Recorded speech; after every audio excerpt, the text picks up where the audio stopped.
What's up, everybody? Good morning, good morning, good morning. Let's see if I got this all right here. Pause that. Slide it over here. Come on now. Come on. Working?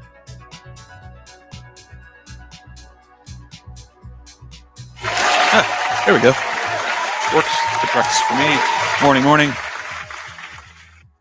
Today's the 9th.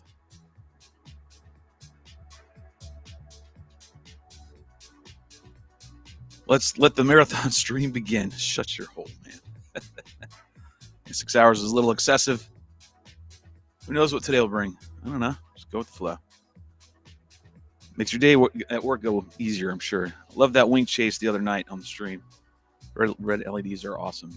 Yeah, they're cool. You know what? We're going to go and watch that one here real quick. Coop! What's up, Coop? Getting applause for my Coop. Love Coop. Come on now. If you haven't gone over and see FPV Gaming, which is Coop's channel, you need to go do that on Facebook. There's all kinds of stuff. Have a nice day. Friendly name. He's in and out, I guess, right? Let's see. Let's see if I can do this. Go over here, Alex.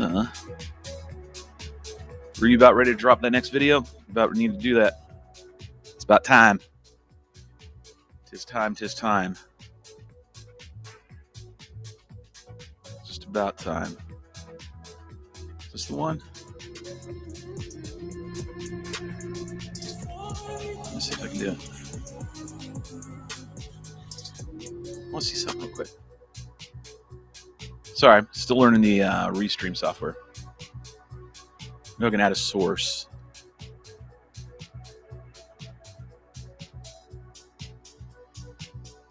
Nah, can't do it that way. Trying to figure it out. What'd you say? It's just leftovers, though.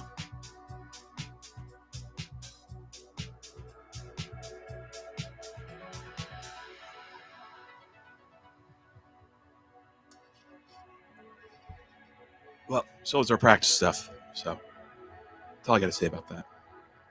Do with it what you will. If it was me, I'd be getting ready to drop it. I'm trying to show the one. So I'm trying to remember how to share this screen. It's a pain in the ass. Hold on. Right here. Gotcha. Looky.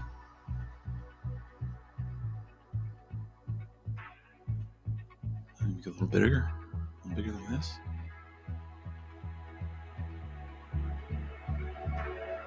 Like so.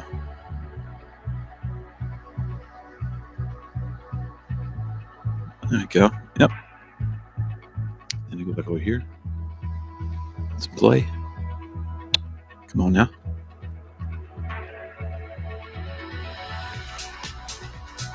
Boom. I gotta kill the other one. Looks like I need my mouse.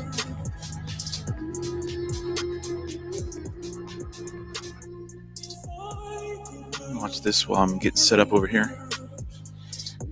We're on the Nano Drak today. That's what we're going to be doing. Shocking, part 3. Hopefully get to finish. Hopefully. I got to see if I have the servos. And I got to talk about something about these Elevons here. I'll show you in a minute.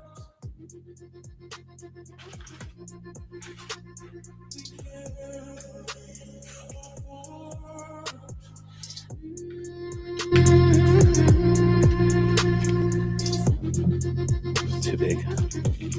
Showing stick. Thought I was going to be lucky.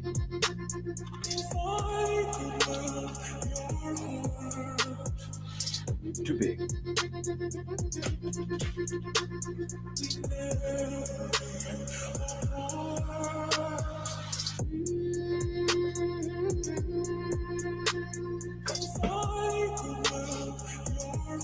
Well, damn, I don't have the servos that I need. It's all right. We're going to get as close to the finish line as possible today. This is Rue's video that we've done. You guys have probably seen this by now, but hey, it's good filler.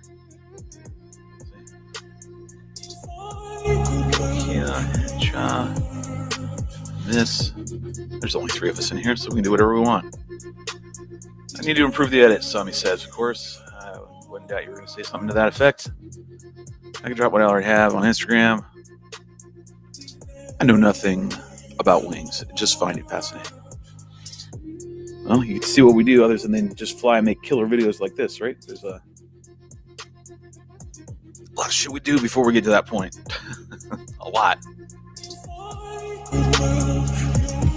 So we're going to go ahead and work on this Nano today.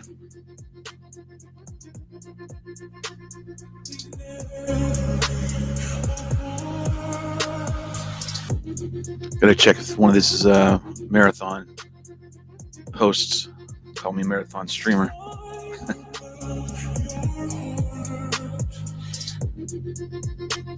Love it though. Good stuff. We got more coming. A lot more coming. For instance, we have this Nano Drak we're working on. Oh, that'll be featured in a video coming up soon. Promise.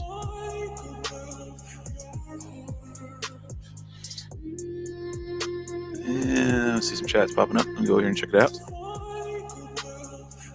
Hey Shelby, what's the wing in the video? Doesn't look like a Drak. No, that's a RiteWing, a spec, and that's the version 3. And Chris Click is cutting those right now. He sent me a message yesterday, so he does have those in stock. If you want to get your hands on one of these, head over to RiteWing RC or hit Chris Click with a K up on the socials, and he will get you into the list if you want to get one. They're only $90, so kudos to that.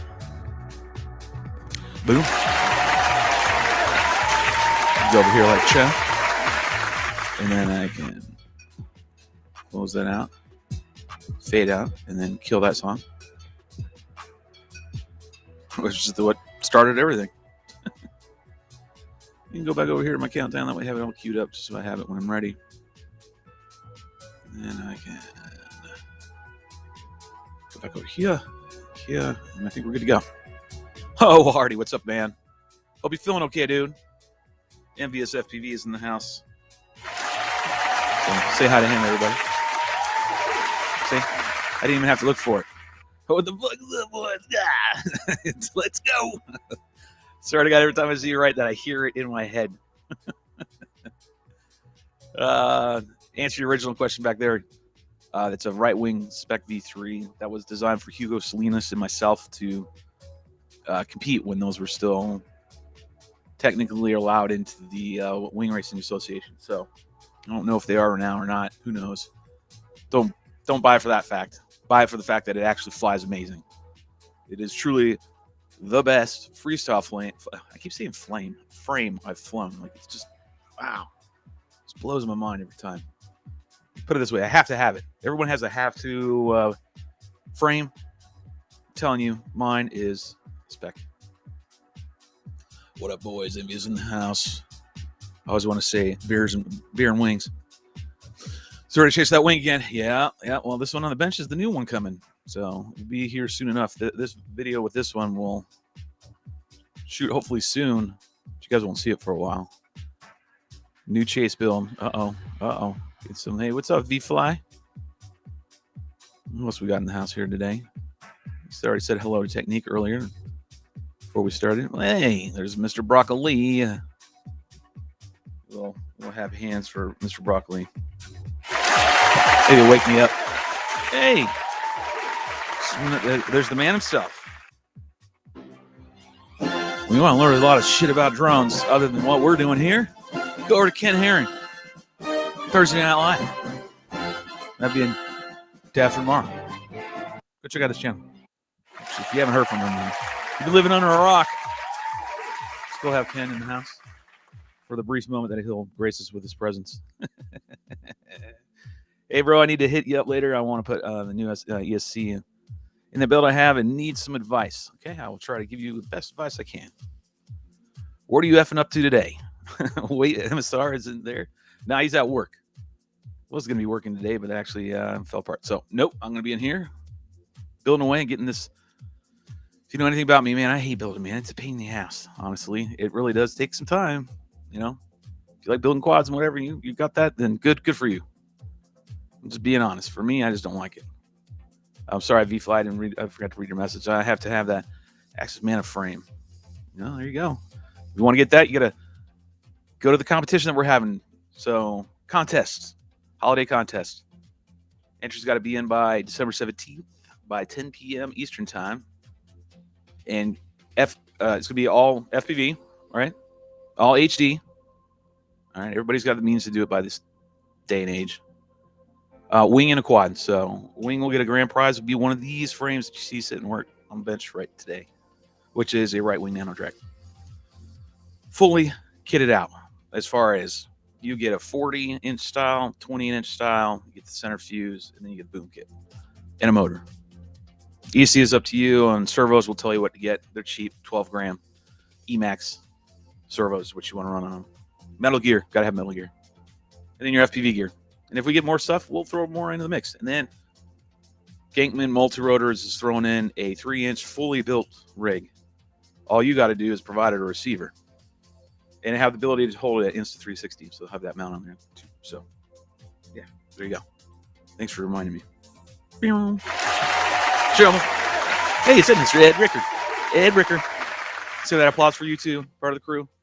Ed, here's the new one you're going to be chasing soon. The legend. Can't hear it himself. Everyone's having a bromance. I like the smiley face. Let's see. I'm going to be building the new DRL Racer as a chase rig. Sweet. It's actually a good idea. It's all lit up. Ed Ricker. Oh, bromance. Here we go. More bromancing. Play the bromance song. Do it like this. Hey, Ed. What's up, Ed Ricker? Ken. Oh, what's up, Ken? It's good to see you too, man. I missed you. I missed you too, Ed. Sorry. Get myself warmed up. Takes a little while. Self-indulgent laughter. Let's see. Shelby, we flying this weekend? Yes, we are. We're going to try to stay overnight. So that's the goal this time. I know Rick expressed interest in staying overnight. And when he was talking to me about it in this new spot on Valhalla, the plot of land that we fly now, found another location so awesome. So unbelievably awesome for quads and wings. And thinking about camping back there, at least for Saturday night, right? And then the restaurant opened up on the hill. And I talked to the staff, and they're like, "Oh yeah, we'll stay up until whenever. It's full bar. So if you want to get your drink on, you go ahead and do that. But they got a full kitchen, all kinds of food. I took a picture of the menu so we know what we can get. And they said they'll stay open. They open at 6 and they close whenever. That's how it was described to me. It's like, okay. It's like, yeah, we'll stay. We're still drinking and having a good time. We'll stay open until as late as 2. And then we could just saunter back down to the spot, stay overnight, be a little cold, buck up. And you're a Boy Scout, right? I was in the Army. Should be able to stay and handle the cold. So was Rick. Rue, on the other hand, will have to bring like a parka and leg warmers and Under Armour and all that crap. We'll have like a bonfire or whatever. See if we can do that. I don't have approval yet. So if you have approval, go on Saturday nonetheless. But overnight, we don't know yet. Hello, Broccoli says, haha, says Grim. Ken showing some little more emojis, hanging around a little bit. So we must be entertaining him somehow. Ken, don't forget, I had seen those links to what we were just showing. I don't know if you caught that. If you did not see the video I just showed you, I'll show it one more time, or another one of them. It isn't that far away. I'm sleeping in my own bed. It's fine, man. You can do whatever you want. Replying to Brock Hammond. Brock, I'm at a day job. There you go. So there we sit, caught up with everybody's chatting. It's good to see different people in here today. So kudos to that. Thank you. If you like the content, like what you see, hit the subscribe button. Hit the notification bell so you don't miss our new show, which is the FPV Circus. Airs on at Sundays at 7:30 Eastern. So it's only an hour long. Showcase wing and quad FPV videos. That's it. That's all we do. Find out which ones we like, and then we make you chase and run over to said video, post a comment, you win yourself a fat strap and some Gem 10 props. So last week's winner was who? I don't recall. Who won last? Who won on Sunday? I think it was. Hold on.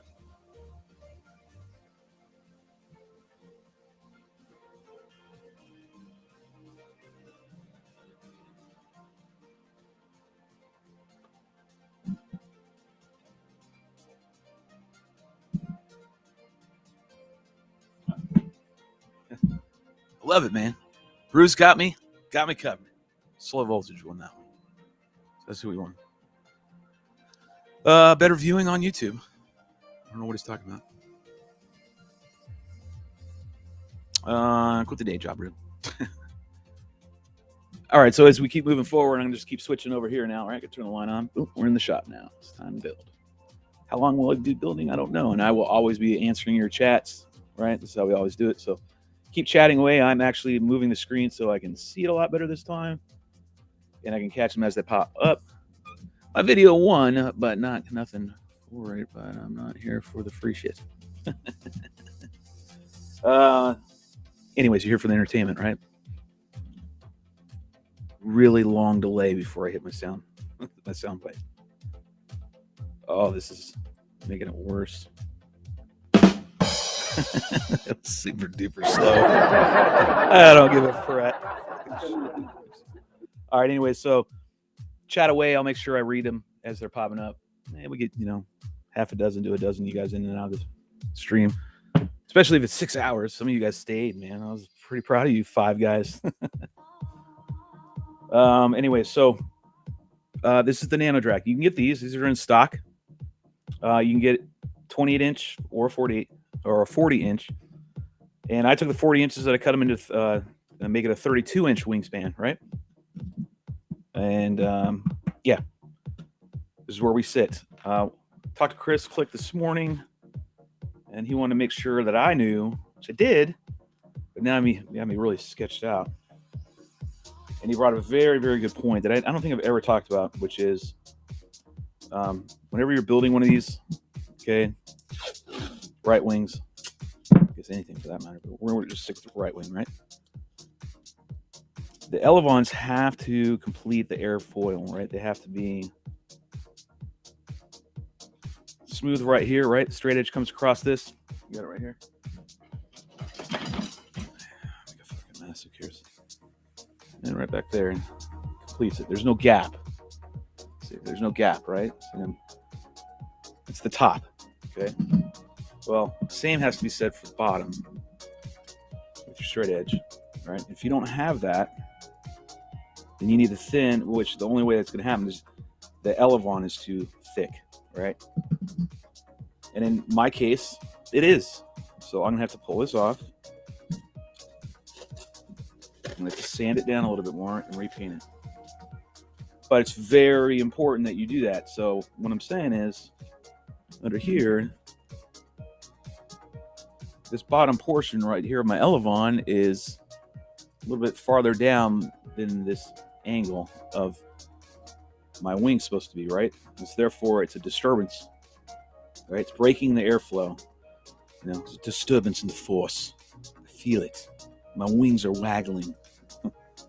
Okay, and that's what it's going to do. It's just going to induce vibrations, and the aircraft's going to try to lock its nose in, and it won't be able to ever do it because it's constantly getting air deflection, just bouncing around the control surface. So that's why it's very important that you want it, unless you are putting deflection in it to make it do whatever you want it to do. If it's staying straight and level and you're just flying a straight line, you shouldn't really have any kind of oscillations hunting for the nose to hunt. To lock in or anything like that, because the air is just breaking the wind or the atmosphere, and then it's reconnecting with as minimal disruption in that air as possible, right? So this is off a little bit, so I'm gonna have to sand it down. My mini Drak would have been fine, I think. I'm gonna have to check my MDs, but I've always rounded them, so I'm gonna have to go ahead and shave off some. I'm trying to eyeball how much I need. Let me tape it back up. Maybe that'll help just a little bit. So be mindful of that.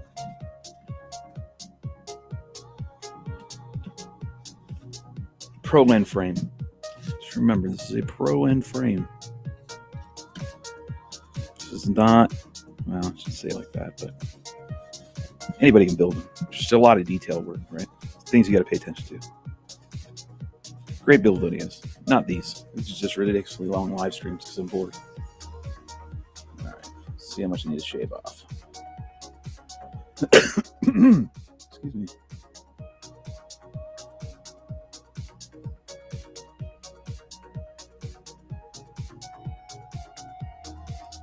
lay it down. See if I can get it that way. So chatting away, anything? No? Yeah, something. Oh, wait. I definitely missed something. I like to break wind. I broke wind. All right. Bunch of chatty Cathy nonsense.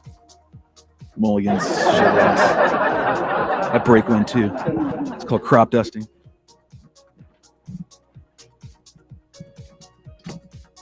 Just don't shart yourself. And there's no farting in the Raz.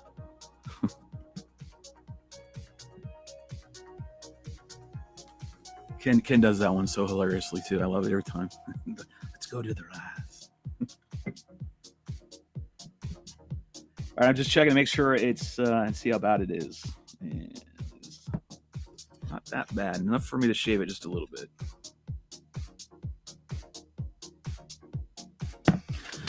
And I can see it when I tape it. My little painter's tape hinge, right? This is not how you hinge your elevons by any means. Let's see it. Let's see what he's talking about. He's going to shave a little bit off. Not what I expected. That way we're doing something different today. Apparently I'm stuck on these goddamn elevons. But you have to do it. Just going to get my damn hand sander. My mouse.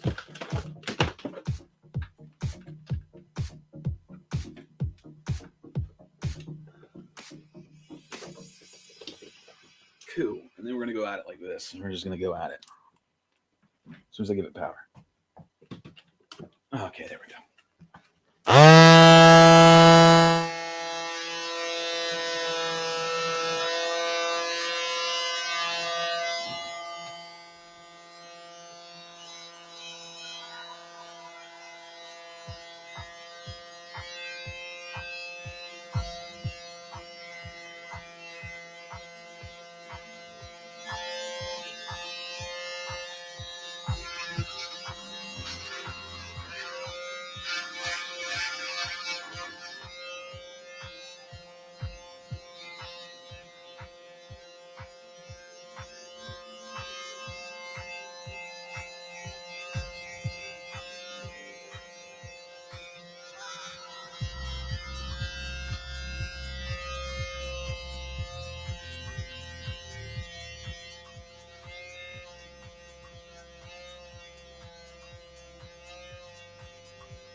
Super duper obnoxious, right?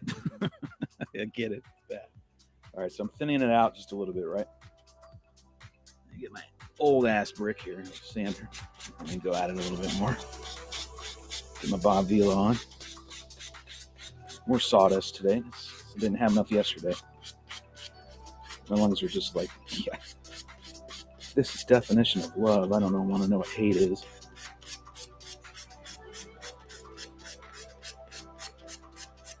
All right.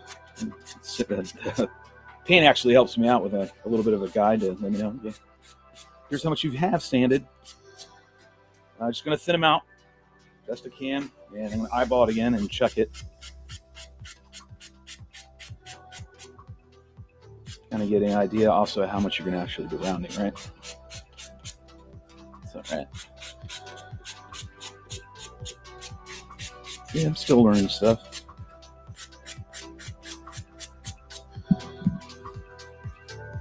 And around it a little bit. So I'll just put a real sharp sand on it, right? So it's the one part right up here is got to get rounded over a little bit more. Don't get up in here as best you can. Don't start sanding like where that just hit. You don't want to sand straight like that because that's going to end up pulling shit up your hinge. All right, see if I got that. Maybe that's it. That's good.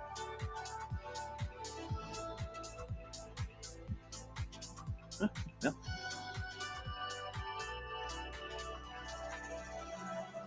Okay. Thinned it out. Let's see. Hopefully that did the job. It wasn't like a major thing. It just needs to be done. And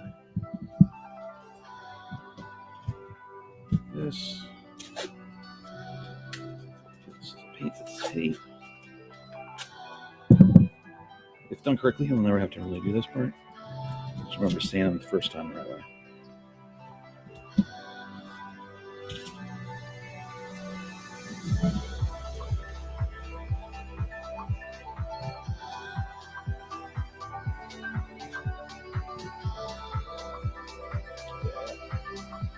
So you just need a little more.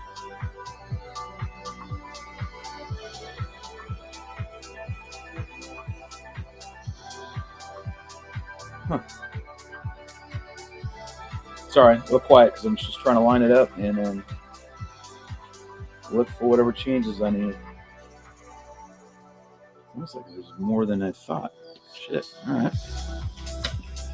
Lucky I don't have a ton of these Melabons. Screw up and go grab one out of the pile.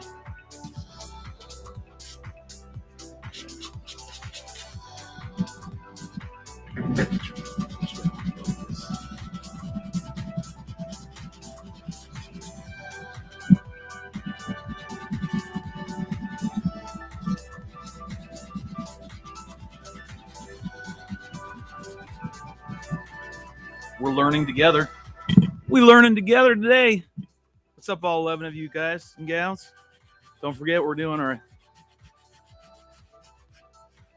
freestyle holiday contest on the FPV Circus. Courtesy of RiteWing, Gang Multi-Rotors, Gem Fan, Fat Straps at fatstrap.com. Nice prizes for the top winners in each category. And don't forget the show 7:30 Eastern on Sundays, where we watch your videos, and then you get a chance to win a Fat Strap and some Gen Fan props. All right, I'm getting to a spot where I need to be careful because I'm starting to look like getting thinned. But I trust my Yoda, which is Chris Click, when it comes to building. A couple people I absolutely value their opinion and their experience. And Chris Click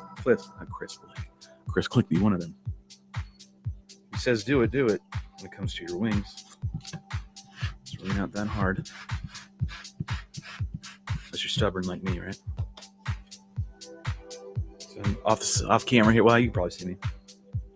Just checking it, making sure it's nice and rounded and it's just coming around nice and smooth. I'm thinking how the air is going to, imagining the air rolling on this and how will it react, right? I don't have a wind tunnel, so I can't like stick it in there and really go at it. I actually have to imagine a little bit. Right, do some happy sanding right here on Bob Ross. A little more labor intensive than I anticipated this morning. Right there, that needs to be rolled over.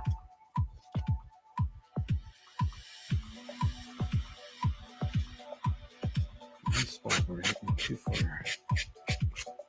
So all this little extra work, though, it pays off. I'm telling you, the aircraft will fly truly amazing. So, that's one spot, just being a pain in my ass. I want to make sure I'm not over sanding, right? Like I got to do. Well, that's good.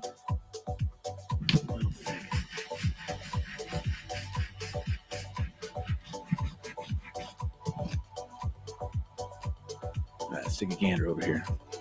Grab the painter's tape. Getting messages here. This crypto's doing something.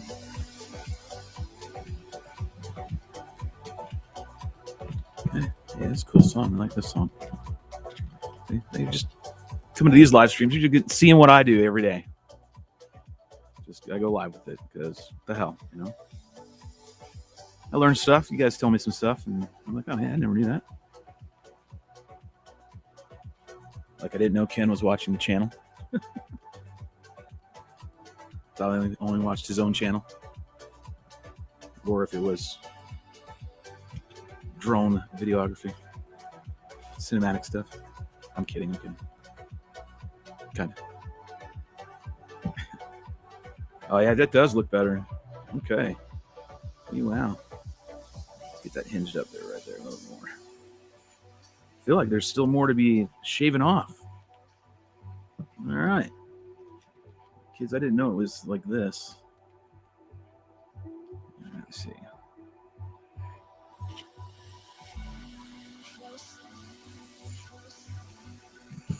Take a straight edge. Go up underneath this and see if it completes the...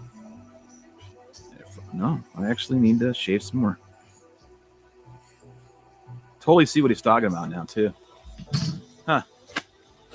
All right. Screw it. We're in this deep, right? Thin we go.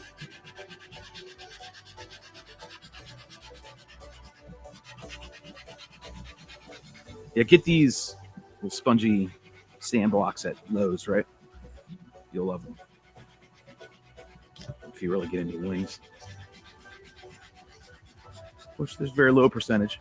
They will. But you won't. Too much building. I hear you.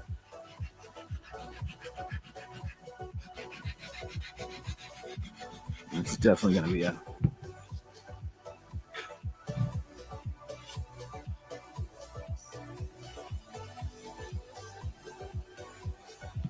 Okay.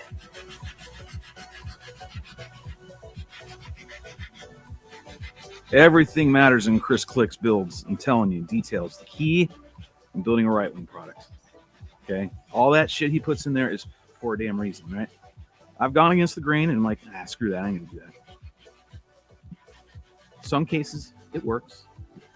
Quick fixes, no shit. But really, if you build it the exact way that he tells you to build it, then it flies like nothing else. Like, freaking amazing.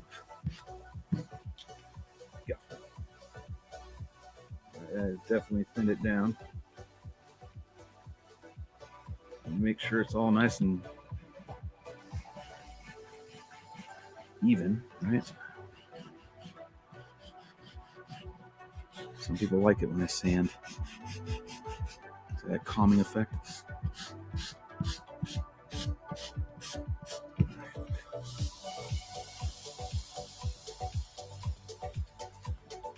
That's a little rough. I can't keep getting down there though. That's gonna feel like a little one down to nothing here in a minute. That little not so sharp.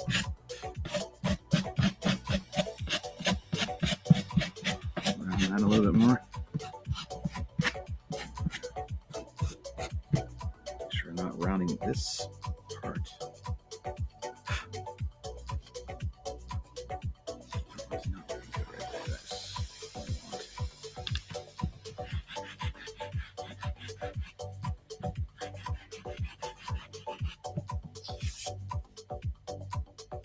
That looks good. Come on now, tell me you're done. Because I still got to do the other side.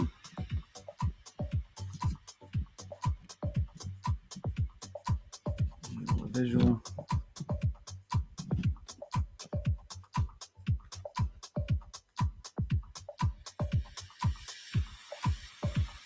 You don't want them too thin. That'll have an adverse effect as well. So straight edge, getting close.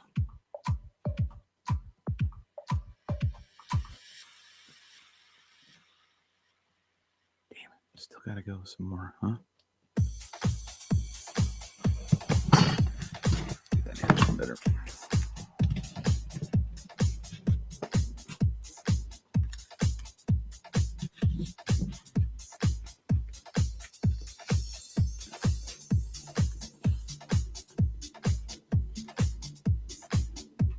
So important to get these right? This is what makes it fly the way it does. So you gotta pay a lot of attention to it. Yeah, ever since Chris told me this morning, I'm like, shit, man, you got me worried now. It's like, I gotta get to the shop, man. I gotta figure out what the hell's going on. I might not have it. Okay, I think I got it. Nope. much more do I need to take off right here?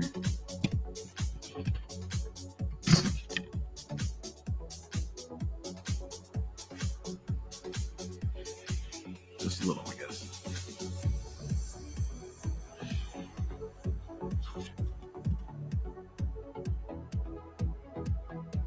There's definitely some meat right here, so that side for sure.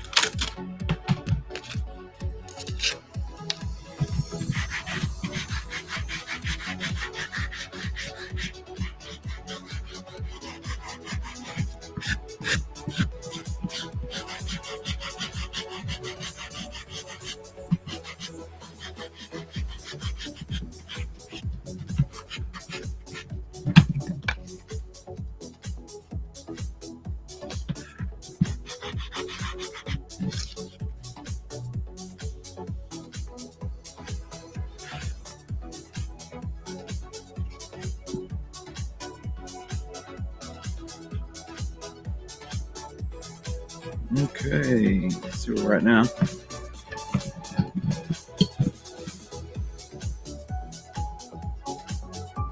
Ah, man, that's so close.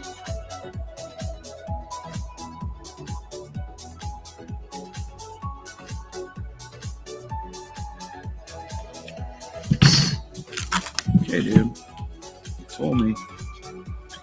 I shall do it.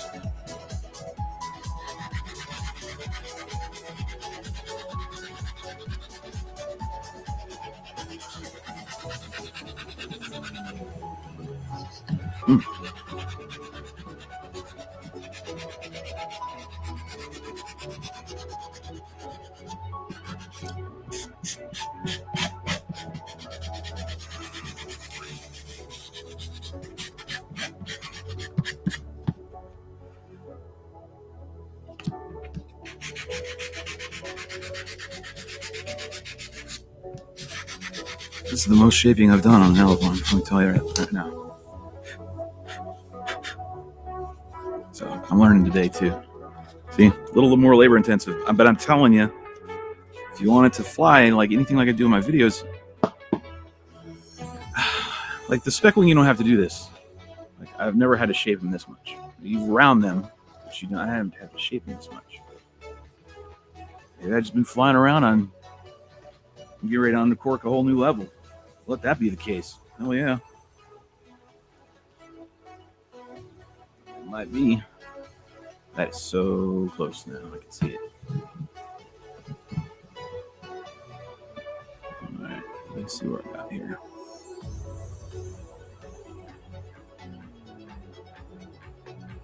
It's airfoil there. It almost completes the airfoil there. Almost.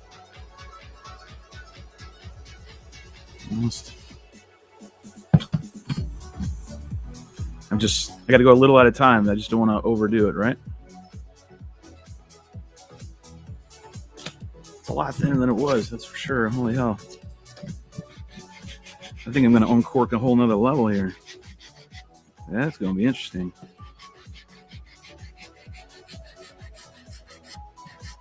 What did I say yesterday or the day before? I had a feeling. About this frame. I'm having a feeling. Might be on to something really cool.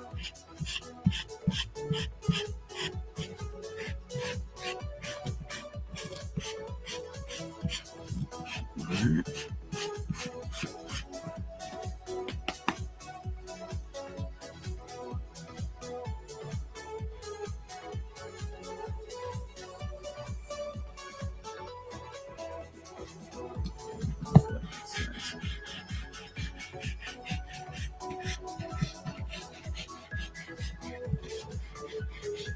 Trying to round it, right? It's turning into a teardrop shape. It's turning into like an elongated teardrop. That's what it's looking like. It's good to see all 11 of you in here. I guess I'm entertaining you somehow. It's either the music or my soothing sanding. Either that or Ken's bribing you. Either way, it's cool to have you all here. Getting my Bob Vila on right now. Woodworking. But this is very important. Like, you got to really make sure this is done right. Like, I thought I've been doing it right. I'm going to go check my other aircraft. But I do see something that I noticed on other hardcores that Chris has built me in the past, that his elevons are definitely shaped like this. That's what he's been doing. So I haven't been. I've been just rounding the edges. I haven't been teardropping this stuff in. So that's going to be interesting. And means my aircraft's going to fly better. And I already thought it flew amazing. All right, tape's holding me up. And let's check. Did it hit? So what you're looking for is that when you put the elevon in its neutral state, right? It's 0. Okay, it's nice and completes the top of the airfoil, and then it wants to underneath. You want it the same thing, right? So you're looking for that in conjunction, right? Top and bottom. Okay, me and tape. Just don't like this tape. Oh no. Tape it up a little more secure. Gonna do a little dummy hinge here real quick.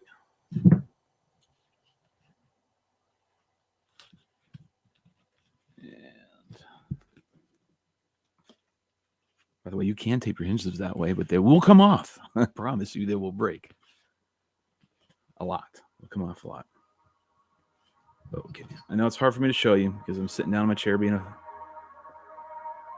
lazy man right now. I'm checking the whole airfoil for this. No. So close. One spot it was like right on the money.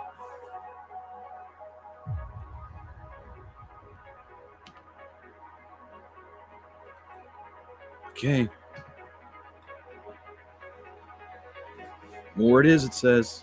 Just a little more. Almost there. All right. See it. Okay, leave that on there, right? It's only taken 7 times of retaping it for me to realize. Just leave the tape on the one side of the wing, damn it. Get there. I get there. Oh, yeah. I can feel it already. This is going to fly amazing.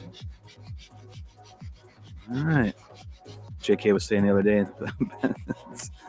too late, 2 years later, better late than never. Better late than never. True. Too busy doing other stuff, man. Too busy flying other airframes. Chris's that I truly love. If this is anything like everyone's been telling me behind the scenes, like, all right, how well it flies and amazing it is. Well, we're going to find out because I have certain parameters of the way I like to fly. It's demonstrated in the Michael Scott Ruse videos. I would like to cruise and I like to freestyle. I'm not about going all out blitzing and high-speed runs, and I'm not looking to achieve all that. It doesn't fit in my wheelhouse unless I'm racing. I'm not racing right now. Majority of the time, never racing. Majority of the time, just freestyling. Keep that rounded going. Can we keep that rounded going? Don't forget that. There we go. Smooth. Smooth. Smooth, smooth, smooth. Like them center section right here. I feel like I got a little more meat on there.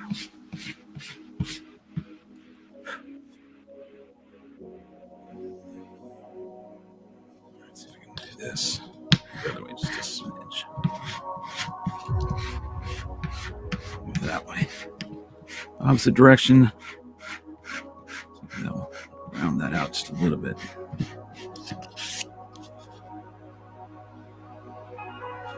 Looking good.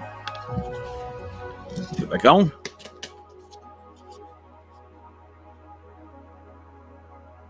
Chuck from the ATL. What's up, Chuck? Settling into a stream. How long this stream will be, I don't know. We'll see. Chuck from the ATL.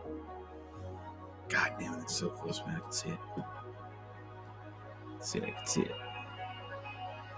I feel like the center is what's screwing me up. So I go out here on the outside. go to do it.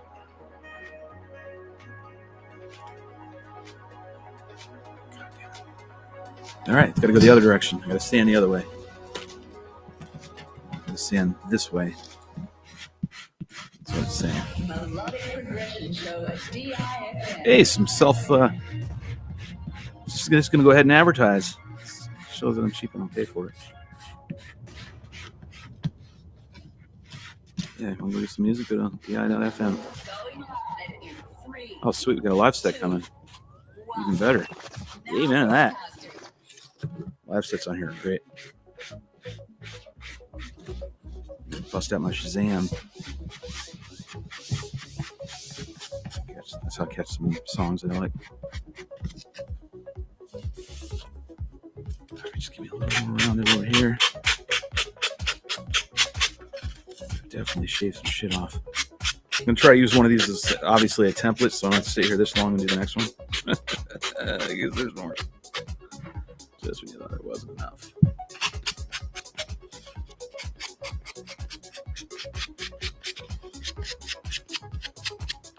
We got to keep shaping it.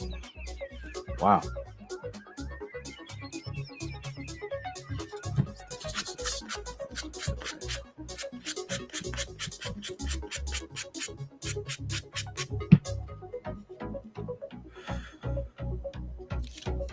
Check it again. Let's get one down. Get the other one done pretty quick. Let's go right at it. Check it again.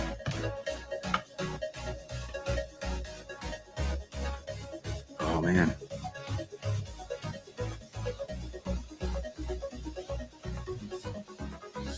Oh, that's so close. How do I do that side though? Find where it's at.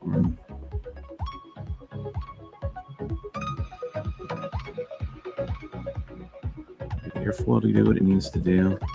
I'm trying to line it all up. It's kind of a pain in the ass, to be honest with you. Get the top right. Get the bottoms. Oh, it's so close. Same thing. It's all right there. It's this side right here that I got to stand out just a little bit. It's the only thing preventing it. Just a little deeper.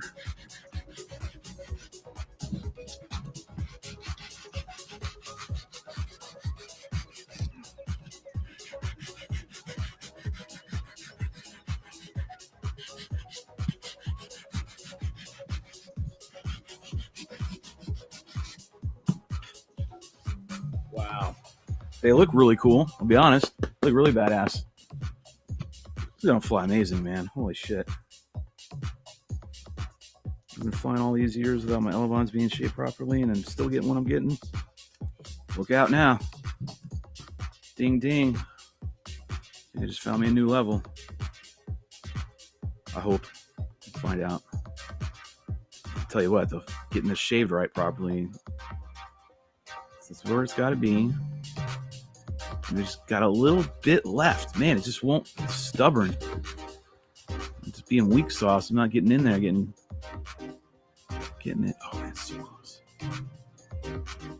Oh, yeah, we're super close in some spots. It's a little hot right there.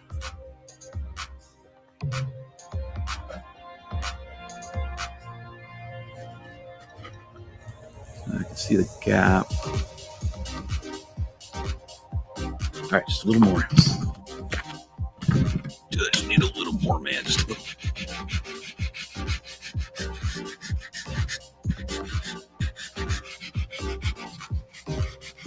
I'll check chats here in a minute.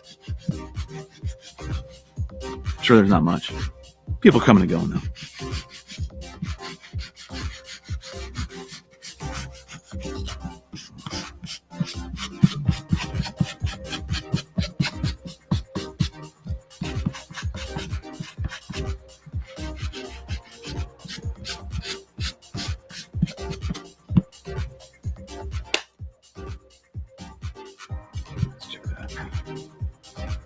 Yeah, little bit by little bit.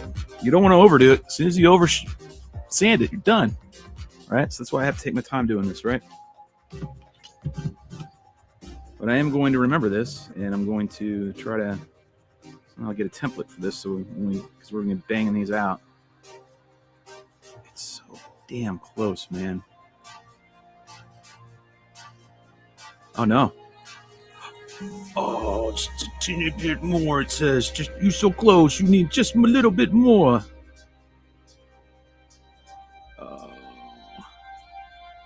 Okay. Calling it quits after this one, though, I think. I won't be shaving anymore. This is about the max we're going to go. Oh.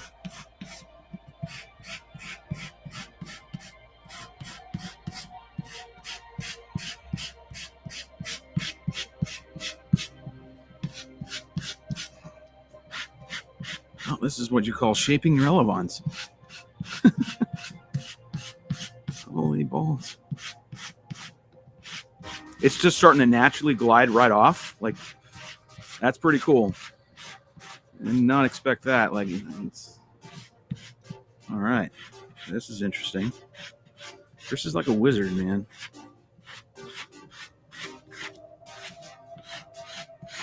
He didn't tell me exactly how to do it, but I can see how this is going to definitely help the way the aircraft flies. All right. Wow. Okay. Learned something new today. Every day's a learning experience. Around my edges here a little bit. I know I can still do that. Yep, still keeping that flush up there. I'm keeping a little bit right here, right? Notice I'm not touching the paint, right? Because you don't really want to start thinning that part down, right? But you want to still make sure you're rounded. Get this spot right here. Wow, that's a sexy elevon right there. Never thought I would say that in my life. It's actually true. I can see what it's going to do.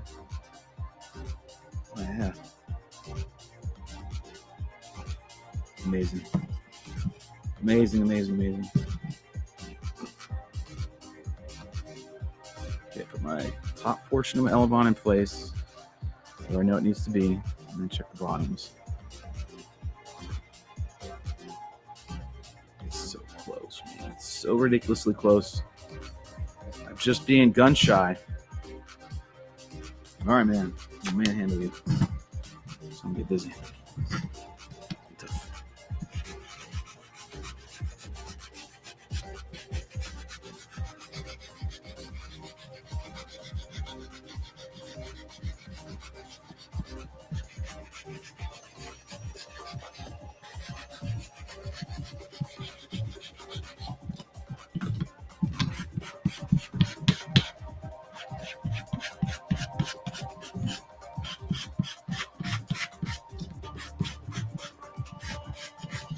Feel it right there. That's super cool.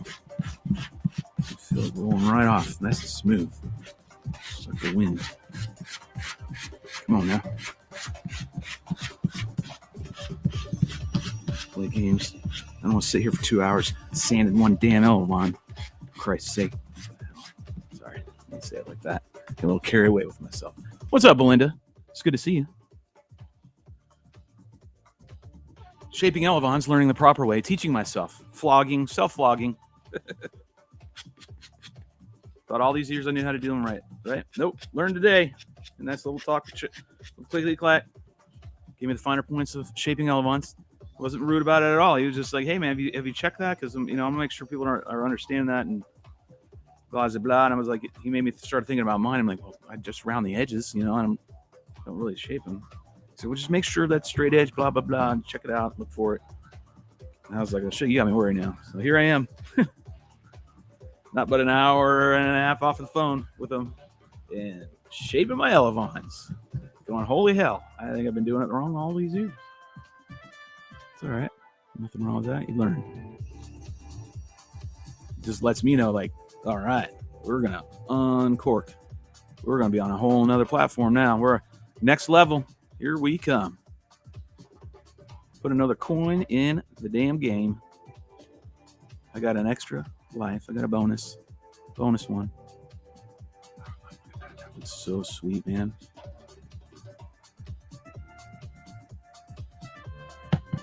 Wow. Okay. Let's check the other side. I can tell even Rue's gonna go, wow, that is pretty badass. So got a little gap right here. So this side needs it a little bit. Right here. Let's go backwards.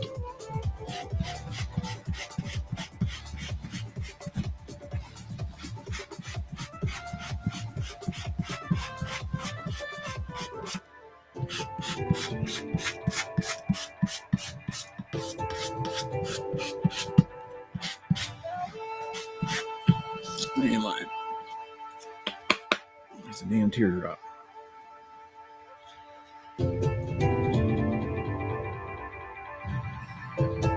Checking everything out.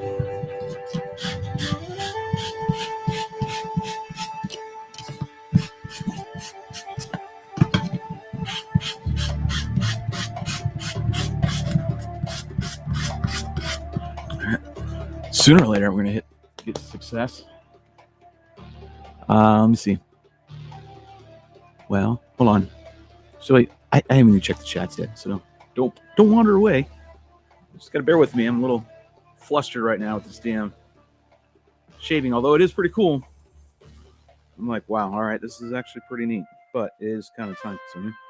I wanted to get a little farther along, which I will, but this is kind of putting a wrench in things.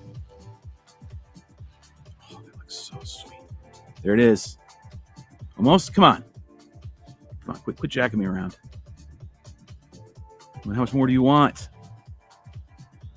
I really do.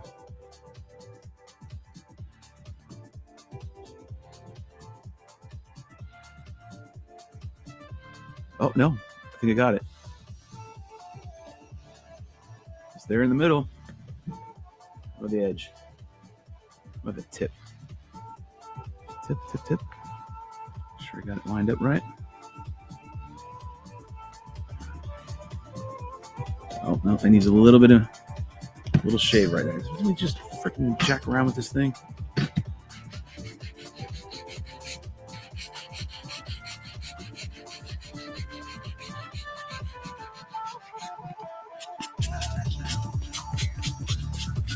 All right, let's try that now. Let's see if that works.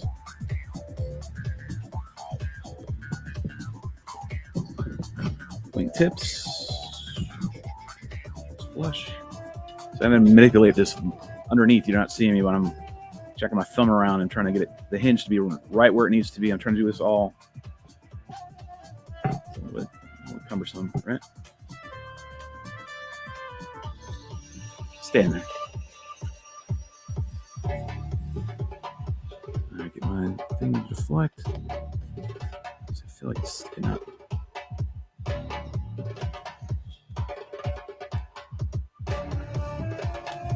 Let's try this one.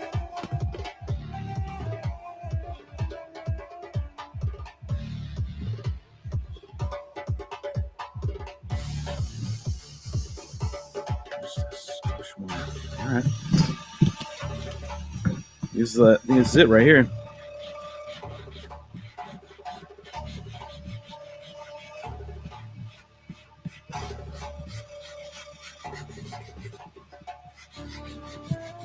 This is definitely shaping an aileron. Dear Lord, no.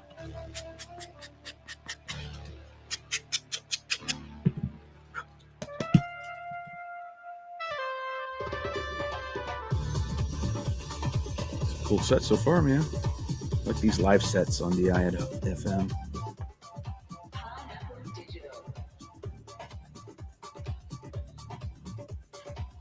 Let's check again.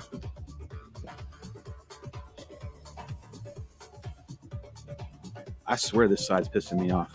This side's really pissing me off.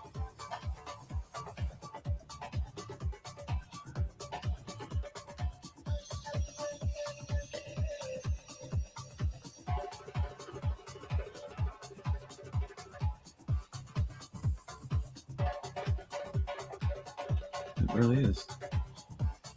And it's not.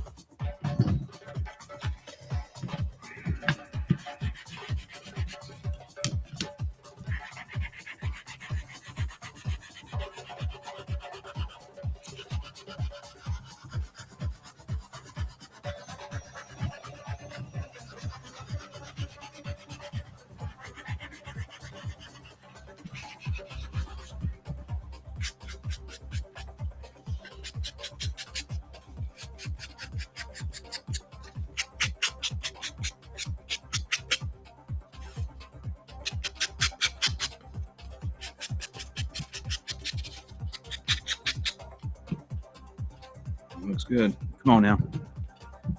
Show me a winner. Show me break time. Show me I don't want to have carpal tunnel syndrome doing these damn shaping of elevons. Sorry, Belinda, I'll get you your messages if you're still there. I don't feel like you're getting excluded or anything, because you're not. Still part of the fam. Part of the fam, you need to get over here and help me with these damn elevons. Oh, bingo. Oh, come on. He's such an ass.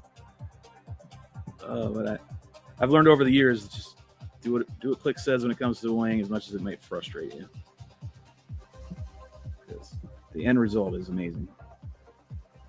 You suck ass. We're so close. That looks good, actually, right there. Gotta go down the whole thing. That's the only way you're gonna be able to know if it's shaped properly, right? And that's what I say. I don't recommend people buying a Nano Drak for the first build. I'll never recommend that for your first build, ever. I think it's that's not a wise, or nor is it the right thing to do. Right? You don't need to be going and advising someone to get a frame like this in their first build. You need to get them learn how to fly. Excuse me. And then get their building skills up. So they don't have any when it comes to a fixed wing, most likely. So I say, go get a Crash Test Hobbies wing. Get that. Learn to build on that. Learn to screw up on a cheap $50 frame with components. But it ain't going to fly like this. I promise you that. It won't even come close. But you learn how to build, or go to Michael's and get foam board and learn how to build. Want to flight test their arrow, or you can get a spec wing if you want to skip all that. Say, I'm actually got some building skills. You get a spec wing, get a V3, watch that out, build on that. And then these cost a little bit more money, right? These molded frames are more expensive, but they're amazing. Mini Drak sits at the top of my list of all time. Favorite one to fly. There's a reason. Lots of reasons. So I'm pushing down on this and scraping over and doing whatever needs to be done to achieve what Chris told me to do.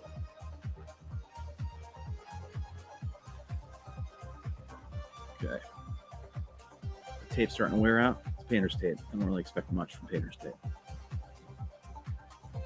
Your low grade tapes, it's definitely good for building, helping hands. It looks very, very nice. It's so much better than the other. We'll show you compare and contrast here in a moment. Well, again, I would designate these as a pro end frame. This is not your whatever it is, AR wing. The tape's shot, so I need some more. Oh shit, right here. Let me just get one long piece. I wasn't really prepared to do all this.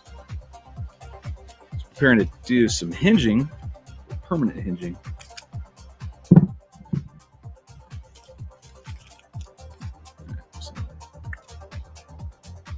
Good enough.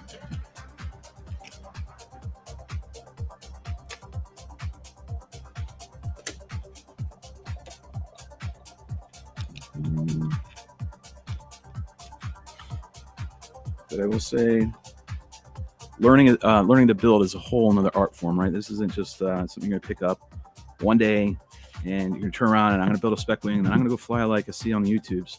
I don't care how good of a quad pilot you are. That won't happen. That's why I always say these are a whole nother animal. You got to learn.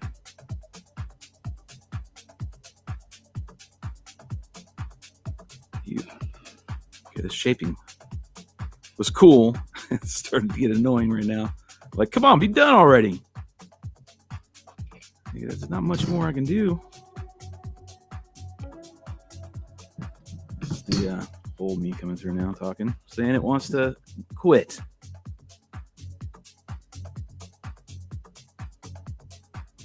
Nope. It is going to get some more shading. Down there is so close. till you see the difference. It's a drastic difference.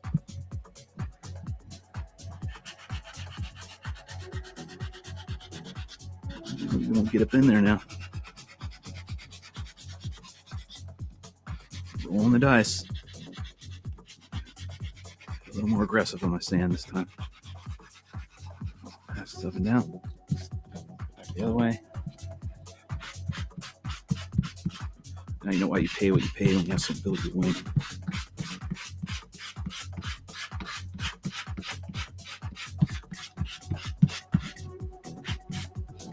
Found it.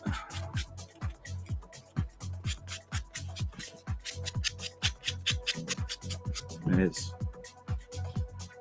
Wow. Wow. That's really cool. I'm tired of doing this. Shit in sleep now. All right. All the effort pays off in the end. I don't know why this little centerpiece right here is pissing me off so much, but it won't. Center part of the elevon. I'm like 1/2 millimeter is what I'm trying to get off, right? Without screwing it up.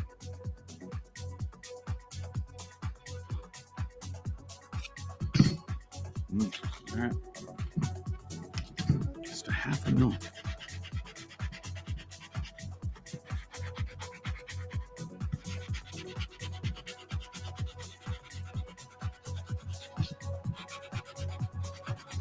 Fresh side. This does not want to cooperate. We're going to go with this. Let's try this again.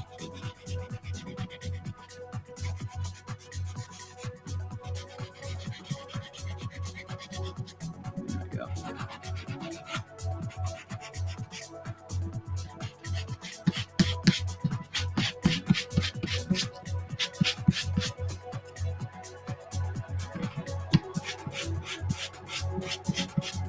Film it.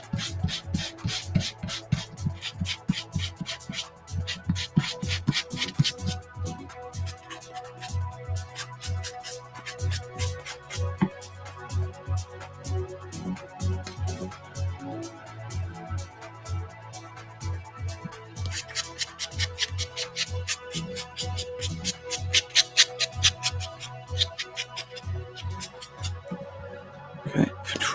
Ha!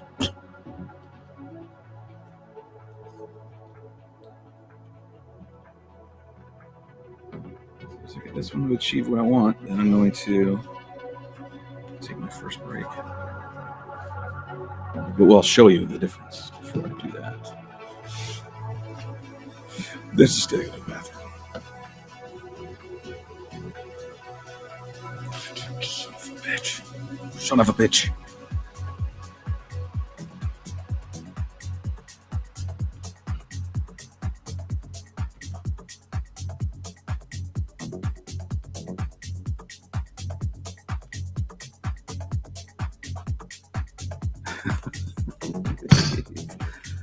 I want to yell at Chris now. Getting angry. Damn it.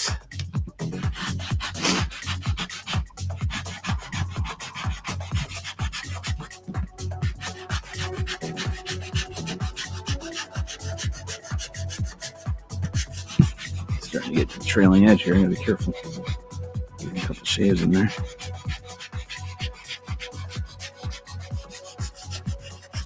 This is absolutely the most I've ever done for an elevon.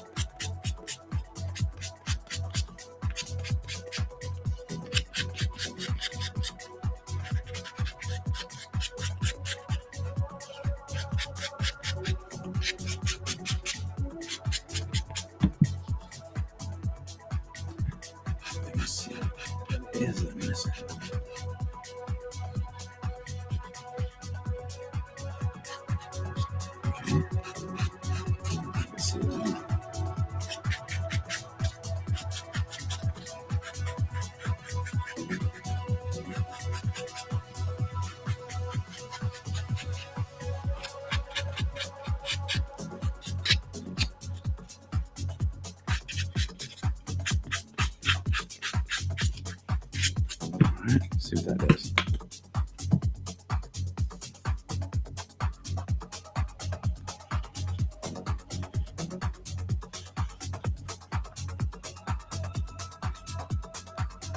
No.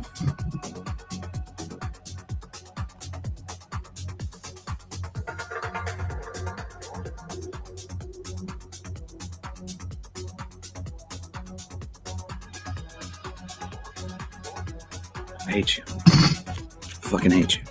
Hate you, Chris. Hate you and your damn shaping. Just frustrating. I see the importance big time, though. I'm going to eyeball this one a little bit.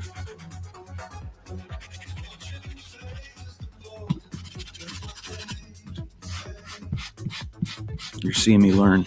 You're watching me learn today.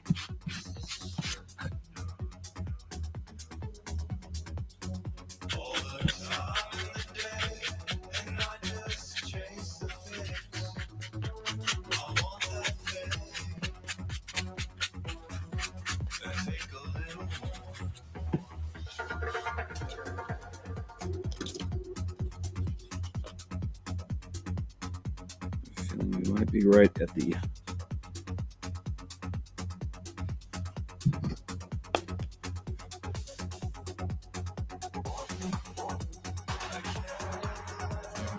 oh yeah, we're so close. Okay, just a little more.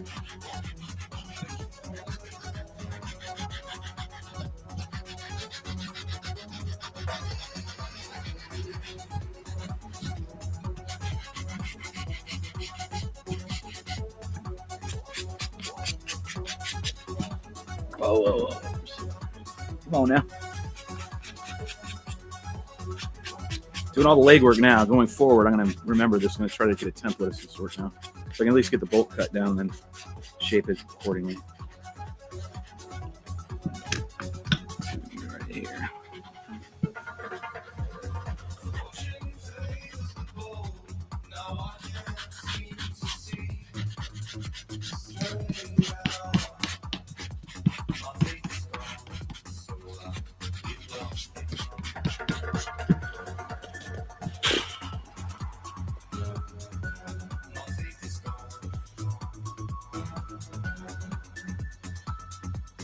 So when you get one of these, make sure you're shaping your elevons.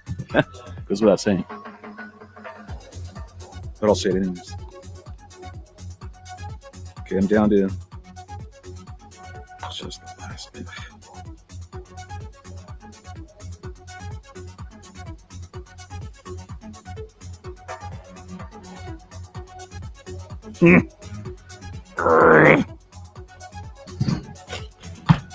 Where is it?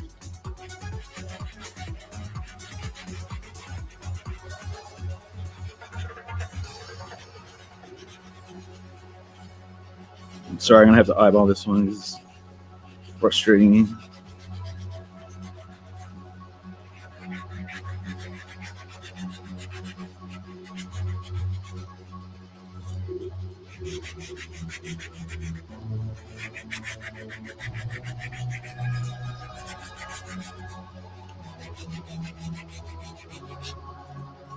Okay.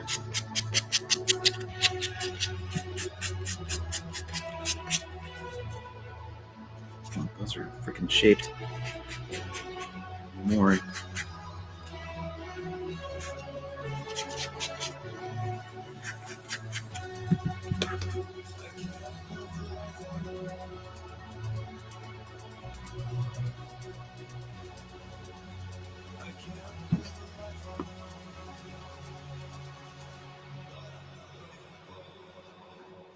Pineapple Digital.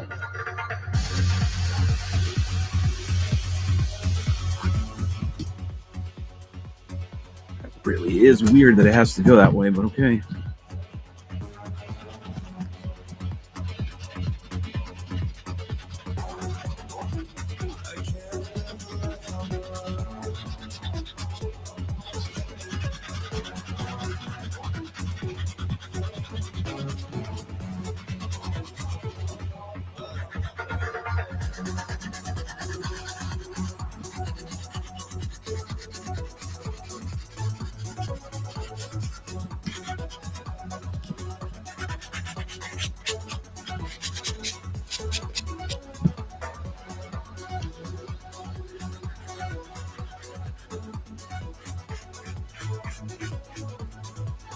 So I'm feeling for any imperfections in the roll. I think I'm there. I only had a little bit more to go. I had like a 1/4 of a millimeter. I think I've shaved it off. I honestly don't really want to go down any farther because then that makes me think I'm doing a mistake, right? But still okay. I haven't really.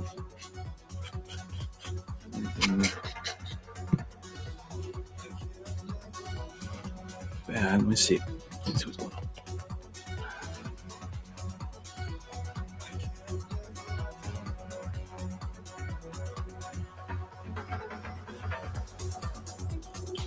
Okay.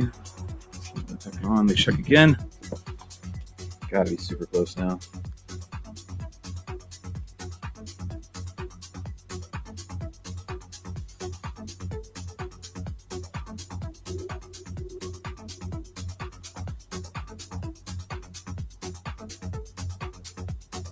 It's all right there. I see where it's supposed to be shaving.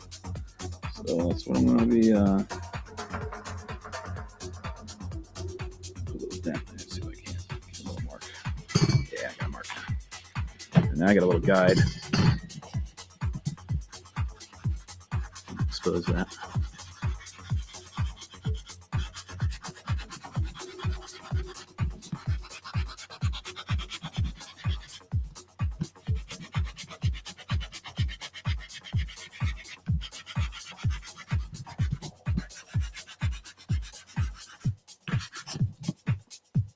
Good. Come here.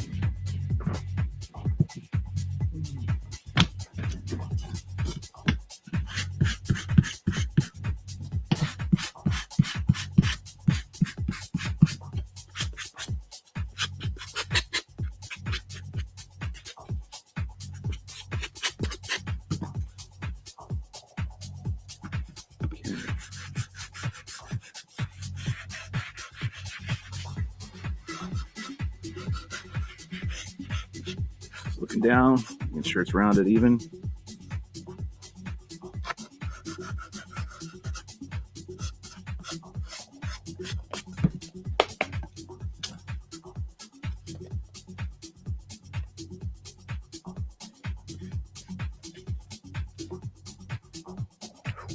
Looks slick.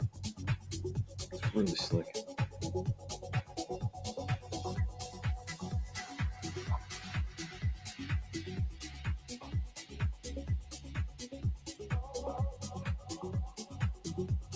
Dents in the wood here. See where I'm at.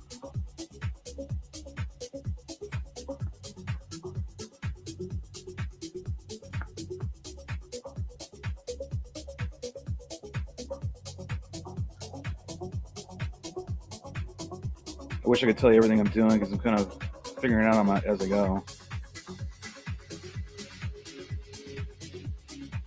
Putting little dents with the straight edge into it so I can potentially just shave down those spots until that dent is gone. Little marks that I'm putting in there.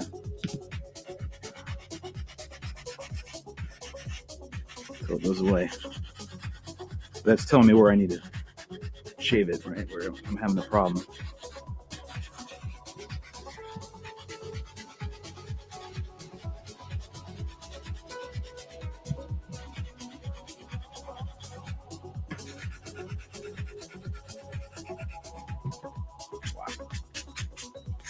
I thought we were just going to do a little bit of this.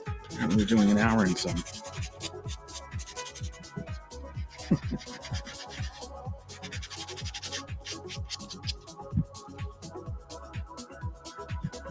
Make sure we're rounded.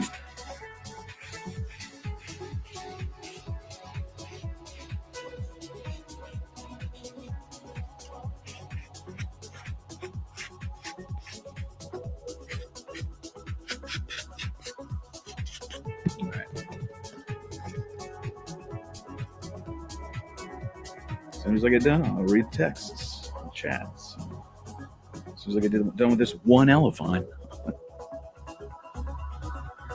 like I said, take your time, get done right.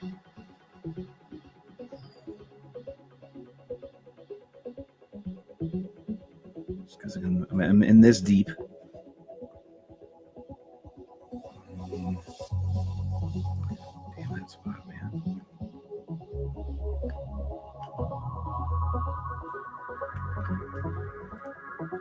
on.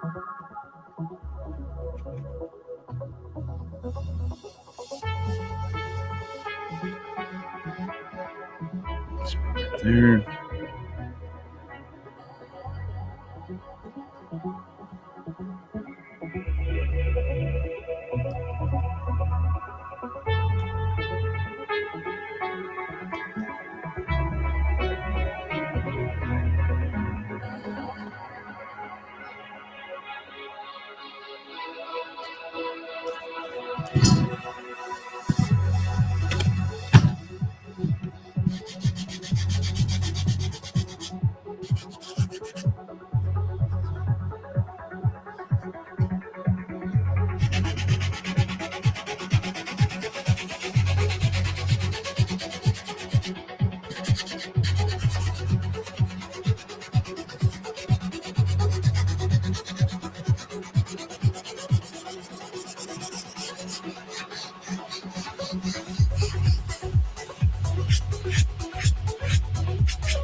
You feel it?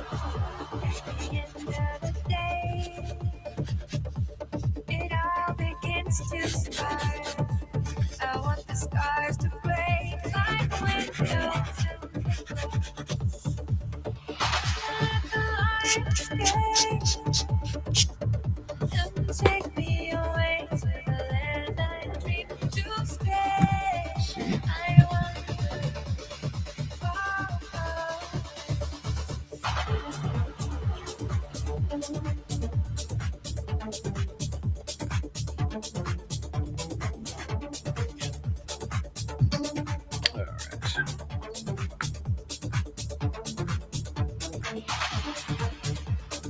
Get a little anal about it now.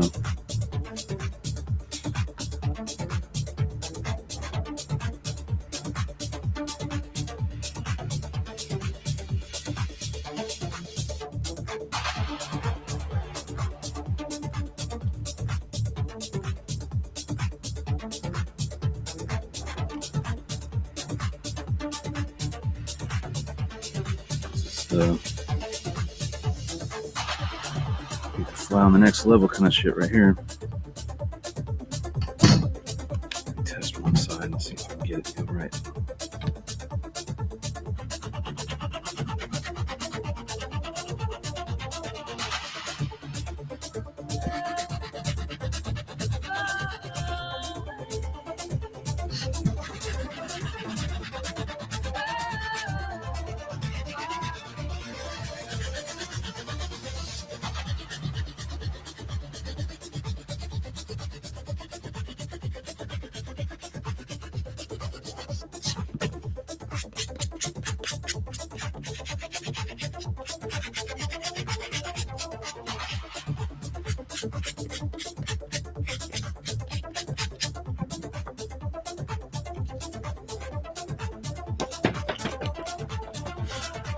Still here. I'm in the zone. I'm in the zone right now, trying to get stay focused. I'm so deep into this reshape, right, that I don't want to screw up now. Because I do the whole damn thing over again. I totally see what he's talking about too now. Like when you start shaving away, every time I think I'm close, then I line it up better.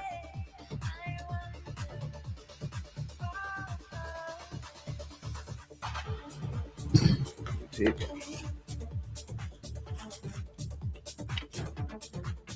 Someone came over here and silly stringed my freaking shop with Tanner's tape. See what it is.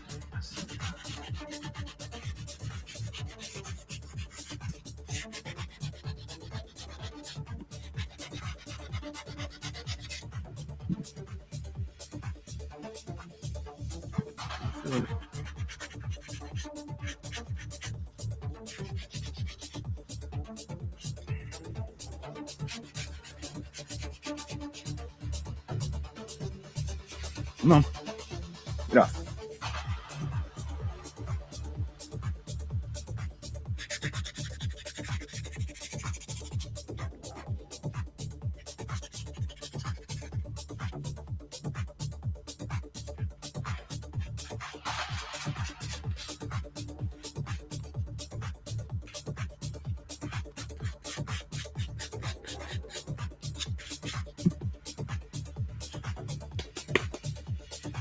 Yeah, I guess Chris didn't understand when I said I was only doing rounding the edges.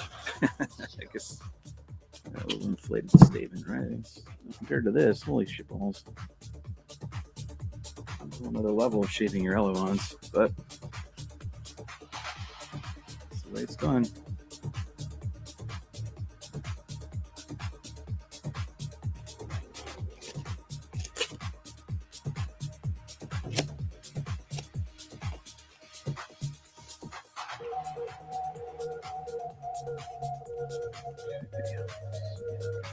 Looks really good though.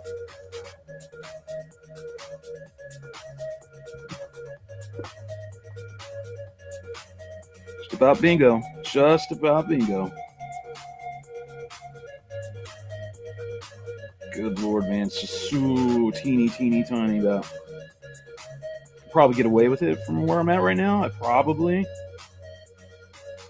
These spots are like really teeny tiny. That spot not so much. That needs a little more. Going down the entire length of this elevon and getting the elevon to go where I need it to, and then I'm jamming it into the freaking straight edge. If it's not sanded down enough, right, to get it where it needs to be, and just sand that until it goes away. Get it dent.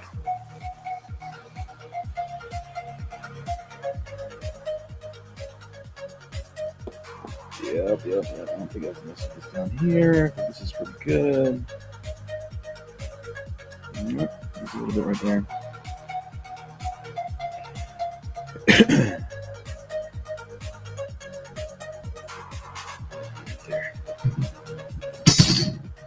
This should be the last shade right here. This should be the last. Find little spots.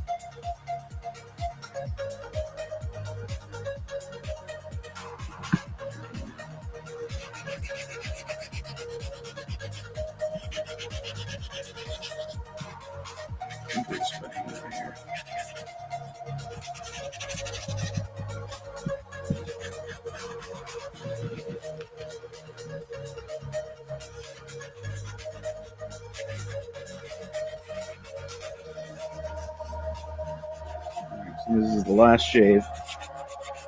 Check to make sure I got it all nice and smooth.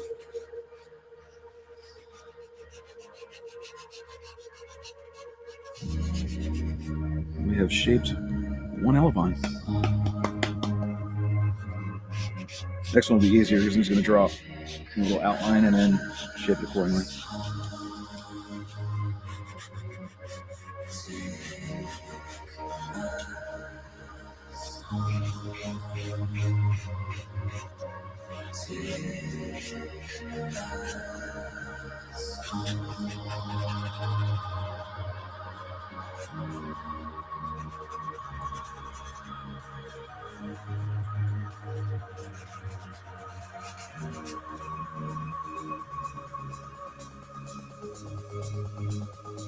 Just feeling for a rise in the wood and then smoothing it out.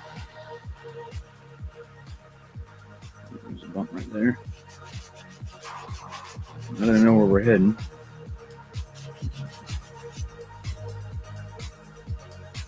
Make sure we got some down here.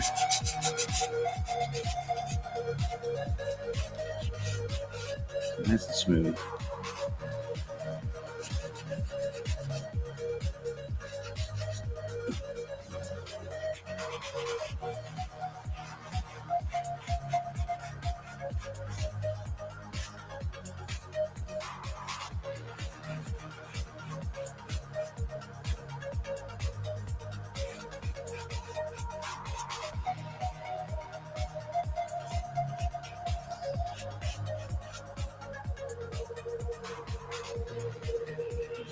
Here.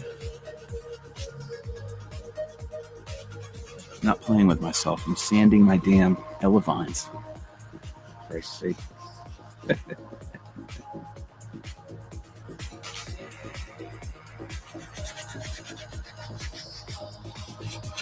Alright, so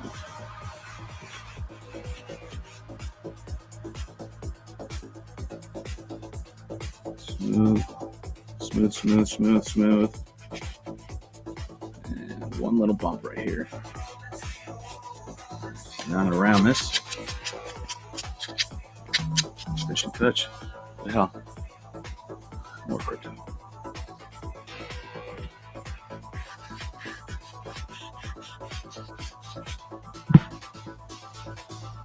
That feels good.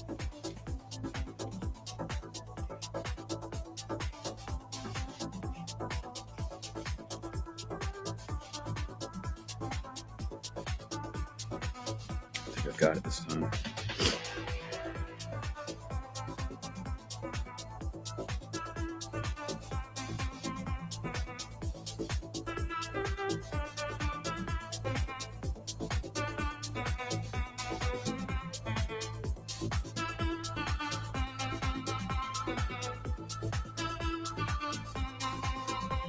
Just a couple little spots that are just a little uneven. Other than that, we're there. God, that took a long ass time.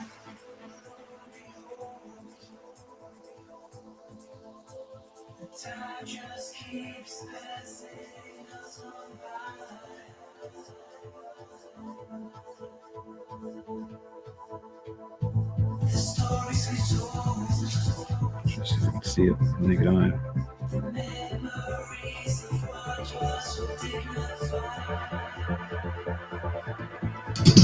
It's gonna leave it 8 for a second.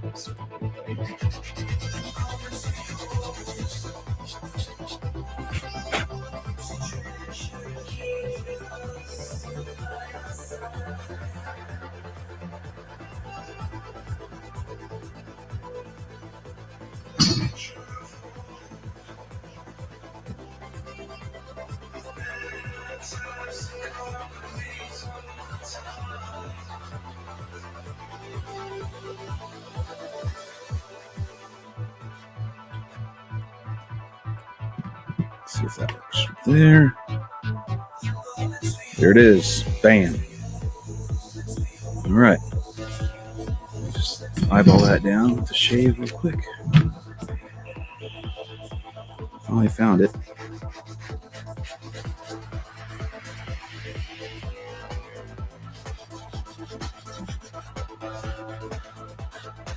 All right, so we got the shape. Duplicating all, mimicking all the way down the elevon now, so make sure I have it all nice and the same.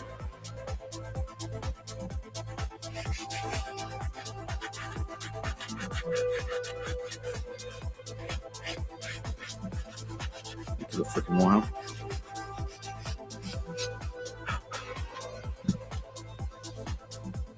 All right, give me a good look here.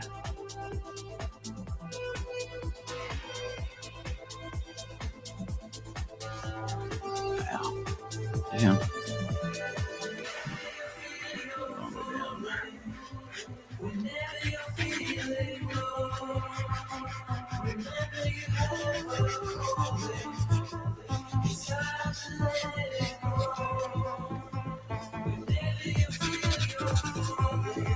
Okay, the last bit in, rounding it, shaping it, make sure we're all good again. We definitely found it now, so now we don't have to do this as bad anymore in the future. We don't have to hunt for it. We know what it is. I'm going to trace it down, put it on a piece of paper or something, that way I have it. These aren't the only nanos we'll be building. I feel it. Come on, son. Don't get like that here and just shave some of you off.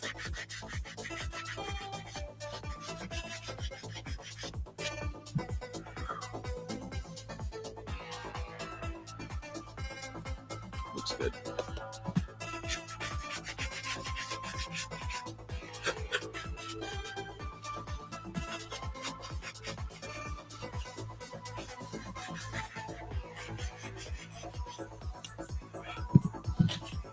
And kind of like the dad says, we're almost there. We'll get there. We'll get there when we get there. We're getting there.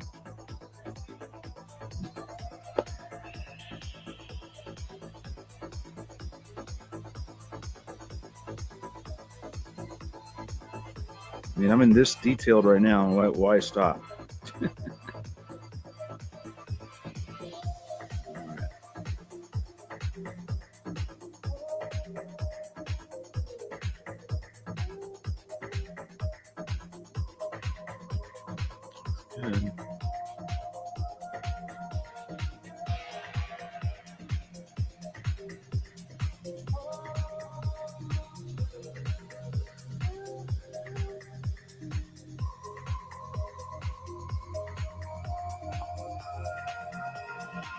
Some spots we're getting more even now. Like this, more the elevon is linking up. There's still a couple spots that aren't. Like that.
Money. Don't count. Spots are really rough.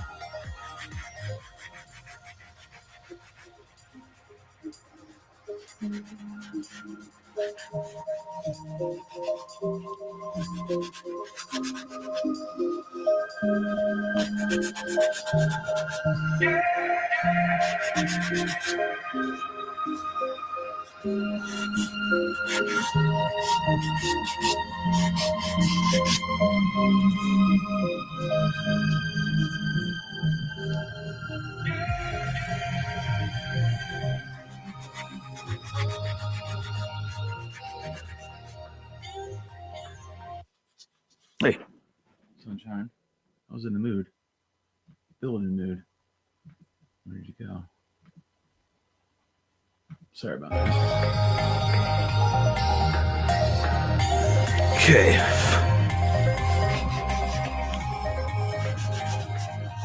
All right, we're taking bets to see if I'm actually done. At least with this L1, right?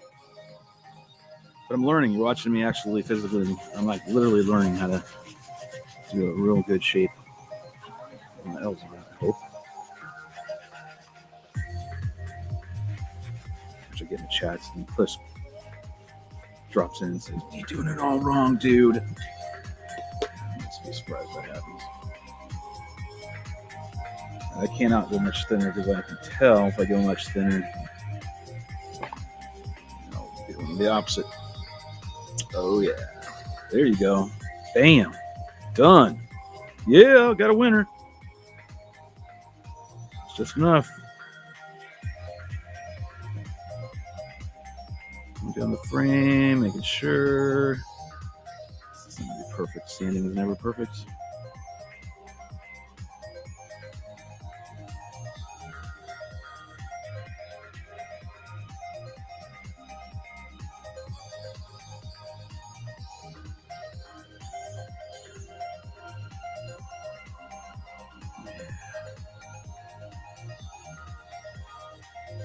Oh no.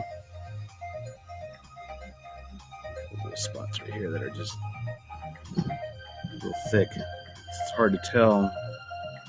Except doing it this way, they get it to know that you shaved enough.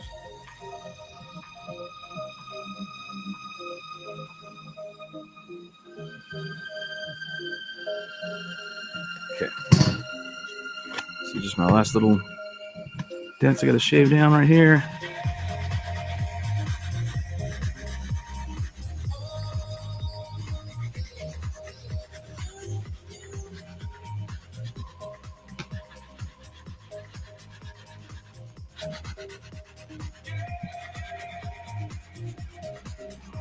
Okay. Should be the trick. I want it perfect now. I want to see how it's really going to do now.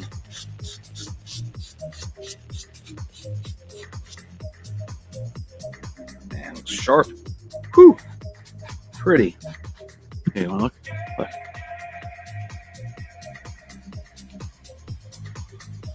Let's flip it over to the other side.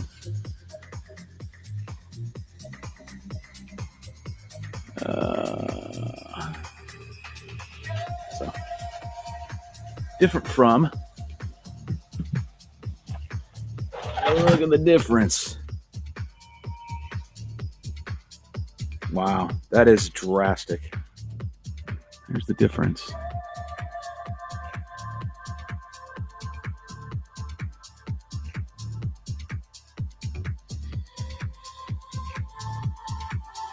Separate them.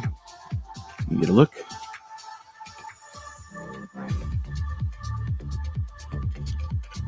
So line it up.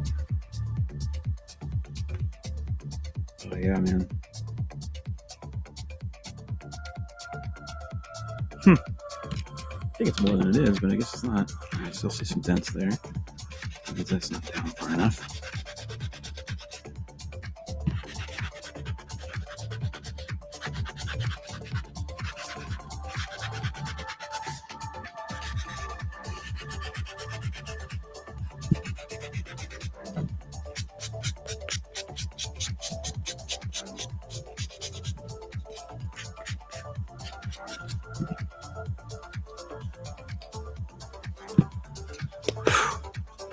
smartphone here.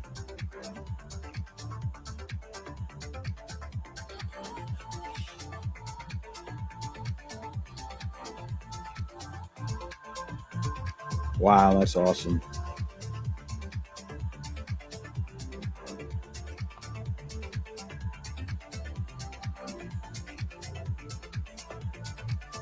This is a very tedious way of doing it, but I tell you right now, this is the right way to do it. At least the way I mean, this is, you will guarantee yourself having a very well-shaped elevon. If you kind of do what I'm doing here. It's hard to describe what I'm doing.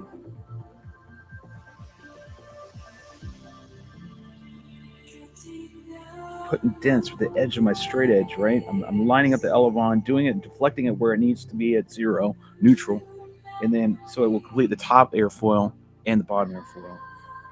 And if it doesn't do it on the bottom where I'm working on, then I will push and make it get in line.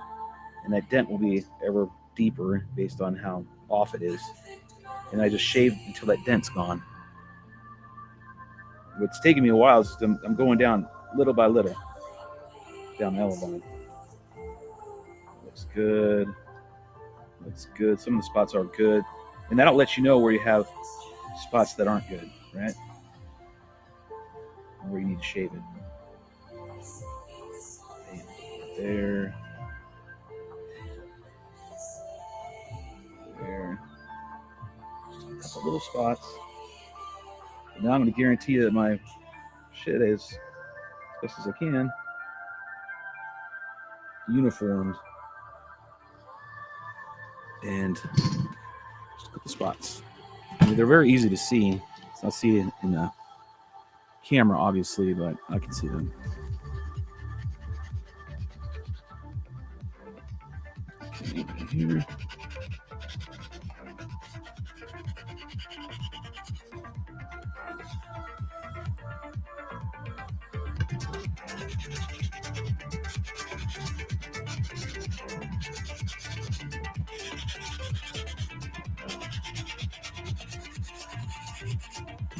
Try not to get that trailing edge, right? I don't really mess with that.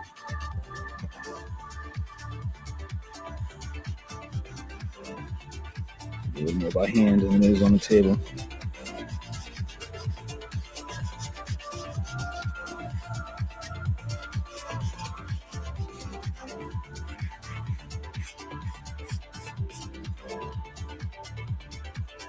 Smooth, smooth, smooth.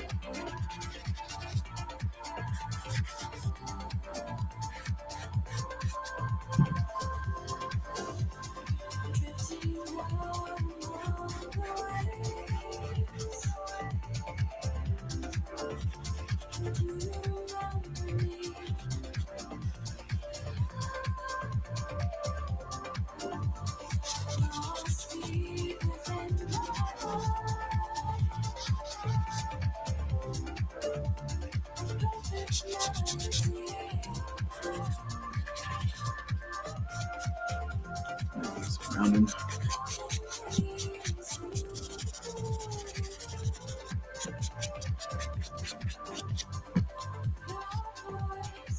Just being real picky right now. That's all I'm doing. In this deep, I might as well just go damn near perfection. Because why not? Haven't done it yet. We've done some crazy shit already. Let's see what we can do when we get the elevons completely done right. First click way, Yoda way. It's super cool to look at when they're getting shaped like this, because you can see how they've shaped the airflow. Stay in there, buddy. Come on now. You've been on this 100 times already, apparently.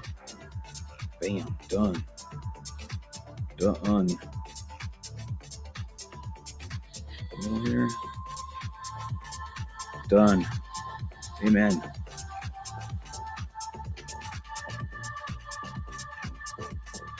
We'll stop right there.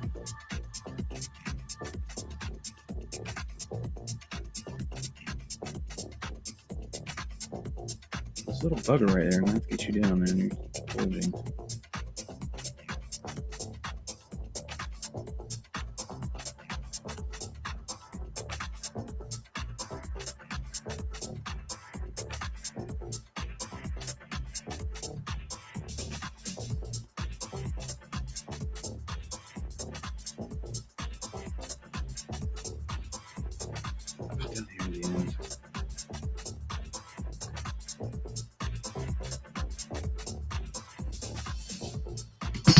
Any of those dents pop up, let's go out here and shave them down.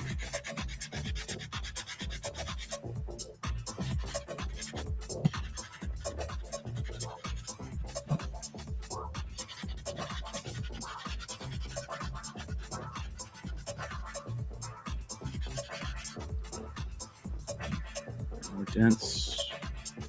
One right there.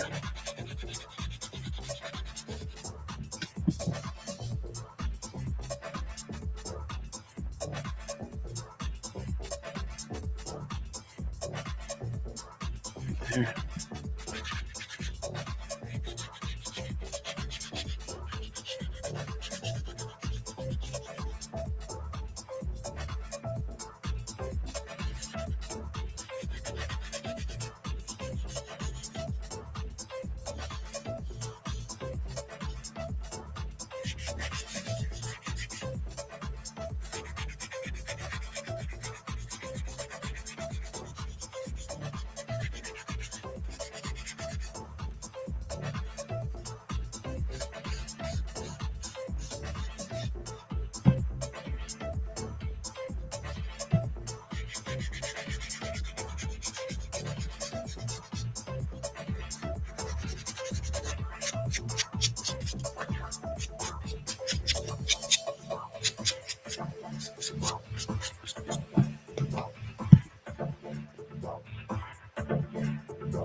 Whew!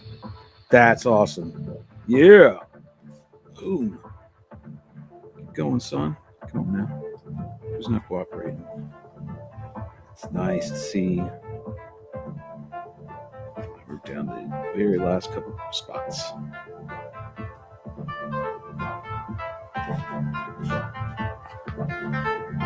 Yeah.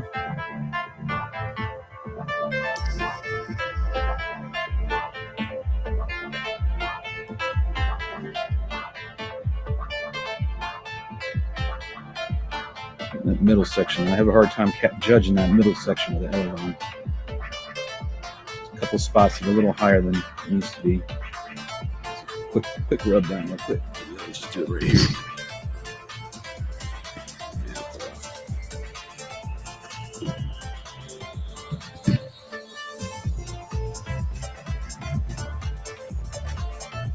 It's right here.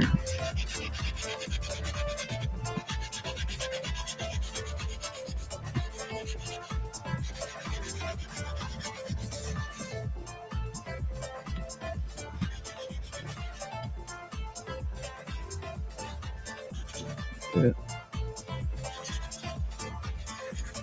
Or anything else? I think it was just that one spot. One more round in here. Let's see if it's nice and smooth. That's good.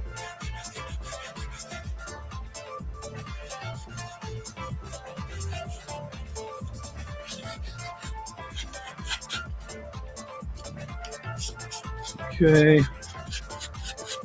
Apparently people like woodworking, or I'm doing something completely effed up.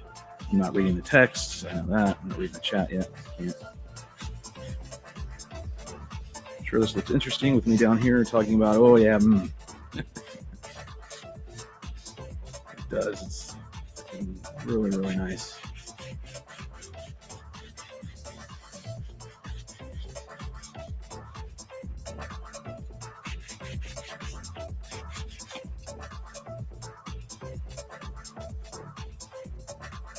Fill it right there. Just like,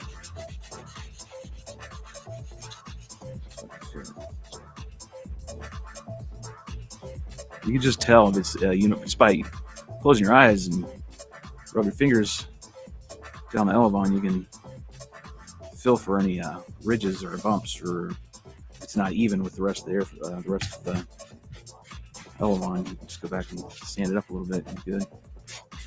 All right, we're this round. Okay. I think I gotta do this again.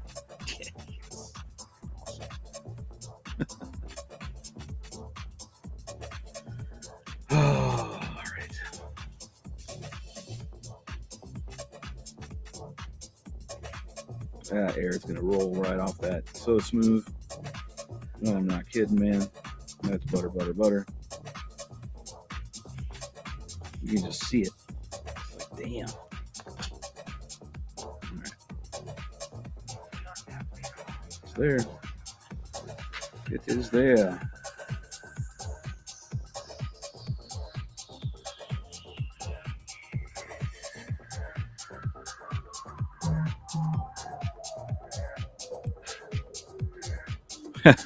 What's up, David? One of my brothers is watching.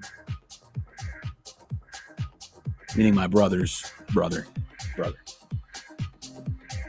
Not all you knuckleheads. Talking about family. He gets on the Facebook and says, I didn't even have to read the whole damn text.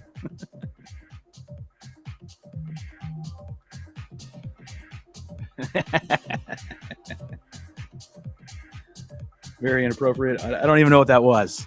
So now I'm worried. Now you got me thinking I said something wrong.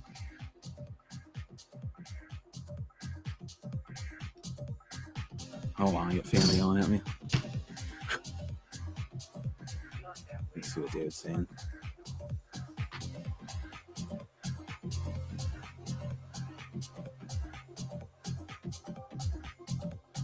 Whacking it. Yeah, he's fine. See a video of you sanding wood in your lap. Very, very appropriate. Whacking it. I knew. See, I felt it in the force. I knew when you fucking knuckleheads would say something. You should have heard earlier, David. I was going, that's awesome. That feels so good. And then I realized, oh, wait. Tedious this is, right? It's a very long process we've been on today. Bob Vila, full extreme Bob Vila right now. Getting all this done. But like I was saying earlier, it translates into flight. So if you get this done, oh so right, especially on a right wing, it will fly amazing. Spot still, I see him right there. We go down here and whacking it for my brother. Whack, whack, whack away.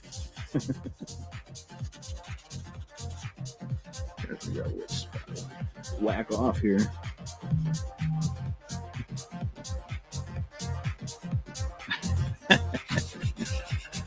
You're talking about our childhood now, man.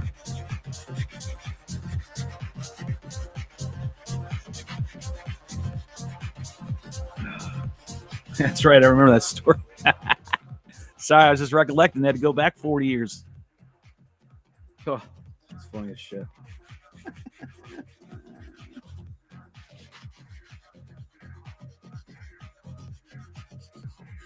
All right, that's it. I'm done. I'm not going anymore. The last 2% can go fuck itself.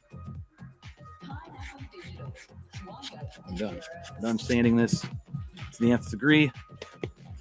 I am satisfied with what I've got, which is a million times better than what I had for all these years flying for Chris. So it's only going to be amazing. Heading back to work. All right, go back to work then. You're your own boss, so it's kind of like when you want to go back to work.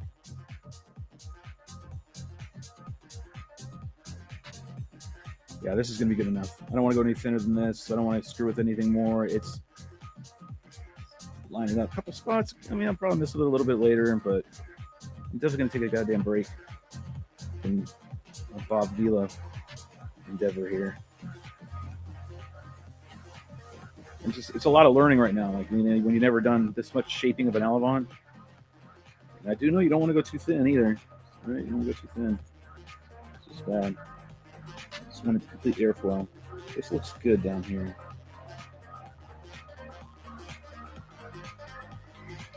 Kind of good.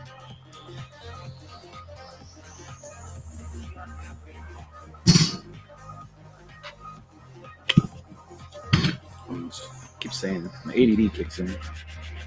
I'm an idiot.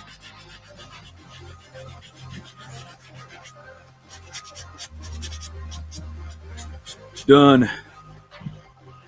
There's shape. More shape here. That looks really bad now. David's got me all self-conscious.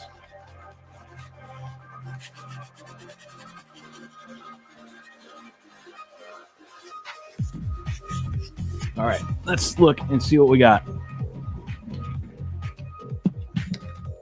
know everybody wants to play this one.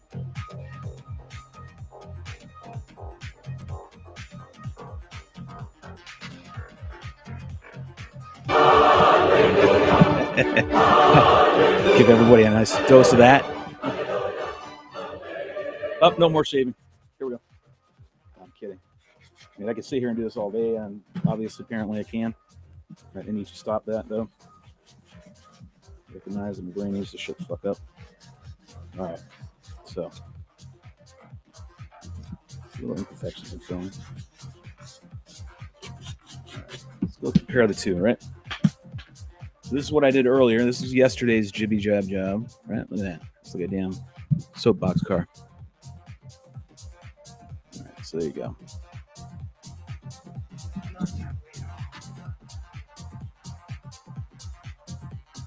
Here's the difference.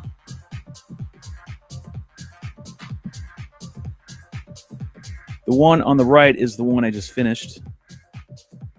The one on the left is the one I did yesterday. So you can definitely see the big difference in how thick they are now, right?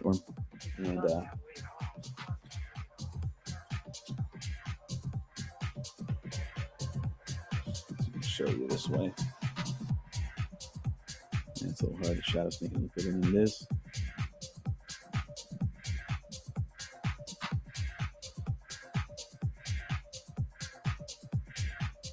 Soak it in. That's what you're looking for. A couple little spots.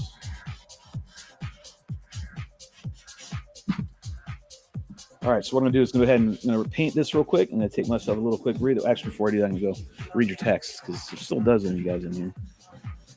Go find out what you guys are battling about. Just smoothing it out now. I'm not looking to hunt it to perfection. Just making sure the air is going to roll off onto this Elevon nice, smooth as possible. All right.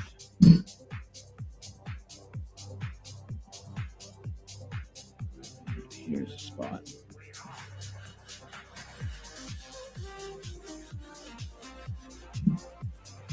There you go.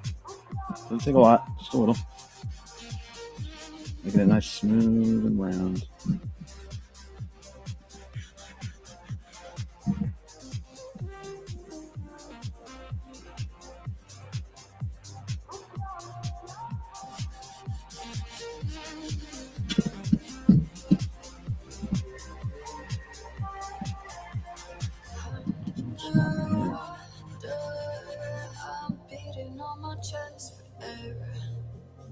Crushing pressure, beating on my bones like warfare. Hold it above my heart, burn it into my mind. Okay, good enough. Now let's go here and check out some chats. Then I'm going to go ahead and look at your. Start from the back here. Let's go down.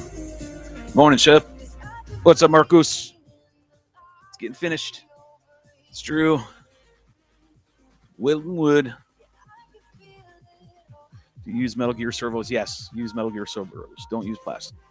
Elevon work is important. It very much is. I agree.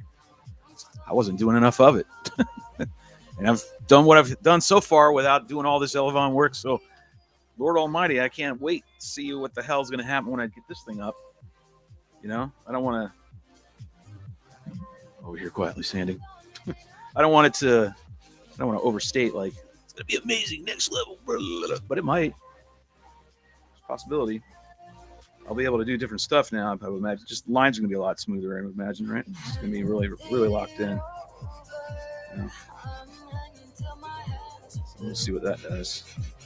Continue to quietly sand in the background, which you're not seeing me do. Damn, I should really stick around and learn something.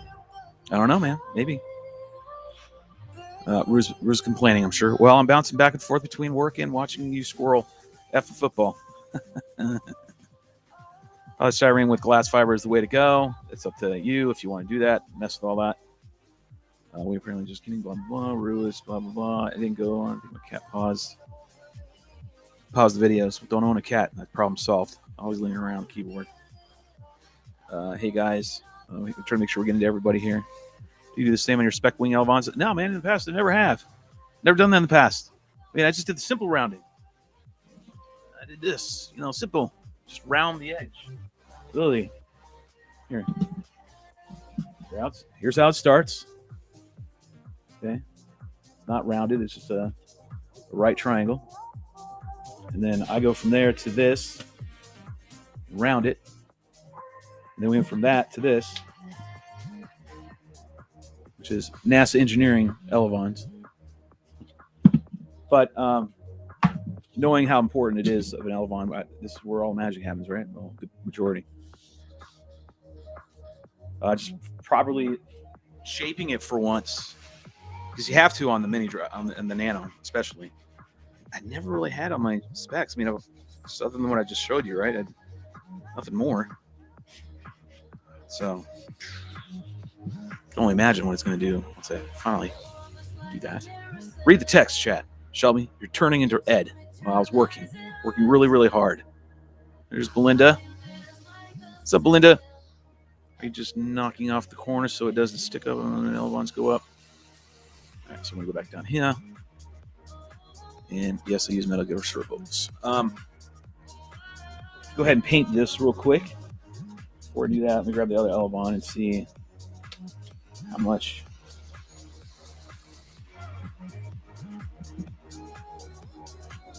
Okay, same width. I didn't really jack it up too much. At all. I didn't. So the width is the same on both now. Width's the same, right? So we're good on that. So I didn't shave, I didn't make this narrow. Just thinned it down a little bit, right? It's a big difference. Wow. So, let's get on the table.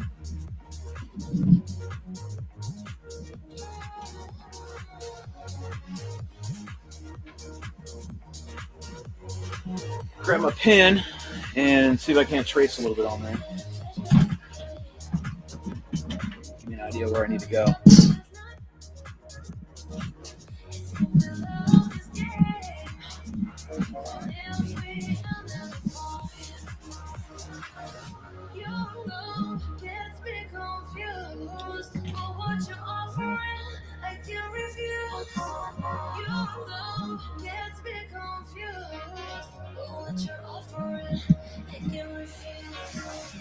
Okay. Go to the other end, do the same thing.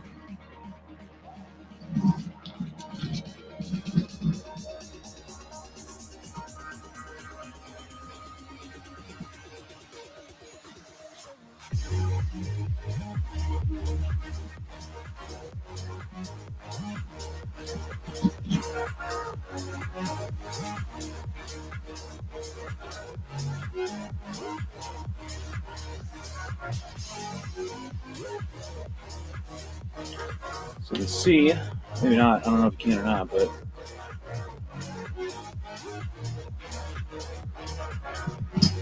chunk that I have to take off. I don't know if that line shows through in the video or not, but that's what we're looking at.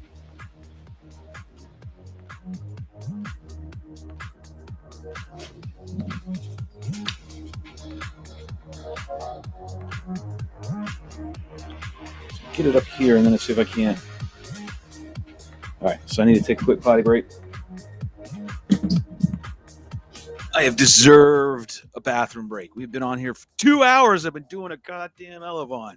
I promise you, that shit's not happening again. Holy hell.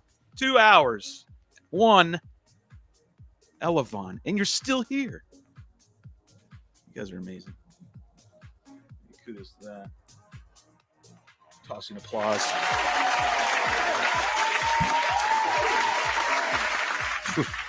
2 hours for one damn thing. And a longer digital. I like digital, man. The best ones I've ever ran are the Alpha 7050 from Spectrum. Thank God they're my sponsor, because I don't know if I'd pay $86 per servo. However, those are the best digital Metal Gear servos I've ever ran. Smooth, direct. Like your every input is it's flawless. It's so amazing. I have it on the Lambo. And I can't remember which one else I have it on. Rudy, you remember which other frame I have the silver ones on? But either way, it's on the Lambo for a reason, because it is amazing. They are absolutely amazing, but I don't think you can get them anymore. I think they're out of stock. They're not making them anymore. Still watching Chuck Nolan from the ATL. From the ATL. Yeah, it's on the mini grab. Gotta do that. All right, so give me just a moment. I need to relieve myself. And I'm not going anywhere. I'm going to give myself a timer, right? We'll give myself a timer. Give myself a damn timer. It's not a 5-minute timer, but it'll be whatever it is. Blam. That's obnoxious. Does not need to be that large. A simple timer. Myself a mental break. You guys will probably want to go grab your scotch, your Jim Beam and Coke, and Coca-Cola. Sorry, I didn't mean to fade to that. Let's go right here to this. So there's my timer. Give myself a couple minutes. Stretch the old legs. Go to the bathroom, whatnot. It's already starting. It's 1:30. You guys need to get some lunch somewhere, right? There's the timer. I'm just going to kill the mic. I'm still going to see me walking around a little bit. Might be screwing around the table, but in 5 minutes I'll be back. Actually, look, it's less than that. Go ahead and chat away. Leave any comments and questions. Don't forget the holiday contest. Don't forget about the show. That's right. The Lost Super Spec. Oh, pour one out for good old Silver Spec, man. Damn. I was talking about that this morning to Brian, by the way. 2 frames I had in Drak foam that weren't Draks, gone.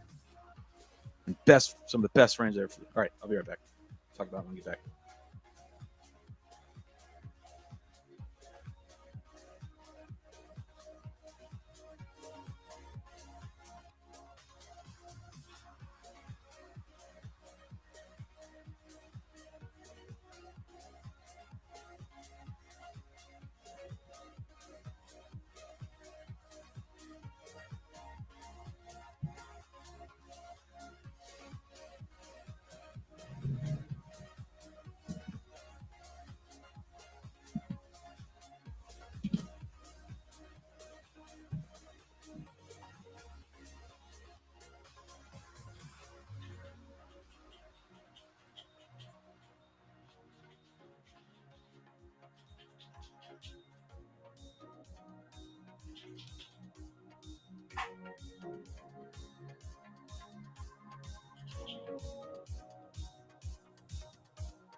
That was a quick 5 minutes, damn it. 5 minutes. Where are we at here? Any FPV pilots in the house? No, not one. Not even the host. Get rid of the timer. Do that real quick. Bleep. All right, so I painted the other Elevon during my short little intermission. One swipe done. So come back out here. I'm going to go ahead and climb this mountain. Do it again. So we can do it quicker. So I traced it. That way I know what they look like, right?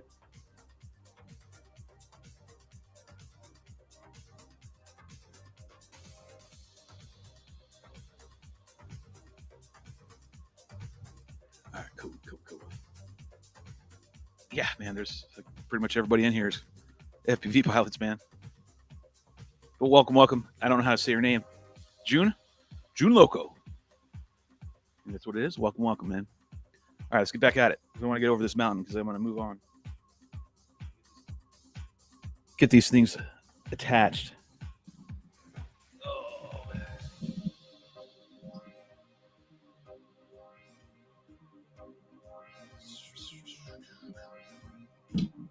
Another way to just do it, right? Send it.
Whew. Okay. Hey, where'd it go? Oh, no. There it is. So I do the bulk of it with mouse sander and then the rest of my hand, right? I think that's the best way to do it. That's how I've done my previous ways of incorrectly shaping my album, apparently.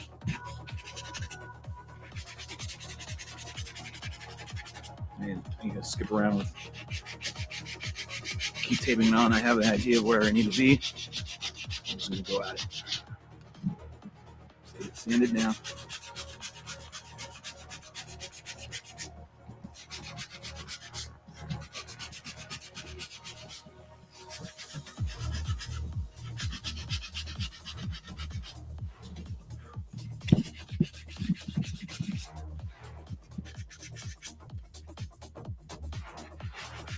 Did the edges pretty much to the line, right? That I drew. Still needs a little bit more. I can do it by hand now. It's really right to where I need it. My edge right here will be my guide for the rest of the entire elevon. Here, we use this a little bit. Use some helping hands. Some bow that putting pressure on. I'm not bowing the damn elevon. I need it to be a little form-fitting.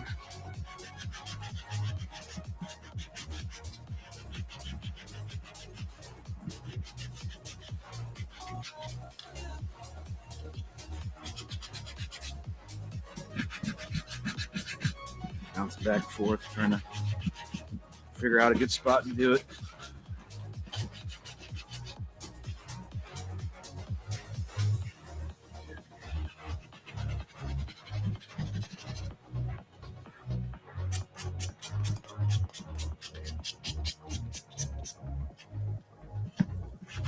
It's gonna be too much.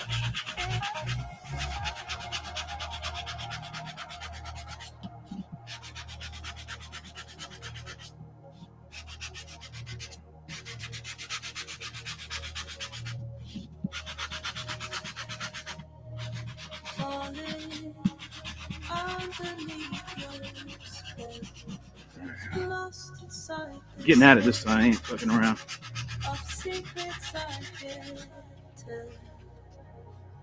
Already. Like the other one.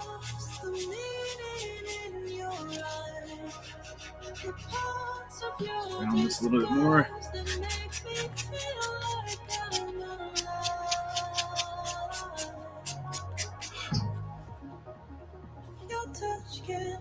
See, now I know what to feel for, right? So I was filling it up earlier. Now I know it. It's a weird, quirky thing.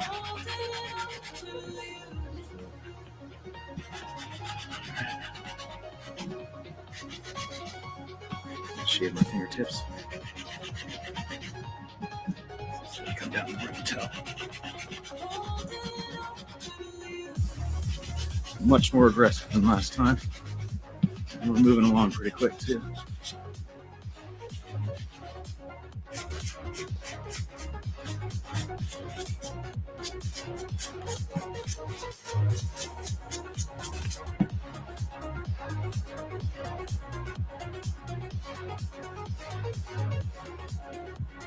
Material right here, so we're not there yet.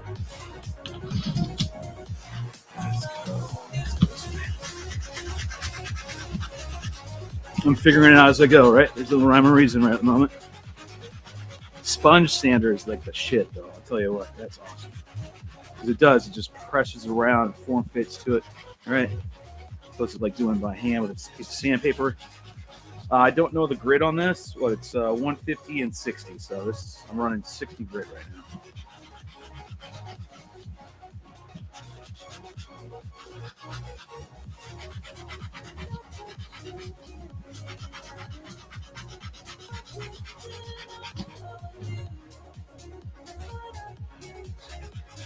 I remember how much we took off last time, so it's gonna be the same this time, right? It can be any different. Perfect things, bro. Do you fly much LOS or just FPV. Primarily just FPV. I can do some LOS. I'm not saying I'm skilled at it. You can do your basics, right? Figure eights, and I can just do some stuff, right? Not a newbie, but I don't fly LOS. Say if I were to average out my times, right, that'd be probably like 5%, if even that. When I go to CFL, I try to do it. When I've gone in the past, I try to fly at night radiant night for everybody who's sitting around the campfire, so they can get a little show, a little fun, flying around with the night radiant. And that'll be pretty much the only time during the year in the past that I've really flown LOS. You could do it for like, maidens or whatnot. We can do that, but not like, hey, I'm going to go out and LOS my mini Drak today. No, I never do that.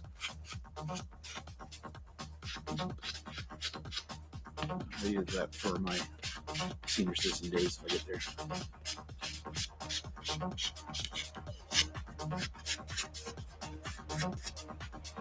All right. I'm just going off of what we did last time, right? It's a lot of feel now, right? I'm not necessarily lining everything up necessarily at the moment. Got my templates, which are lines at the end. This doesn't match up the rest of the.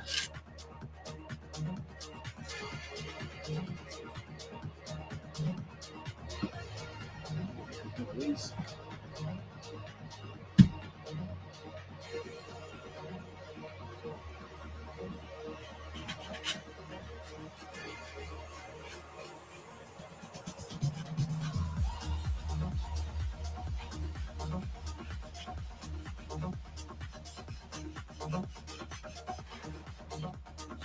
Done.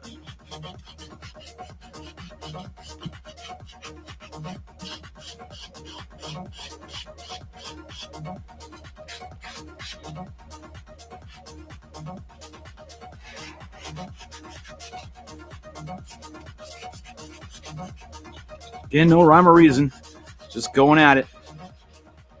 As far as going off memory of the last Elevon, and these are my guides that I've drawn out on each side.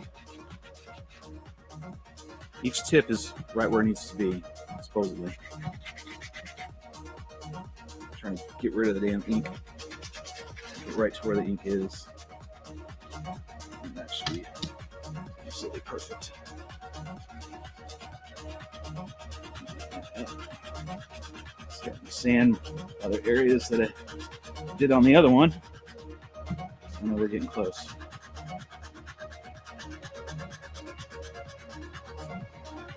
I don't intentionally mean to match the sanding with the beat of the music, but it just seems to happen that way.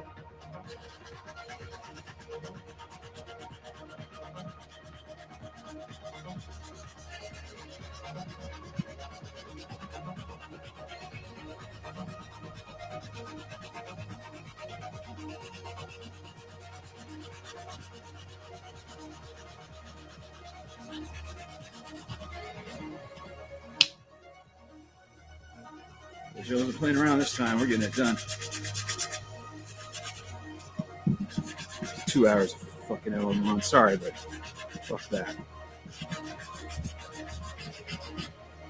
Get this shit done in 10 minutes.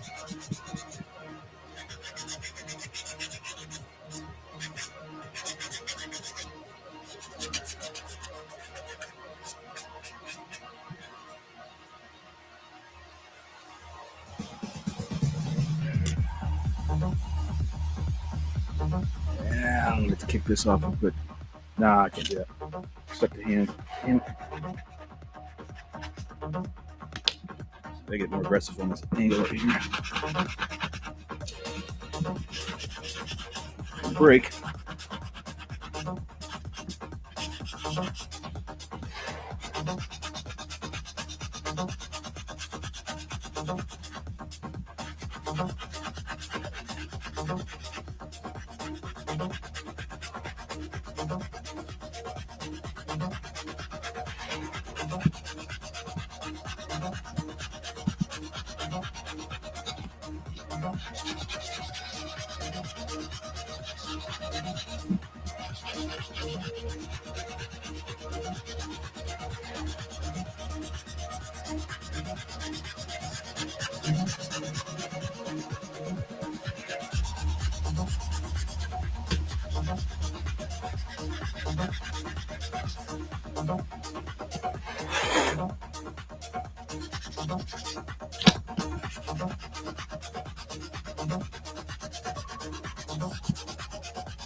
All right.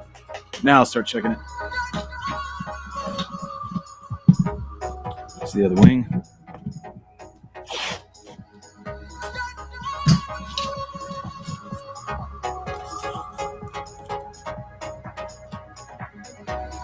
It's from the rat. Shit.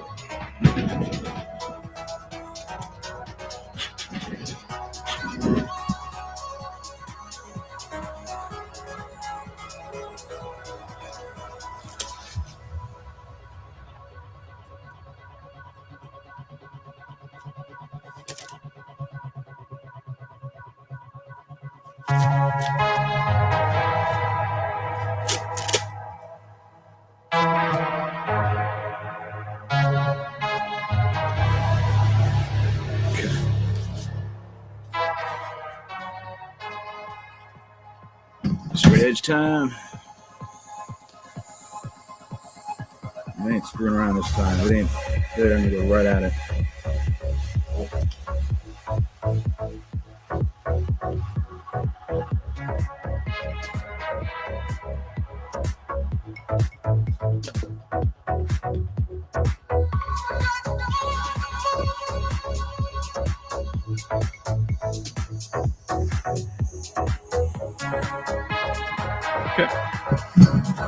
need to wait. I know. Just want to get an idea how far away we are. Check it.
Mm-hmm.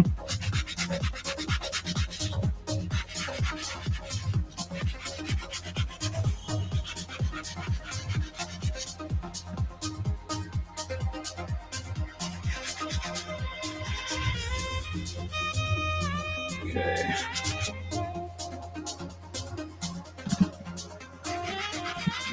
Round it out some.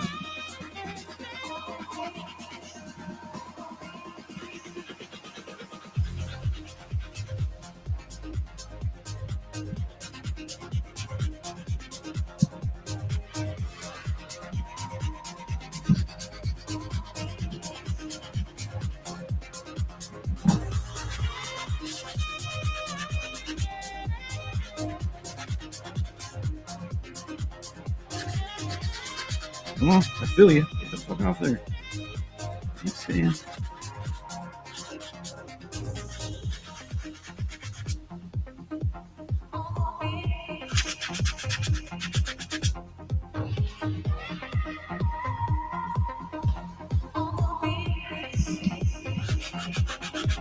It's got a little ridge that's poking up right here, and I gotta smooth it out. Right there. Oh. This way. That way.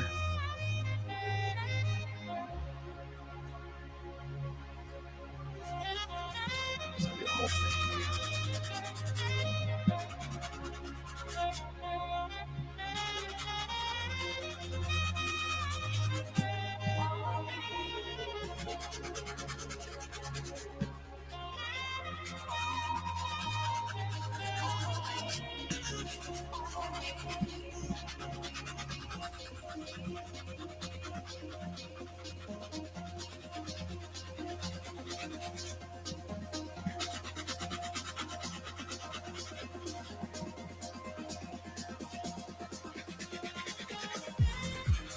All right.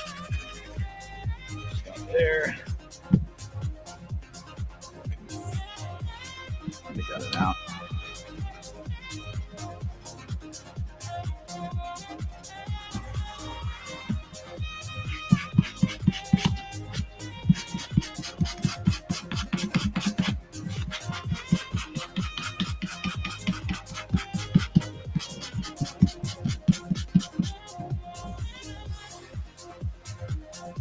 See that?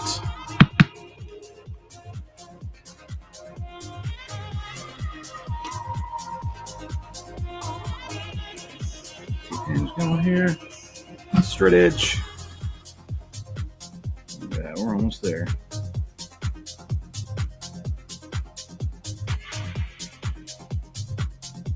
Making the marks again.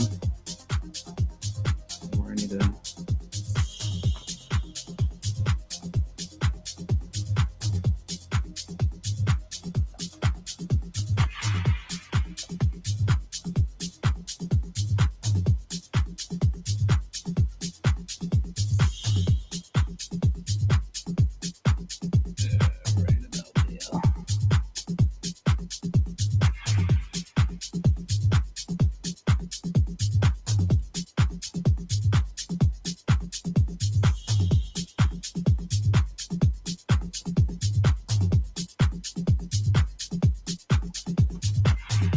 here. My wingtip is good. Wow. Just a teeny bit on the wingtip. Wow. Yay, man, to that. We're almost there. A little bit right there.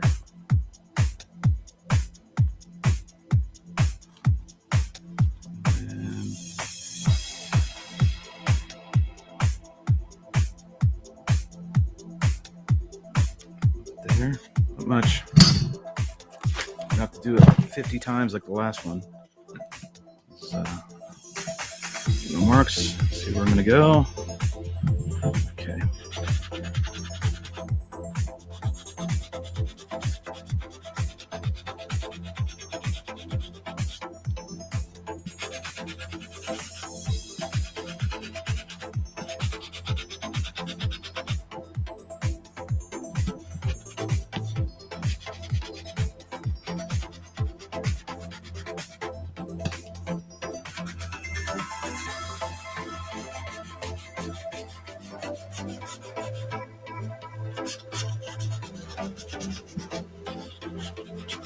Got them all out.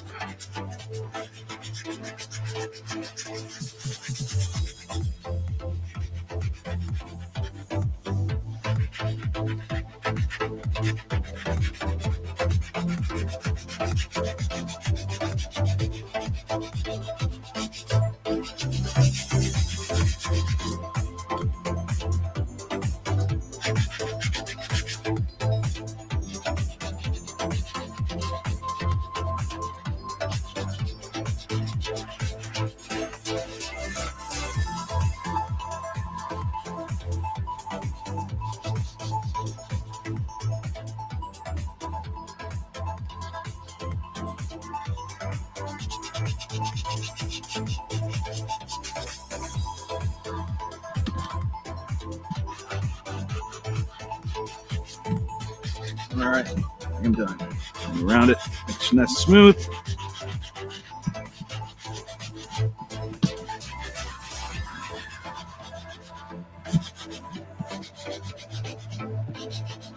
Even in and out. This spot's just a little uneven. This right here is the only issue I've had. Try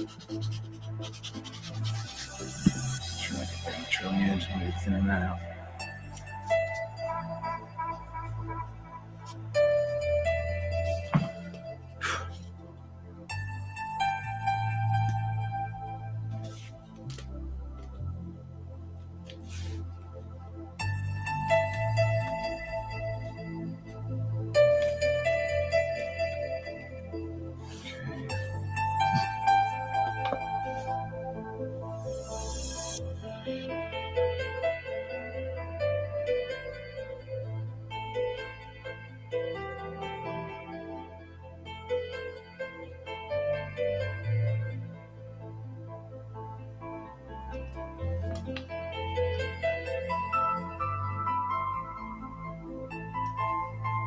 Just about there. And hey, we can paint this one too, and grab the other one because I got to tape it on. Part of the build. Horizon and beds. Down there, let me tip. Gotta make sure this is perfect.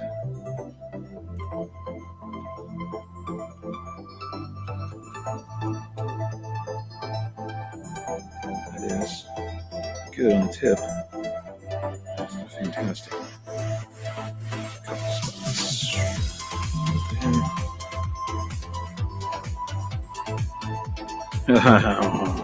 Christmas present's coming. Courtesy rail. Yep, sure do. Motors are on the way. Okay, just a little touch up here. I'm gonna take it over to paint and grab the other one.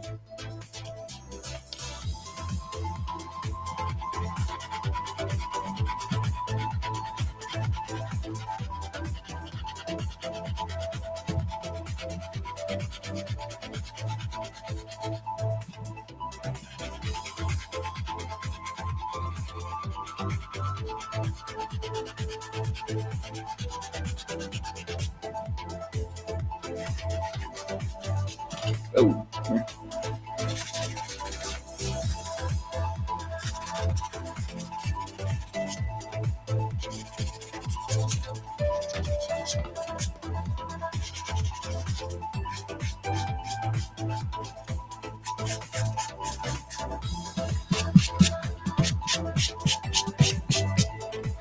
All right.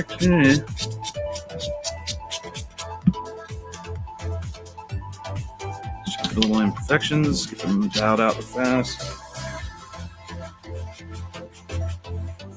Let that air coming right off there, smooth as can be.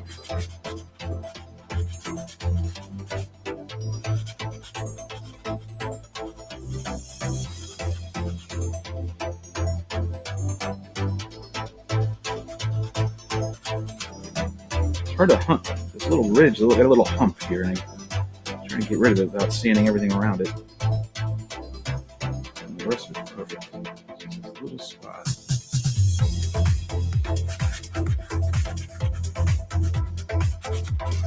Right.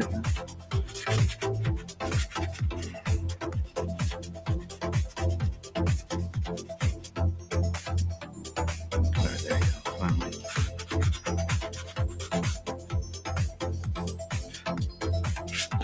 That's good.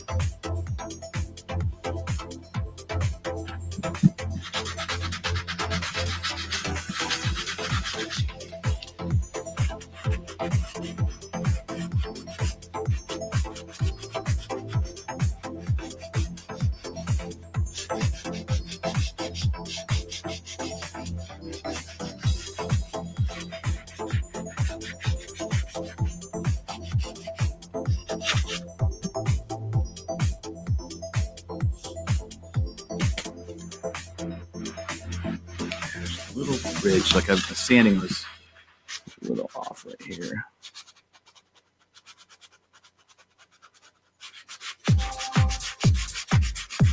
Lightly go at it.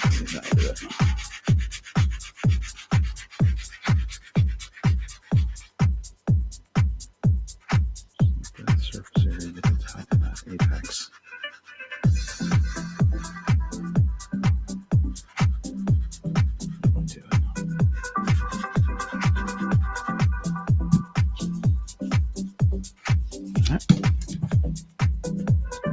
For the center, that's okay. All the action's really out on the edge, right? So, got a little bit of a ridge, not absolutely perfect, but it's on the center part.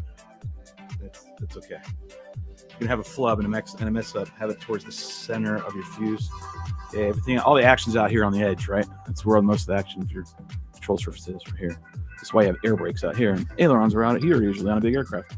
So this is where all the movement happens. So this needs to be perfect right about here. This down here, you can flub with it and screw with it. You got a couple of imperfections, it's okay. But out here, that's a different story. You gotta have that perfect. You don't want it, you want it perfect as possible, right? Best airflow. But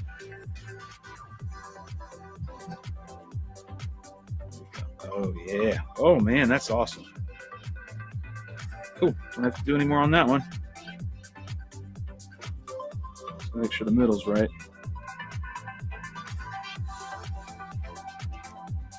Middle looks like it needs just that one spot. Mark it real quick.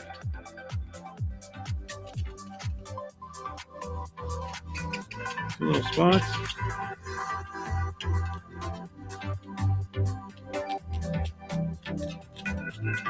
Okay, I have marked.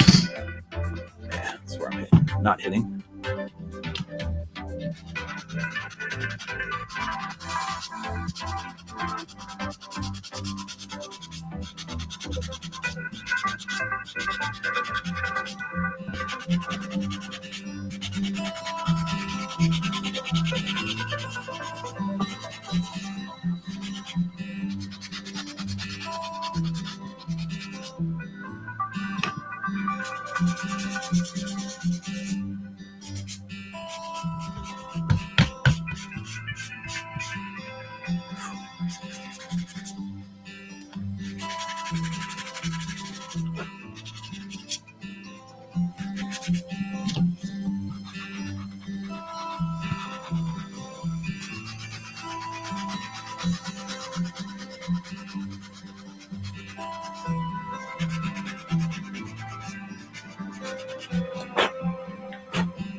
Mount it.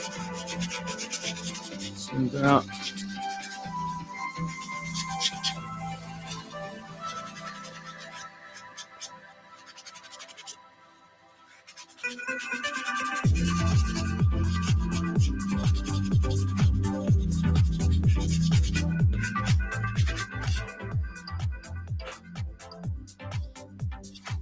Check it out, make sure how it looks.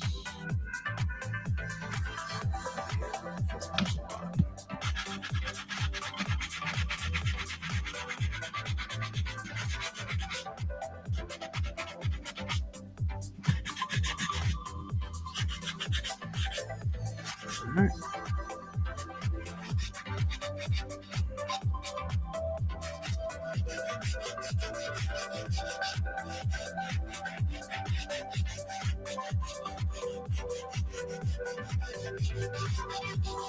Just putting the last touches on it. Maybe not 10 minutes, maybe an hour. It takes an hour to do this fucking thing. Do it right, I guess.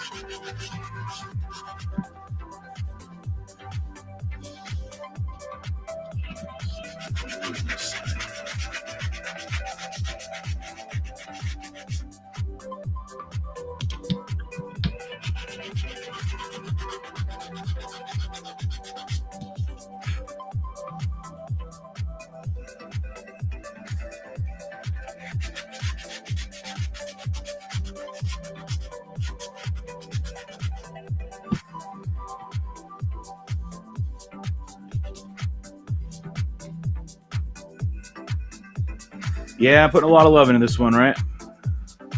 The thing about wings is they take on their own personalities each time, right? They have their own little quirks, and you can start forming like a little bond with it, if you will. It is an inanimate object, but still, start to get its.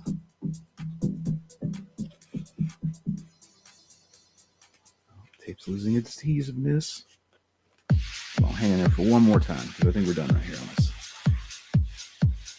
Go paint. All right, let's check over here.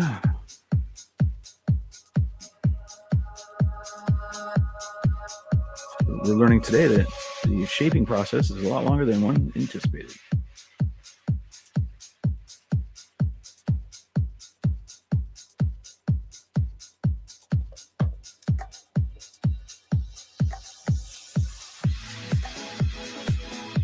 Good. Spots are right on the money. Like that. That's looking pretty good. Go down here and tip, double check this way.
I'm seeing them down, but I'm not.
Money. You made it. You got over the mountain. Hell yeah. Double check, make sure I'm not too excited for no goddamn reason. Boom.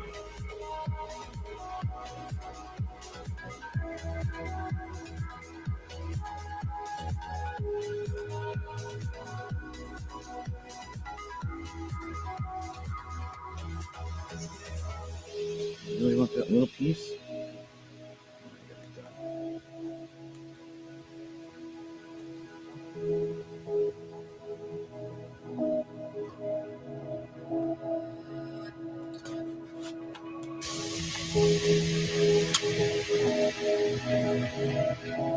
It's just that middle section. I always have a problem in the middle. Yeah, definitely right there. Let me see if it's getting better over here.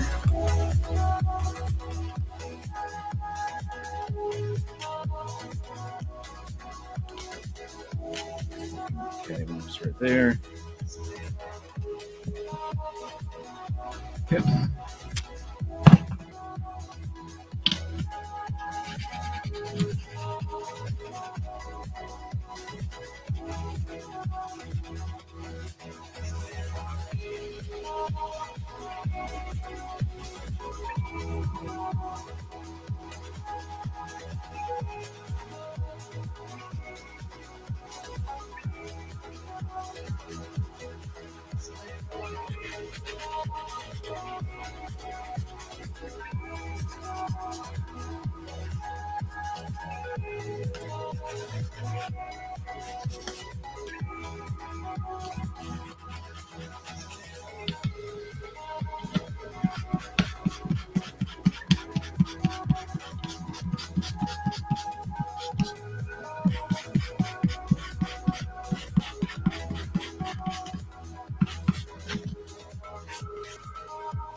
Glasses flop off my face.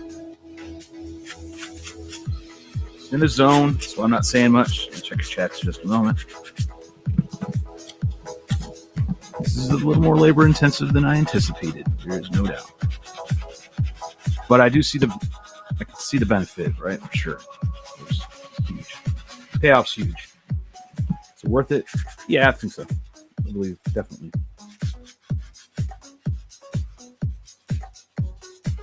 Can you get away without doing it to this extent? Yes.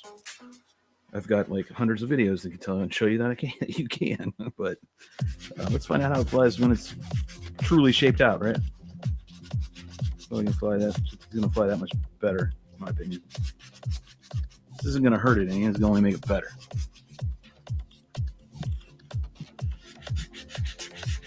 Rubbing it live. Or you say rubbing it live? I see what you're doing there, son. I don't know if this piece of tape's actually going to hold, but let me give it a shot.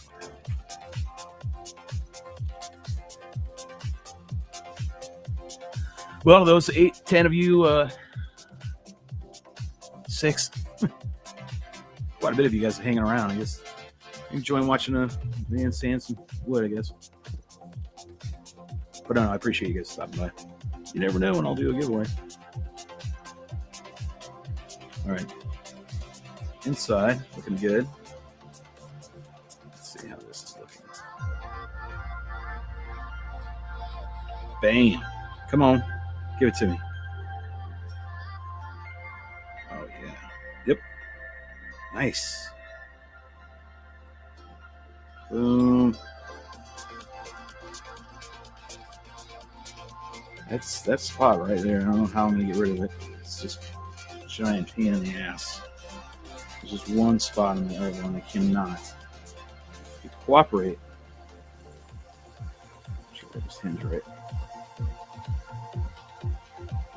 No, maybe it is good. No, okay. I just didn't have it hinged up right. Yep. I think I am done. Amen to that.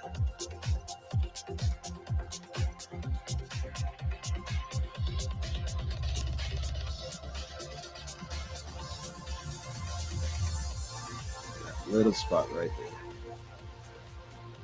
Hinge right. One spot. Right there. I'm not getting it to come off.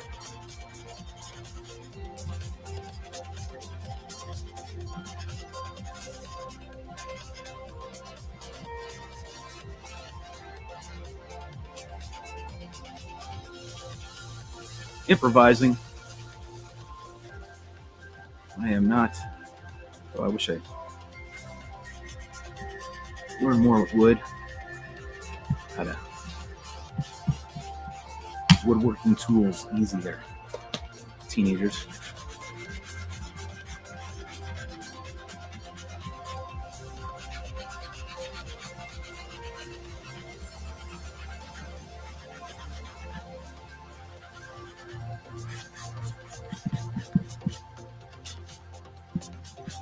All right, is it perfect? Pretty close. I'm not going to chase that last 3 or 4 or 5%. It's damn near where I need it. Right. Do one more measure, one more check, and then go to sand. Go to paint. Be done with that one.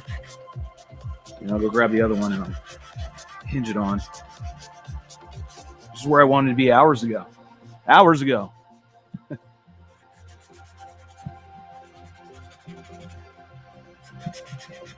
I know it's holding this up, but I just cannot get the damn part to stop.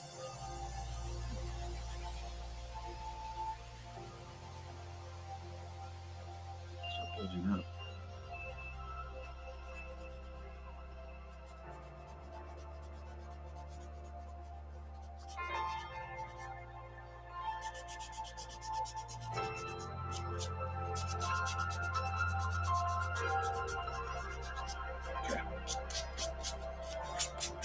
Rounding job here. Let's see.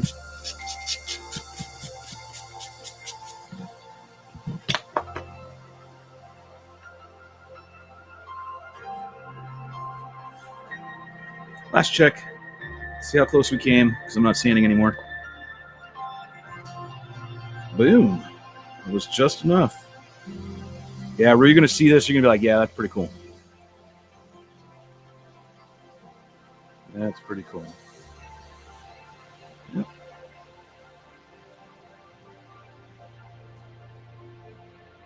Just going all the way down. What the hell is this flew in here?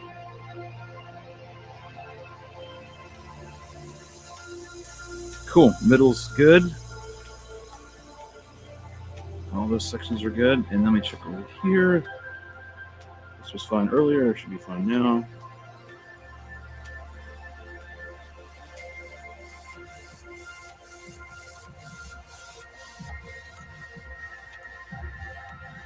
Oh, it's so tight.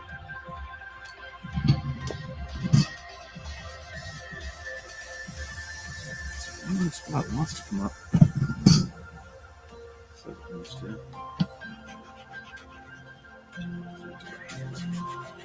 Teeny little section.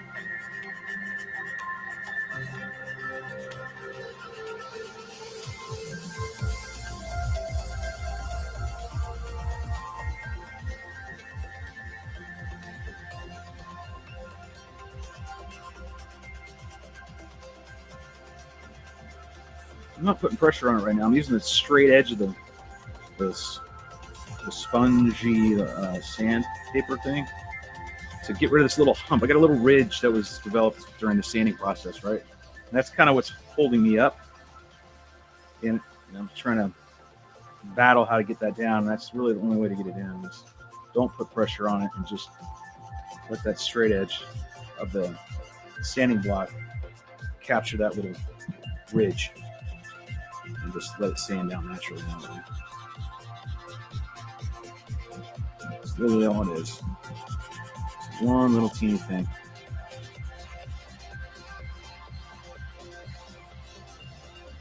And go back over like this. All right, done. Sanding, fully committed. Just round it. Going to paint. Tone it down, make sure it feels good.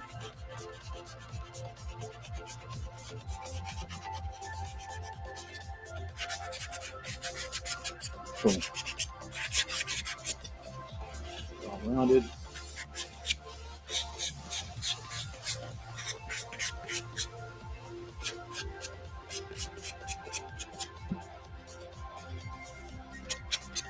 Looks good. All right, back over here to slap some paint on it.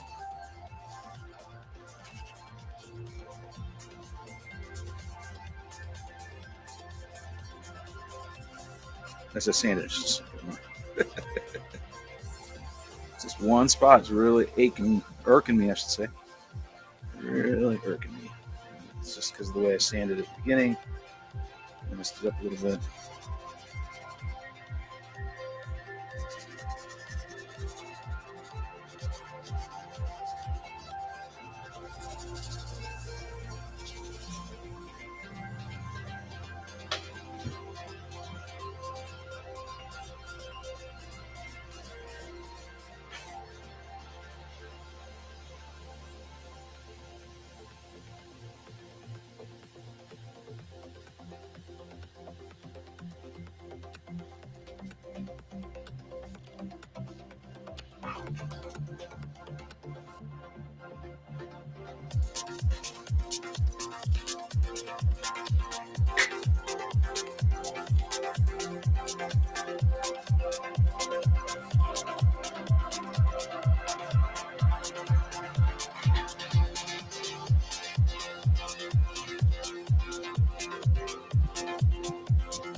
Well, I thought it was going to be good, done, but I had to do one quick touch-up paint.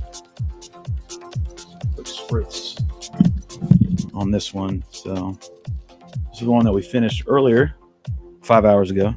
Only took 3 hours to sand. But we got it done nonetheless, didn't we? The second one was much quicker. How much quicker was it? By a whole hour. It was probably 1 hour, right, to do that one.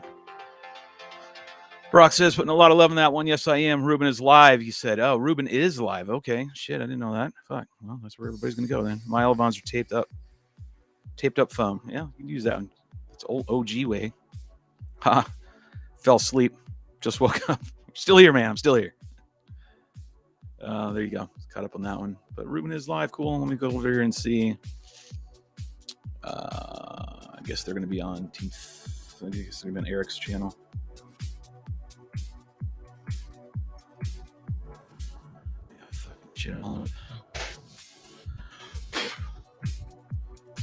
Hey, he's live right now. But it was like, I walk up to it and I'm like, whoa, this thing's got some fucking webs coming out of here.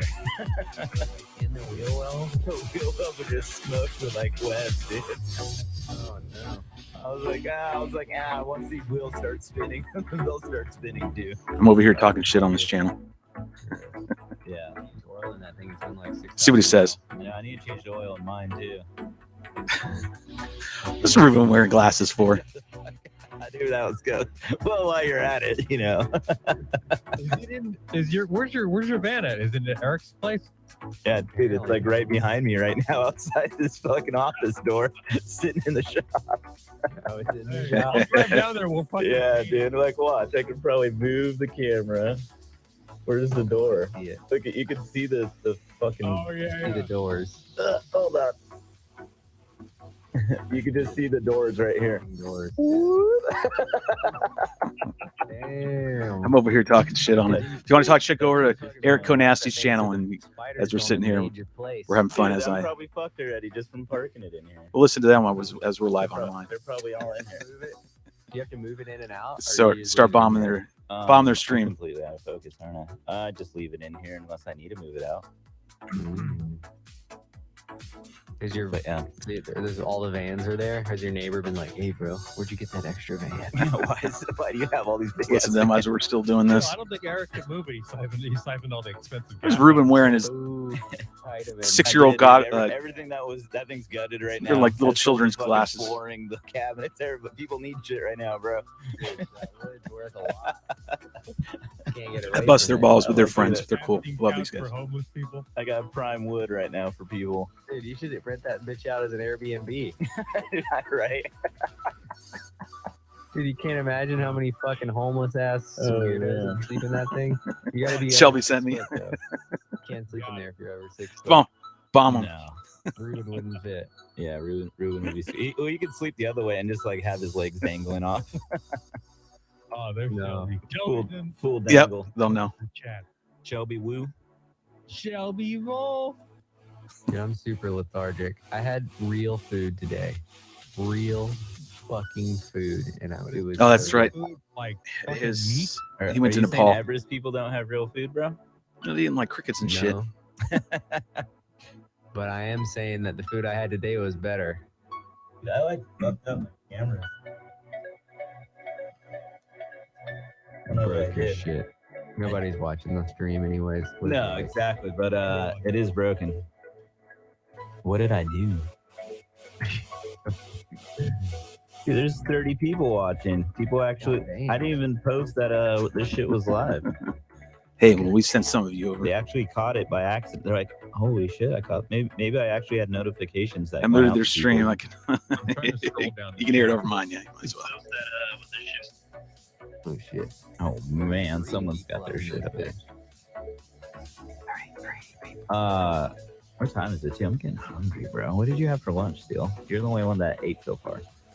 I had 2 eggs with whole milk mixed together into a 6 scramble with some jalapenos, and I had a little salad with some mixed greens, maybe a ripe avocado. This is an some accident. Tomato, a little bit Popped of up in my feed while balsamic editing vinaigrette, footy. some Hello, lime, Poland.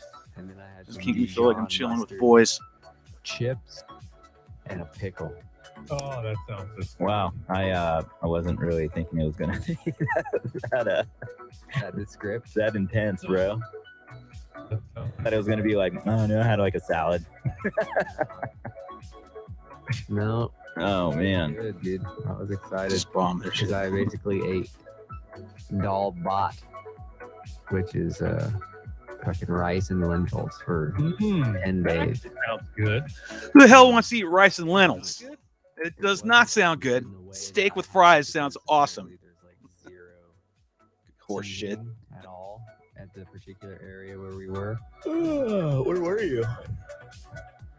Go back over mine and see what's going on over here. On Everest. Just Mount Everest, you know. Whatever. Yeah. Like the base camp. You didn't go any higher than that, did you? No. Okay. I was worried. I was like, dude, don't fucking climb that mountain in your condition. My condition. What does that mean? Ruben, when you go there, that's an area where you could just pull down your pants and the hemorrhoids will just freeze off, bro. Oh, like Terminator 2, where he gets blasted with that fucking liquid nitrogen. Yeah, dude, that's exactly what happened. So as we're listening to their stream on Just my stream, flick your hemorrhoids off, bro. I'm gonna laminate these. This Elevon, right? Oh. Shit ass That's laminate. dirty. I didn't think about that. I got a good I'm gonna visual. steal it out Oh, of just be shit. some brown snow. It's gonna happen. Nah, You let's guys. I use this. can't wait. Screw it. Let's use this. I don't know where it came from. But it's got arrows on it. Oh man. Well, that's good. Yeah, I'm glad you had a nice trip, man. The video looked pretty. I mean, I need to make real video. That was just like not even a teaser, really. The video that I posted online was like the tiniest of teasings. I have a mad amount of footage to post. Yeah, there's no doubt it is, man. I've been jet lagged. I'm still jet lagged, actually. When did you get back? Not yesterday, but the evening before. And I didn't go to bed until like 3 in the morning. Woke up at 7 and then hung out all day and went to the climbing gym and exerted myself extremely. And then last night I slept. I went to bed at midnight and woke up at 10 p.m. or 10 a.m. today. Sorry. So I slept about 10 hours and I was exhausted when I woke up. And then I went grocery shopping and now I'm home chilling and doing this podcast with you guys. Dude, you don't even have a roommate anymore. I know. It's the first time in 6 months that I've been at my house alone for more than 2 days. No roommate. So are you just like you just have that sweatshirt on right now, but you're just walking around like with your underwear on? I just go sit on every toilet in my house and hang out and sit on Instagram. Wait, you got a roommate? Yeah. Yeah, for like a week. No, I had a roommate for 3 months. 3 months? It's like a week, bro. I wasn't there for that. I wasn't there for it. He was just living in my house. Oh, okay. It was Evan, the guy that I don't know. You know if Evan. know him. As we sit here and listen, we're also doing Evan on Instagram. Elevons. Axial Tilt. Yeah. Evan Murchison. I got to see a picture. Unfortunately, my brain doesn't work that way. He's a young. The glasses are fucking it up, bro. This is me thinking. Murchison. I always call him Murchison. I don't know if he's even got a picture of himself. Why would he have a picture of himself on his own Instagram? Yeah, you don't do that these days, bro. You just put up CryptoPunk as your little avatar thing. CryptoPunk. Mm-hmm. But I heard Ruben's got a lot of those. Crypto you're punk. right. Mm-hmm. I got cryptocurrency now. Do you really? You finally dove in? Yeah. Yeah. What'd you get? Alan is the guys I talked to in the Florida area. They got me fucking. You gotta try it. You gotta try it. I was like, fucking leave me alone. So I bought like Cardonia, Doge, and some other shit. I don't know what the fuck the names are. Anger. Sounds like you just threw money down the toilet. Dude, Bitcoin right now. I have no idea what it's doing. Dude, my Ethereum's popping right now. It's been good this last week. Yeah, I almost sold today because I'm so over. I don't know what your like. And Toby and Woody were talking about it last night. And Did Toby tell you about my drunken fucking buys of cryptocurrency? Oh, okay. we didn't get that far. when Woody was saying his friend bought fucking Doge at like 6,000, I'm like, or not Doge, Bitcoin or Ethereum for like 6,000. I'm like, 6,000? Was that your roommate? Yeah. Okay. He Dang! doesn't look anything like that, actually. The young buck. Yeah, he's 18. Was he working out there or was he? No, he moved down from Vermont. He moved down from Vermont. I met him at the protest in like the early before COVID when they had that like FAA protest. Oh, okay. And he was super cool, and I just kept in contact with him, and then eventually he became trustworthy, so I asked him if he would run my Instagram for ethics, and then he did that for like a year, and then he was like, yo, I'm graduating high school, I'd like to leave Vermont because it's like I don't really want to live here forever, and it seems like there's a good place for me possibility to live in Atlanta, but I don't have any money. And I was like, well, fuck, you can stay here for free. So I just told him he could come down and have an extra room, and he could stay in my house until he got off his feet.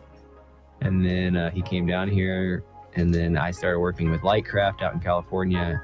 And I basically was like, hey, Lightcraft, you need to hire this guy so that he can, show you how to, or just basically do your builds for you, your drone builds. And then he just moved to LA. So now I don't have a roommate anymore. Dang. Well, he's got a job. That's nice. Yeah, he's got a good job. Makes good money, lives in LA, gets to fucking hang out with all the hot chicks that are out there, the slutties with the extra little crispies that you can't flick off because it doesn't freeze out there. Mm-hmm. Dude, look at this little fucking beast. Look at this beast. I don't even know where I got this picture, Eric. Uncle Steve. Oh shit, dude, that's a long time ago, dude. She had some chubby cheeks then. July 5th, Super bro. long. July 5th. When was that? Like This last year. really? This year.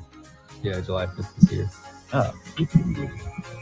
Oh, maybe that I sent you that as an old picture. Or That was something. literally right after this.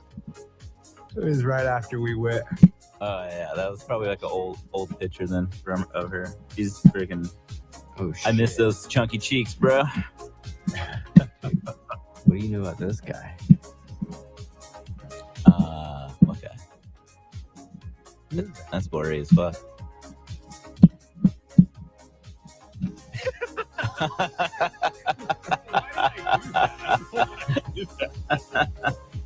Because you're a Reuben and that's what you do. Dude, I'm fucking awkward as fuck.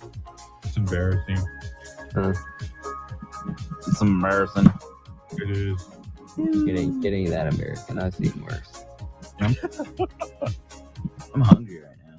I have random videos of chicks climbing on my phone. I need to delete those before I get fucking impounded. Right? You just looking at their butts or what? Yeah, basically. Go like this under them in case they fall. Uh-huh.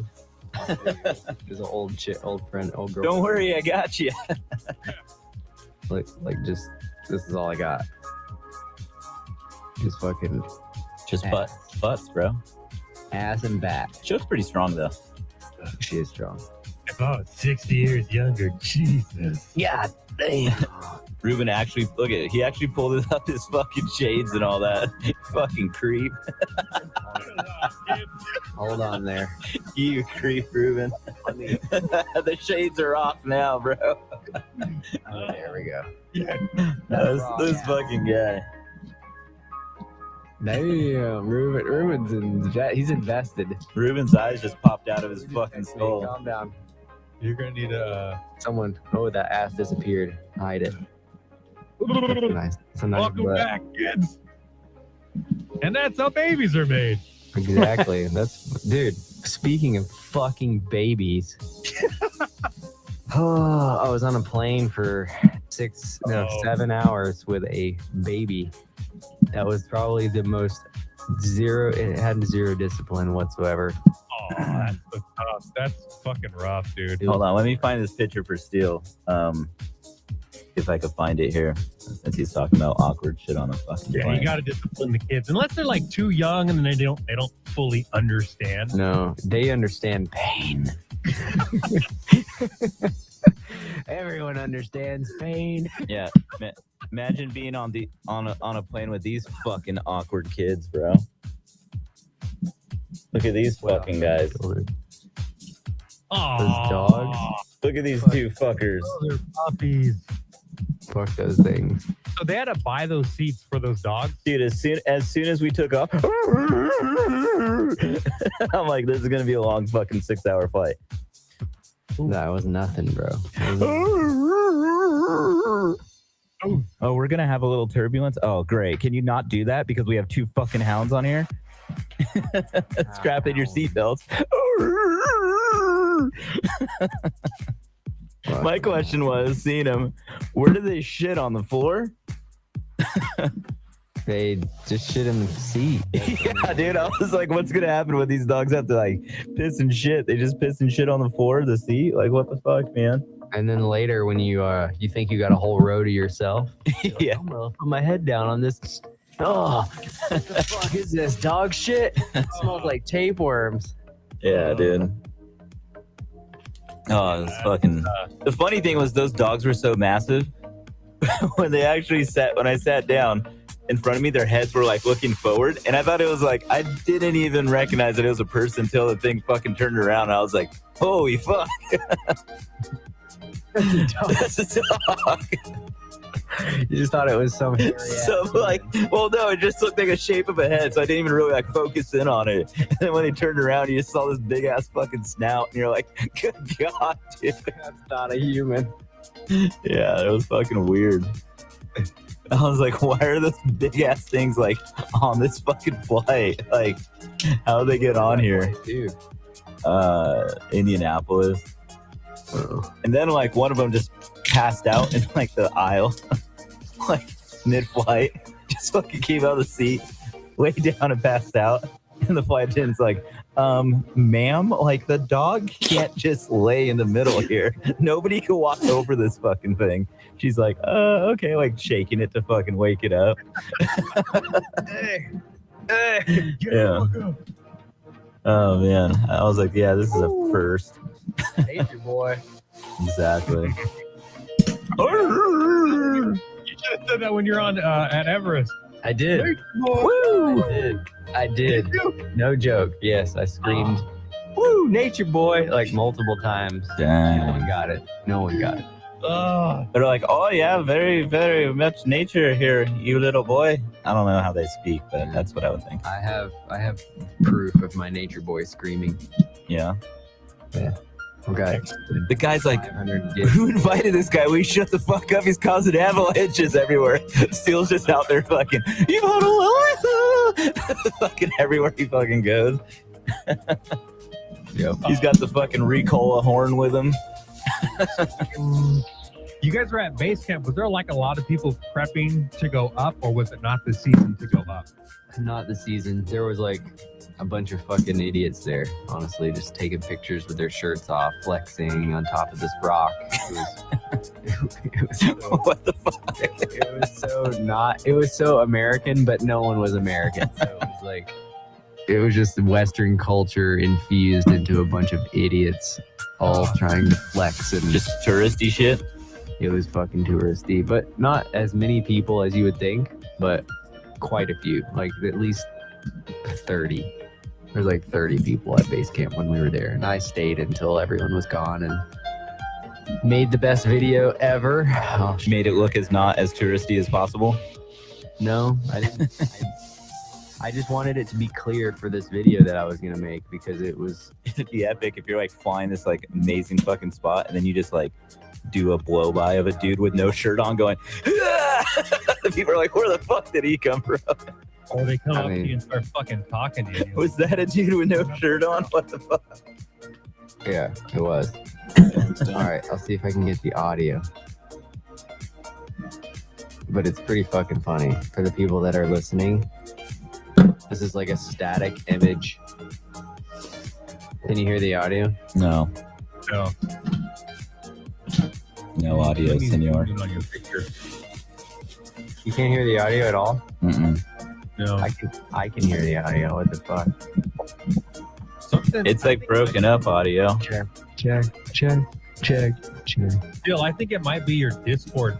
Maybe your Discord filter. There's like a little like monkey or something that just ran up on the rock. Yeah, it's humping the rock right now. Yeah, what is it doing?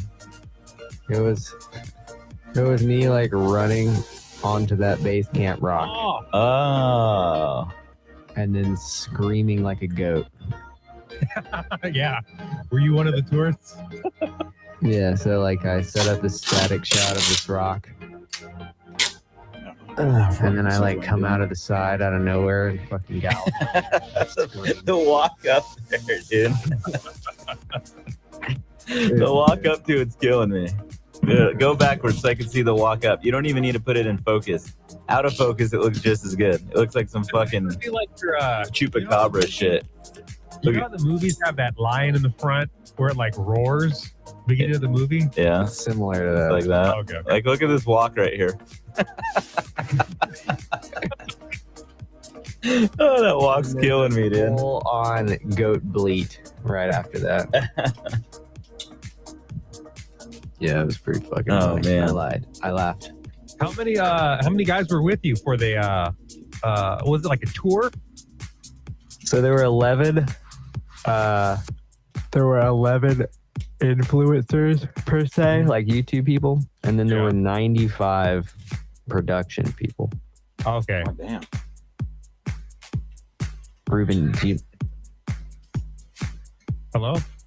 hold on. Do you remember? Do you know about this, Ruben? Have you ever had one of these done? The mouth swab. Yeah. That's No. the easy one, bro. The nose swab's Oh, his booger comes out. Yeah, that was the nice He one. they went too far. that was his brains. That wasn't his boogers, bro. Some of his brains came out. Fuck, Yeah. man. No, they did the. Remember when I had Rona? They did that when I went to the clinic over here when I had my shingles. That Rona, He's like, "Yeah, you got shingles, but we're gonna do a test for you." fucking Rona life. Dude, what do you like this? That was a good picture. The fucking look at the top of the cliff, dude. That fucking wind ain't no joke. No, yeah, this was right before we got on a helicopter that tried to land 8 times, and the wind just kept pushing it off the edge of the mountain. That sounds scary. The helicopter would like touch its skids on the ground, and then it would just start sliding off the edge of the mountain. And they're like, "Yeah, no, we can't land here." I'm like, "You just land, bro. You just did it. Just land. He's like, You just did it. You just landed." "This is real life still. This ain't battery operated."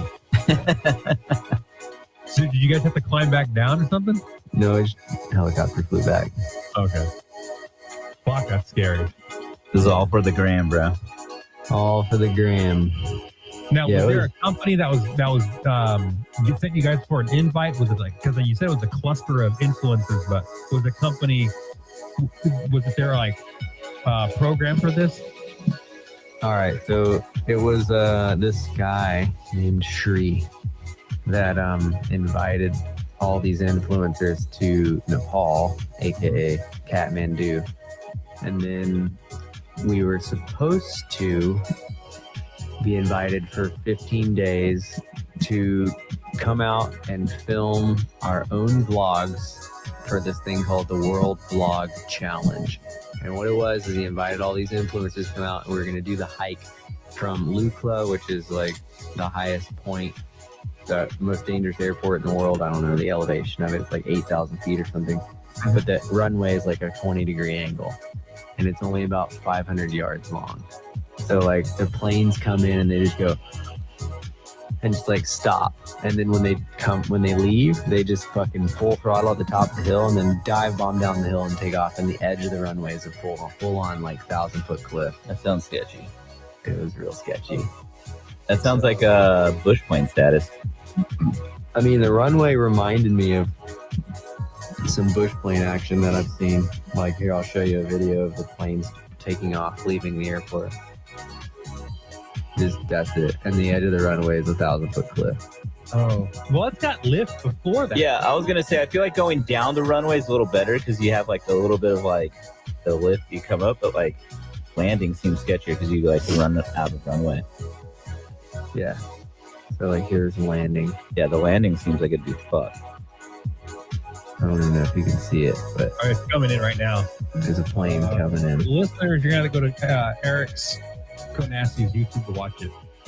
Yeah, see that's like, dude, if you don't land that thing right away, like And now it's stopped, and then there's a turnaround at the top of the hill. yeah, but like if he lands late, is there even enough room for him to power back up and take off? No, there's a mountain there. That's what I'm saying. Like the landing seems way more fucked.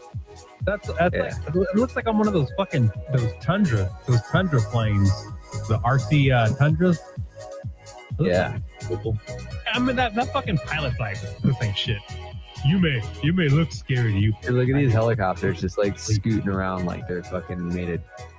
Like it's like a teapot. Somebody just lifting up a cup, setting it down. Dude, these are sick with their helicopter skills. How about that one I sent you, bro? That guy was sick. Dude, that was pretty rowdy Damn. too. Landing on top of the fucking truck, little platform. I was like, what the fuck? Yeah. Yeah, here's the runway. That takes skills. Skills? Yeah, dude, that's crazy.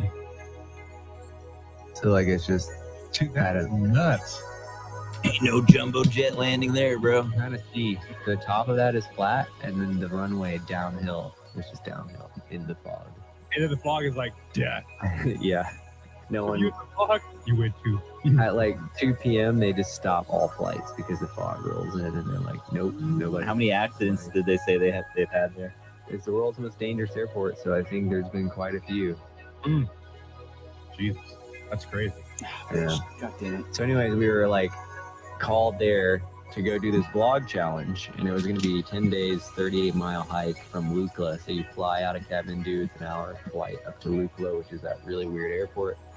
Super dangerous. You land and then you start hiking, and then there's like 8 stops every like anywhere from 4 to 7 miles between there and base camp. And it's all elevation up. You're pretty much just constantly hiking up.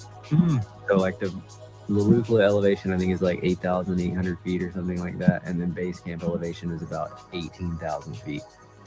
So you have to go up 10,000 feet roughly between Lukla and there. And it's like over 38 miles. It's not all up. There is some down. But you're basically just like walking through these valleys, going over mountains, and 38 miles later, you're at base camp. So anyways, we flew in. That's a really obnoxious flight. So it's 12 hours from Atlanta to Istanbul. Then I had a 7-hour layover in Istanbul, and then a 7-hour flight to Kathmandu. Wait, Got off from Atlanta to Atlanta Istanbul? to Istanbul, and then Istanbul to Kathmandu. So 12 hours, 7-hour layover, and then another 7-hour flight. Not the longest thing I had. The way back was even worse because I had an 11-hour layover. So that was pretty shitty. Ugh. But anyway, so I got there. Then I was one of the last people to show up. Most people were coming in from like India or Southeast Asia, so they didn't really have that gnarly of flights. There was only like 2 people from the U.S. One dude, me and Craig Adams, he's from New York, so he flew in, and that was about the same. We were on the same flights actually, so it was the same exact time. All right. And we didn't sleep hardly at all. And then the next day we're like, all right, we're going to Lukla. So we all packed our shit. We're told that we can't bring our big bags. We're just like, I brought all this shit because I was like, you know what? Oh, there's going to be a yak or some shit that's going to carry this stuff. I don't need to pack light. So I packed all these clothes, and then they're like, yeah, you got a duffel bag that's like half the size of a carry-on, and then whatever you can carry on your back, and that's all you can bring. And I'm like, okay, for how many days? And they're like 10, and you're not going to shower or anything. Oh, you got that dirty asshole. And I'm like, Oh, oh. boy. So we flew to Lukla, and we got there, and they're like, oh yeah, you're also going to be part of a reality show. And I'm like, what the fuck does that mean? So that's when we figured out that there were 95 production crew people. They were like sound. That's a lot, dude. Yeah, it was a big expedition. There were like people carrying fucking red Monstros and Geminis and Komodos and DSLRs and all kinds of lenses. And So they got to bring all the heavy shit, and you guys had to bring nothing? yeah, basically. So they had like a fucking full-on entourage of mules that was carrying shit. And then also these guys called porters that are like these local people that carry all kinds of nonsense. Like I'll show you a dude. I thought those were the guys that wash your car at the car dealership, bro. Nah, bro. Like the cows that have shit on their backs, just like carrying. Look at those horns, dude. Those things will fuck you up. Look at that And shit. they have these little bells on them that are like bling, bling, bling, bling, bling. So when you hear the bell disappear off the side of the mountain, you're like, there went my shit. Not cool. So those are called porters? No, porters are the guys that carry the shit on their heads, which I'll find you a picture of those guys too, because they're fucking hardcore. They'll have like 80 kilograms on their head, just like they have these little straps. Carry your own shit? No, dude, you're at elevation. Like I had a 30-pound backpack on, and it was heavy as fuck. Oh. Because you're at elevation and you're hiking, and I weigh like nothing. That was all batteries, bro. It was literally. I gave away all my batteries when I left because I was so tired of carrying them. This dude asked if any quads were lost in this trip. I don't think so. When Steel leaves, there's a big fire. Yeah. Camp. Yeah, I started the California fires in Nepal this year. Base camp melted. Change. Nope, 0 quads were lost. I didn't even have a crash at all. I have a lot of I got to a point where there were so many aircraft I was getting so confident in how far I could go that sometimes I'd be scared I wasn't going to make it back. So like there were multiple times where I would come back and land at like 15 volts. Oh shit. Because like it would drop so fast or what? No, just because I'm so far away, I don't know if I'm going to make it back. Yeah, just make And sure. then eventually, Play it safe. I was not playing it safe. No. Not coming back at 15 volts. Oh, well. I can't find a picture of these dudes, these porters. But yeah, they had like these little straps that go on their foreheads. Yeah. And then they just have this thing like attached to their back. Oh, I know what you're talking about. Yeah, I know exactly what you're talking about.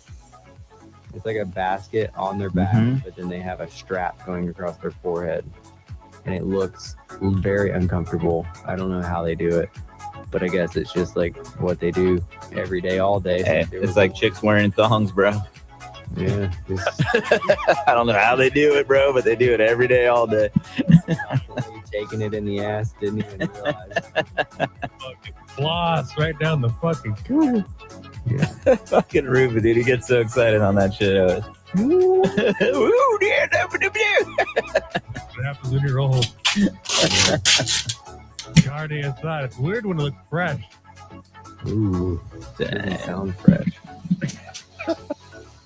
Dude, where are these porter? Oh, here we go. Look at these bucks. Oh shit. That's fucking. Whose luggage is that? I don't know. Someone brought their fucking golf bag. Look at that dude. He's just got a piece of shit strapped to his face, and he's just walking with all this shit attached to him. Like, look at that guy. Yeah, that's crazy. And that guy behind him's like, yeah, carry all my shit. That's like a red monstro in there, just like that Fuck box. that. Big ass metal box. Yeah, not cool. So you can't bring like a cart, like with wheels, or is the road? No, bro. The road is like the most obnoxious cobblestone ever. Like you just break your ankles walking everywhere. Look at this cobblestone. Ugh. And most of it, the best part of the trails are when it's dirt. Gotta bring your Like- fresh New Balance out there, bro. No, Them cross trainers. everything is like really awkward domes that you're just constantly trying to break your ankle on. Mm. Not ideal. And they're walking with like 100 pounds on their fucking. Yeah, That that's poor like, guy and laying down on most of them are in slides. They're not even in shoes, just Dang. in like slip-on sandals. Locals only, bro. Fuck yeah. They got their chocolates on. You know what I'm talking about, right? No. In Hawaii, they have like fucking a company that's like, because, you know, they just wear slides out there all the time. And the company's called Locals Only. Oh no. Yeah. Yeah, I don't know. Locals Only, bro. Yeah, like most of the ground is just constant broken ass rocks and shit. It's just not great to walk on. But so anyways, we got up there and they were like, yeah, you're gonna be on a reality show, so you're gonna be doing challenges the entire way up for the next 10 days. And most of them are gonna be survival challenges. And the survival challenges usually consisted of, oh, here's a sleeping bag that's a knockoff of a brand that should be good, but it's not gonna be the right brand. It's not gonna keep you warm at all. You're gonna wear like 6 jackets, 5 pairs of shoes, 5 pairs of clothes, and you're not gonna get warm at all through the night. And you're basically just gonna not sleep. Dude, that was that fine print you didn't read. He was like, fuck yeah, drone trip, Everest, sick. Hell yeah, I'm down, bro. And they get there, they're all, here. Dude, no one knew. No, We're filming an episode of Squid Games. basically what it Did was. you find any paperwork for this? Not when I got there. I fell asleep. I fell asleep during the briefing. So I was so tired because I haven't slept in like 2 days because I've been on this plane ride. So I got there and they're like, oh yeah, we have a briefing at like 8 p.m., which is fucking super. I don't even know. Like I had stayed up all night basically because it's plus 10 hours from the East Coast. So plus 13 for you guys. And yeah, it was like fucking out of control. So I'm like sitting there just doing that whole like the head bob thing, like falling asleep. And everyone else signed this piece of paper and I didn't sign it because I left and went to sleep. But yeah. So we were doing the reality show. There were all kinds of things. People ended up getting injured and doing all kinds of stuff. So it was just not ideal. But Wait, people got injured doing the reality show thing? oh yeah, Like- it was like Like how? What kind of injuries are you talking about? I can't. Like Alec Baldwin type fucking shit or what? I don't know what that is. I came in there like blasted. You missed the whole Alec Baldwin thing, actually, huh? Did you? You don't know what that is? Oh No. shit! He fucking on set, he discharged a fucking prop gun that had a projectile. It went through the fucking cinematographer and killed her, and like fucking went through the director's fucking side or some shit. Ass fucking armor. This chick who had the shit record already loaded a fucking prop gun with real bullets, Are you sure it was real bullets? and it was fucking real bullets. Oh, I thought they said like They some other matching that shit. projectile or something. And Alex Bottom was like fucking around. Fucking around. Just He killed a girl. yeah, dude. Like And one of the not main in like jail? the main cinematographer fucking chick went like right through her chest or some shit, out the back of her fucking body, and then like into the director a little bit or something. Yeah. When did this happen? Well, like while I was in When you were fucking crab walking up base camp fucking 6, bro. Last weekend? Was it like last weekend? So is he in jail now? No. No, dude. It's Alec Baldwin. He bro. ain't going to jail. It's Alec Baldwin, bro. I was like, he's just joined Scientologists and just like on a fucking Tom Cruise wagon. Yeah, bro. I think what's the name? Ken Jenner? Kenneth? Huh? What's his name? Candice Jenner. I don't know. Who's the guy that ran over that fucking chick on the freeway or crashed into her and blew her up? She's gonna be governor. She's a dude now, the girl. Oh, yeah. All right, look, No, dude, we're so fucked up. The Jenner dude. The guy that turned into a chick. What's his name? Caitlyn. Caitlyn. Caitlyn. Yeah. Caitlyn. Ken. What the fuck did I get Kenner from? Because you're a fucking idiot, bro. Caitlyn and Jenner. I don't know. Nobody else gets that from anywhere, bro, but you. That's not even a real name. That's someone you fucking shot naked in Rust. Oh shit. Nobody. Yeah. Yeah, that happened I think a couple weeks ago. I got to double check, but it's fucking crazy. The chick that was supposedly the armorer, I guess that's what they're called on set, Yeah. had the shitty fucking record already, and she was in charge. I don't understand. So the person that was in charge of safety has a shitty record of being good at safety, and someone died on their watch, and now it's like a problem. Okay, so apparently, here's the little thing of this too. That week on set, because there's that, that union strike that was going on before you left, probably you heard about it. It didn't happen. Yeah. Did it? Okay, so here's the thing. During that time was when everybody was all those people were gonna go on strike because it ended up, it didn't happen. But all of them that were there were like, dude, fuck this, we're gonna go on strike and everything. And I guess the main people of the show were like, okay, well, if all you guys are gonna go on strike, get the fuck out of here.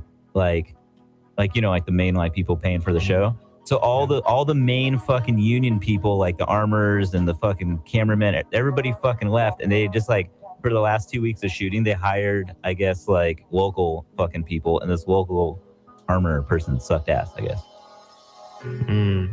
I thought they didn't go on strike though. like eventually, yeah, like nobody like really went on strike. They reached an agreement, but it's like the agreement isn't what everybody fucking wanted. So a lot of people still were like striking and shit. Oh my god. So I had this thing. You know. What did you send in this group? That kid with his head in the water.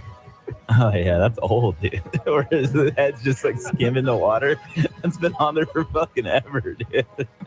Like October 9th, Yeah, dude. a month ago. He just fucking sees that now. He's all replies back. Yeah. Oh man. Anyway, so like One done. there's a really no one struck, right? Progress is going well. No. Anyways, I invited a really good friend of mine to go with me.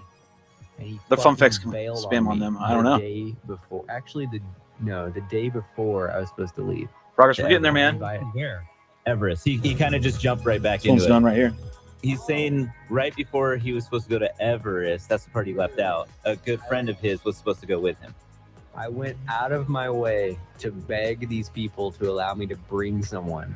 And the only friend of mine that I thought even would remotely go that was vaccinated.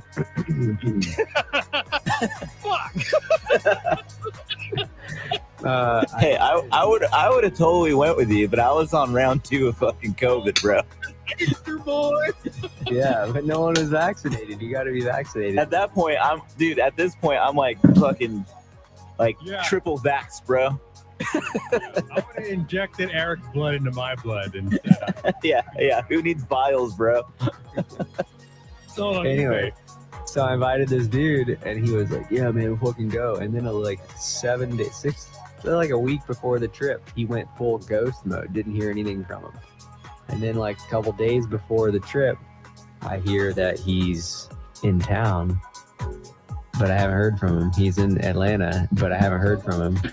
And then I saw him at a climbing gym like 2 days before I was supposed to leave, and he's like, "Yeah, I don't know, I might not be able to go." I'm like, you didn't think this was like you should have told me this maybe like a week ago or something. He's like, "Yeah, I got this really good job opportunity, but and I don't know if it's gonna happen because of the strike." And the strike was on Monday, and I was supposed to leave on Monday at like 11 o'clock at night or some shit. So anyways, he ended up bailing on me, and I went alone, which ultimately was for the best, but it was like kind of shitty. I was super pissed because he bailed on me. But yeah, I got there and did all that shit, hiked, did all the reality show nonsense, flew a bunch, had a quad that I built with lunar landers on it, or not lunar landers, moon boots. It's a 2407, 2200 KVs. Dude, those were built to last, bro. built to last. I don't even know why I'm trying to build a fucking V2 of that shit. I know. Those are still good. They're still good. Super smooth, man. I was it was funny. So I had a bunch of people. I posted some footage.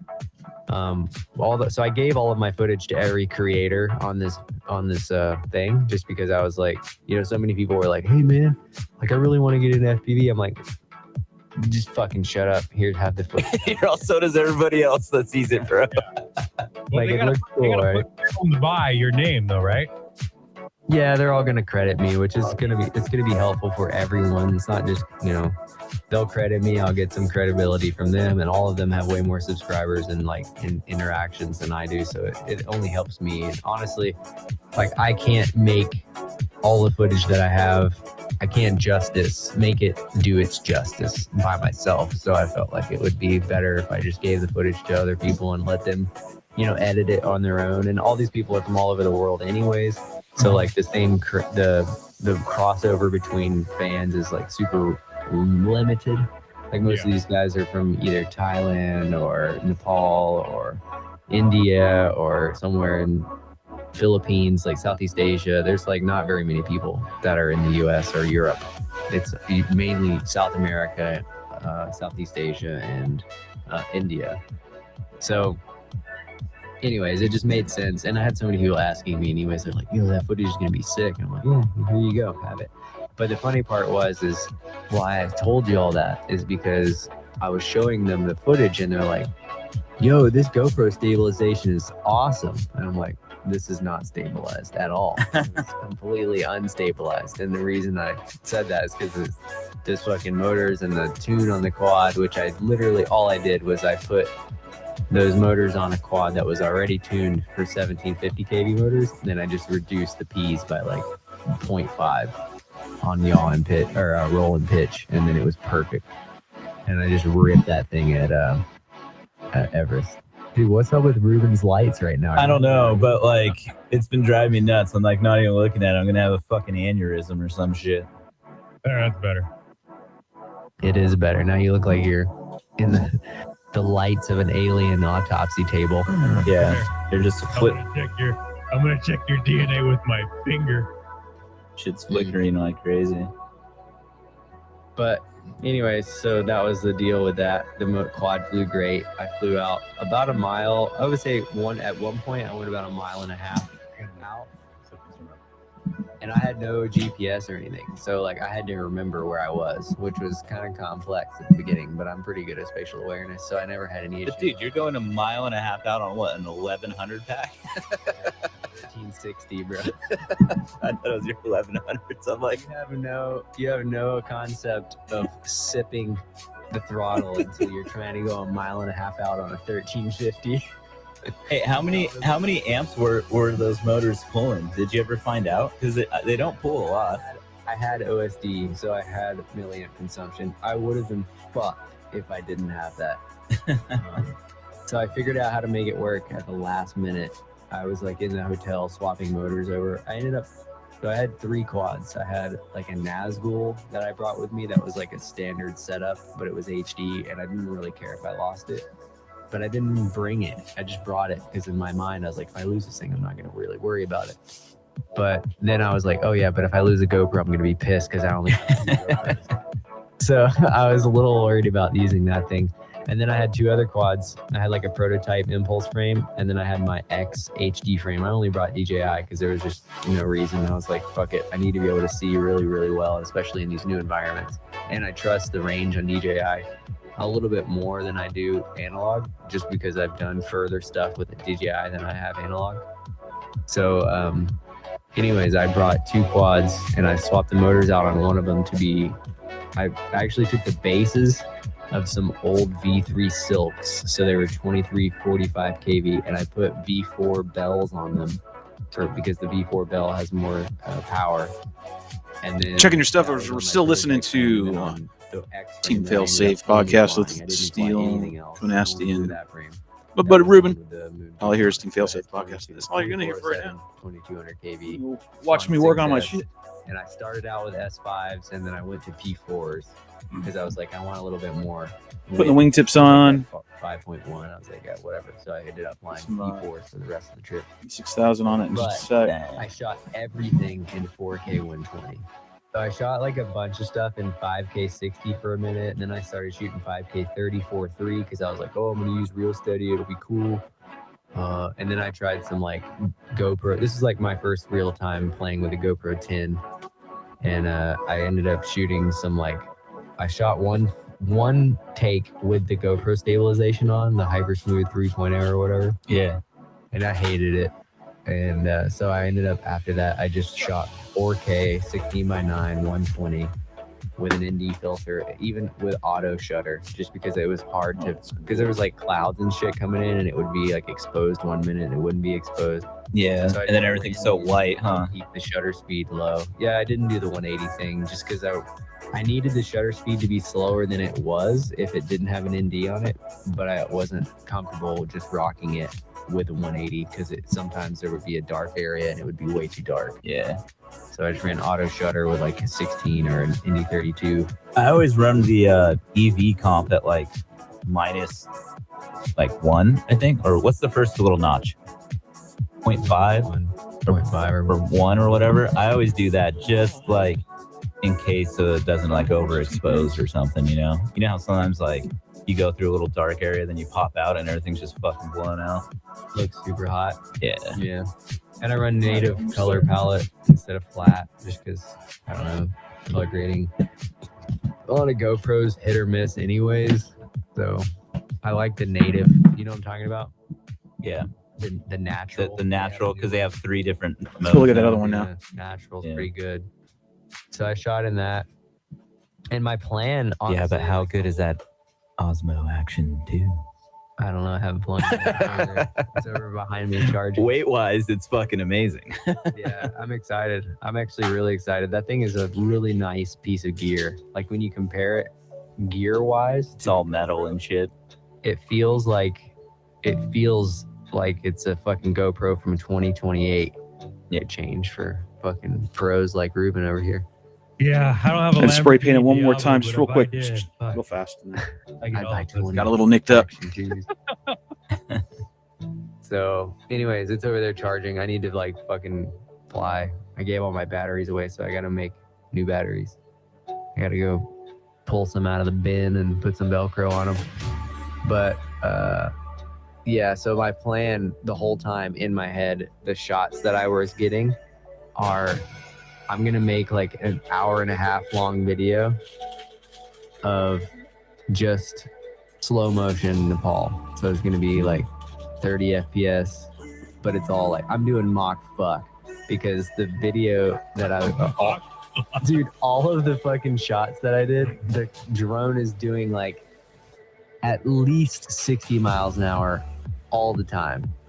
So when you slow it down, it looks crazy. Have you ever seen, on most TVs now, especially if you have like Apple TV or anything on them, the screensaver is like a drone shot, but it's actually not a drone shot, it's a helicopter shot. Most of them are.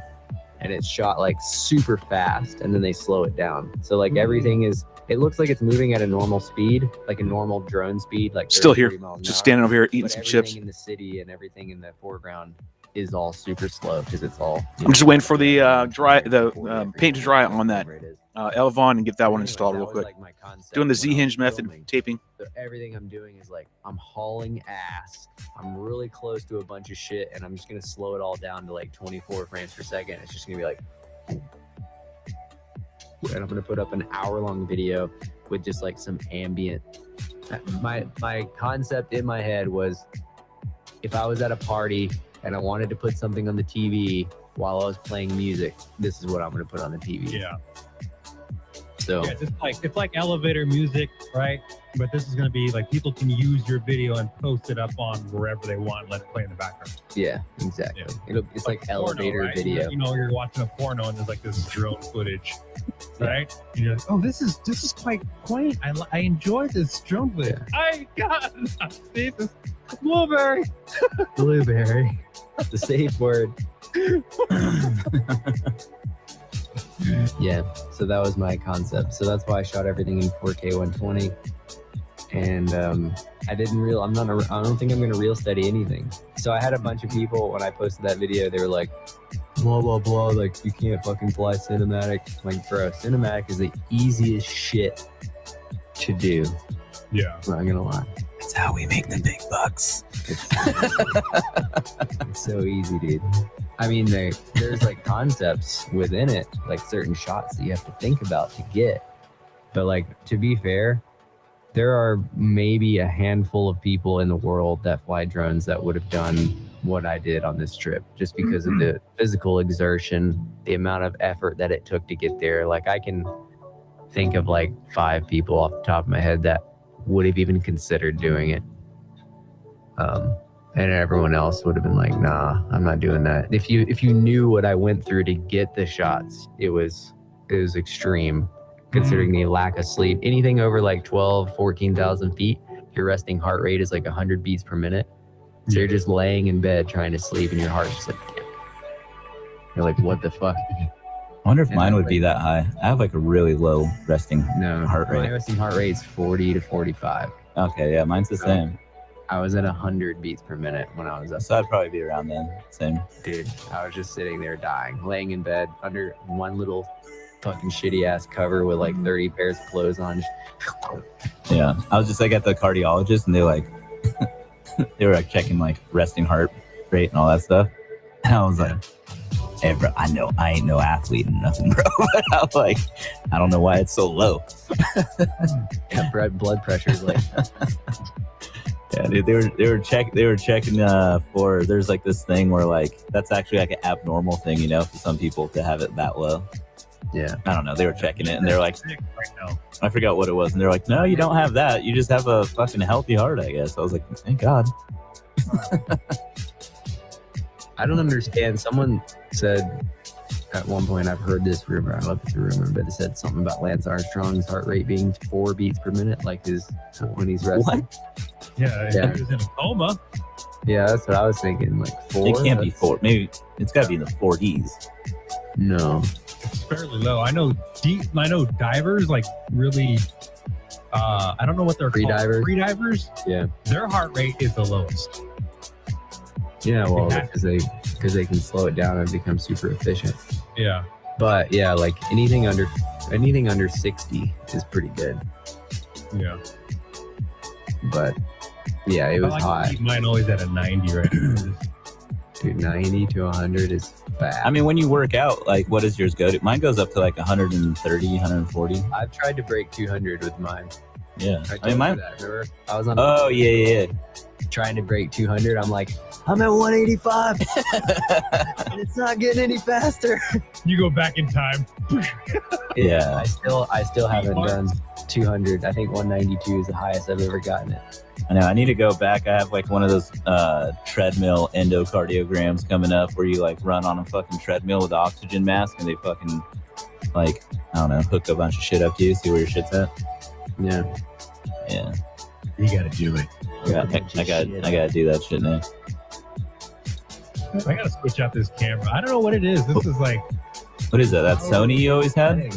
You probably have it set on European 60 hertz or 50 hertz. Yeah. And we're on It's 60 just hertz this here. fucking setting thing. yeah. I'm gonna end up using this other camera. It's a little bit better. What is that? What is that? Is that an icon? It's the Rebel SL3. Oh no, it's Canon. It's gonna blow. The color science is gonna explode. This is not color science. Anything's better than this. And I think it's a funny. setting. I think it's a anti-flicker setting. You just need to put it on auto instead of having it on 50 hertz. I had it on auto. Dude, when I was in Europe, when I was in Nepal, I have my setting to 60 hertz because in the US we have 60 hertz, and I like was in the airport, and everything was like because everything there was halogen lights, and they were all at 50 hertz, and it was just exploding the camera. Look at Wicker Bomb, bro. Unusable footage. Unusable, but I'm gonna use it anyway, so get fucked. Yeah. Well, shit. What else? Fuck, we've been gone for. It's been Like 2 months, over. 3 months, 3, probably 3. Yeah. Has it been that long? Yeah, because we didn't podcast and I had COVID, and that's almost been 3 months now. So Yeah, there was a point. I mean, I haven't done shit when I left to go to Vegas. Like, basically, that's when we stopped. yeah, exactly. That was in like June. Mm-hmm. It's been longer than 3 months. Maybe we had podcasts. No, we podcasted in between, I think, once. Yeah, but it's like few and far between. I think in August. I think we did it in August because I got COVID in September. We didn't do it then. Didn't do it in October. We're in November now. I think it's been like 3. This is your second time getting it, though, right? Huh? This is Yeah. your second time getting it. Yeah, that was You're like a fucking superhero. that was number 2. Yeah. superhuman. Yeah, Can you get it Real. 3 times, bro? I'm sure you fucking can, bro.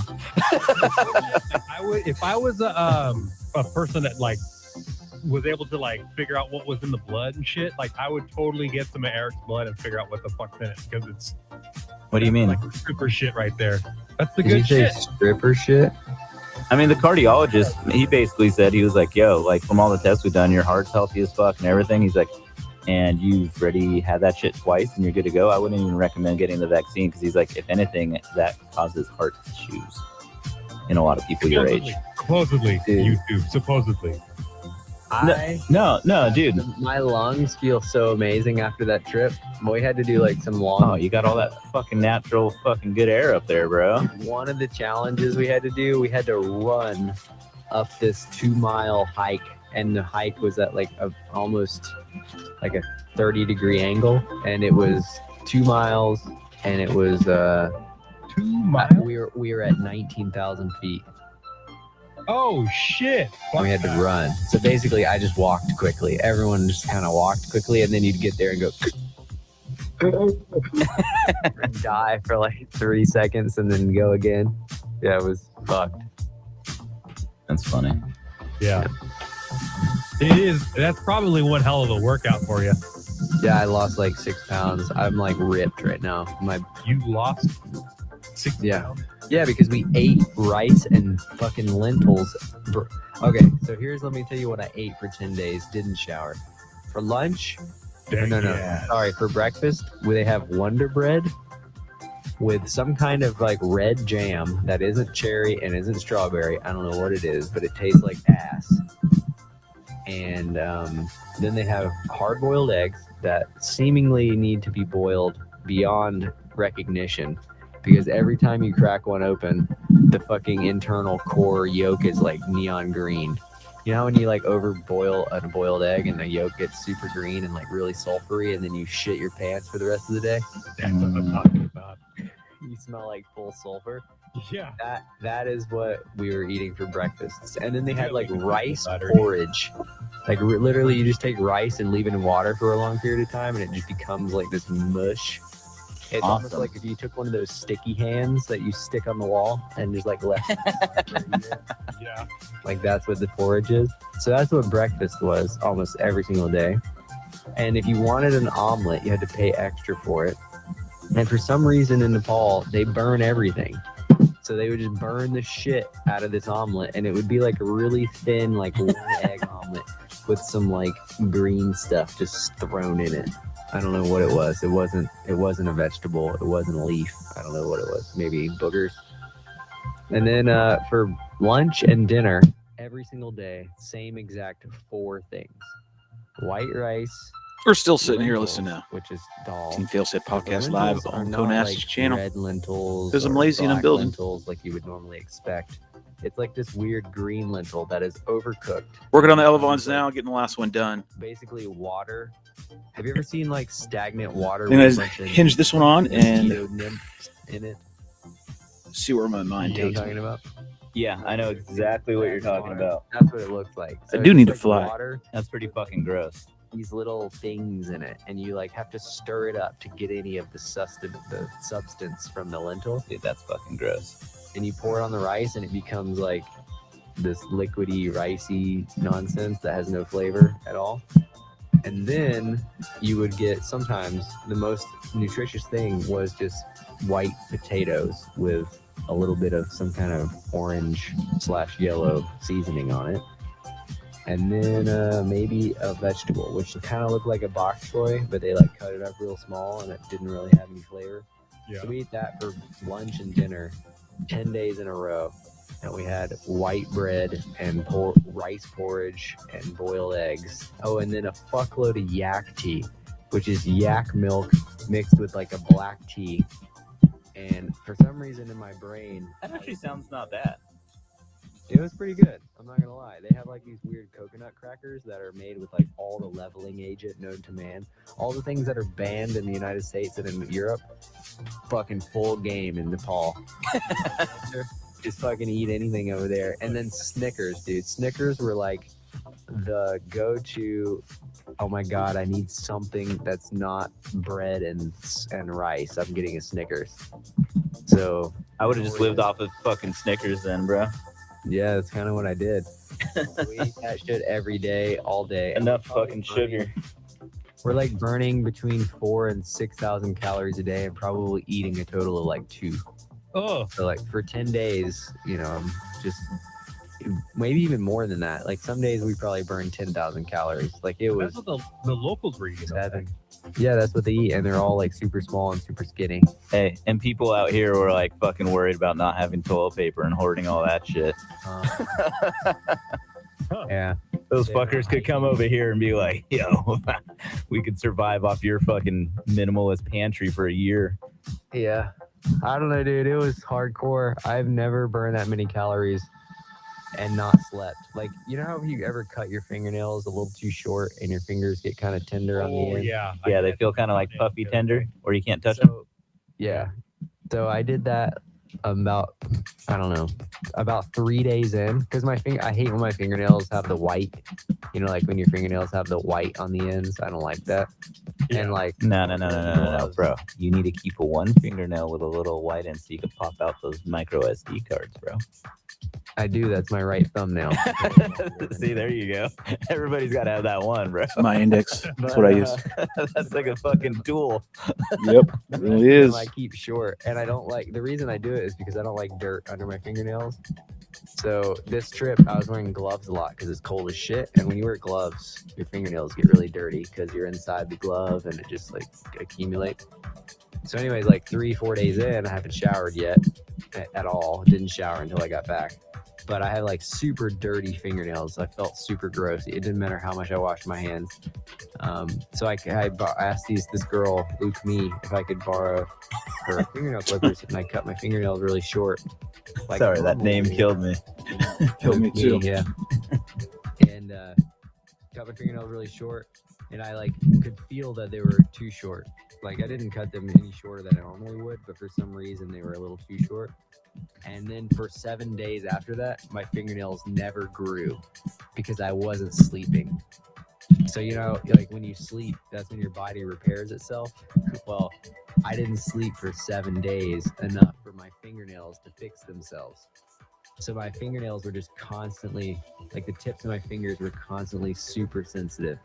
And then when I ended up getting back to civilization, I walked into my Marriott hotel and there was a fruit bowl in there. I grabbed the whole fruit bowl, took it in the shower with me, sat in Indian style in the shower, and just blasted it. It was and ate still all in the that crying food. game where he's like taking a shower, trying to wash all the sin off.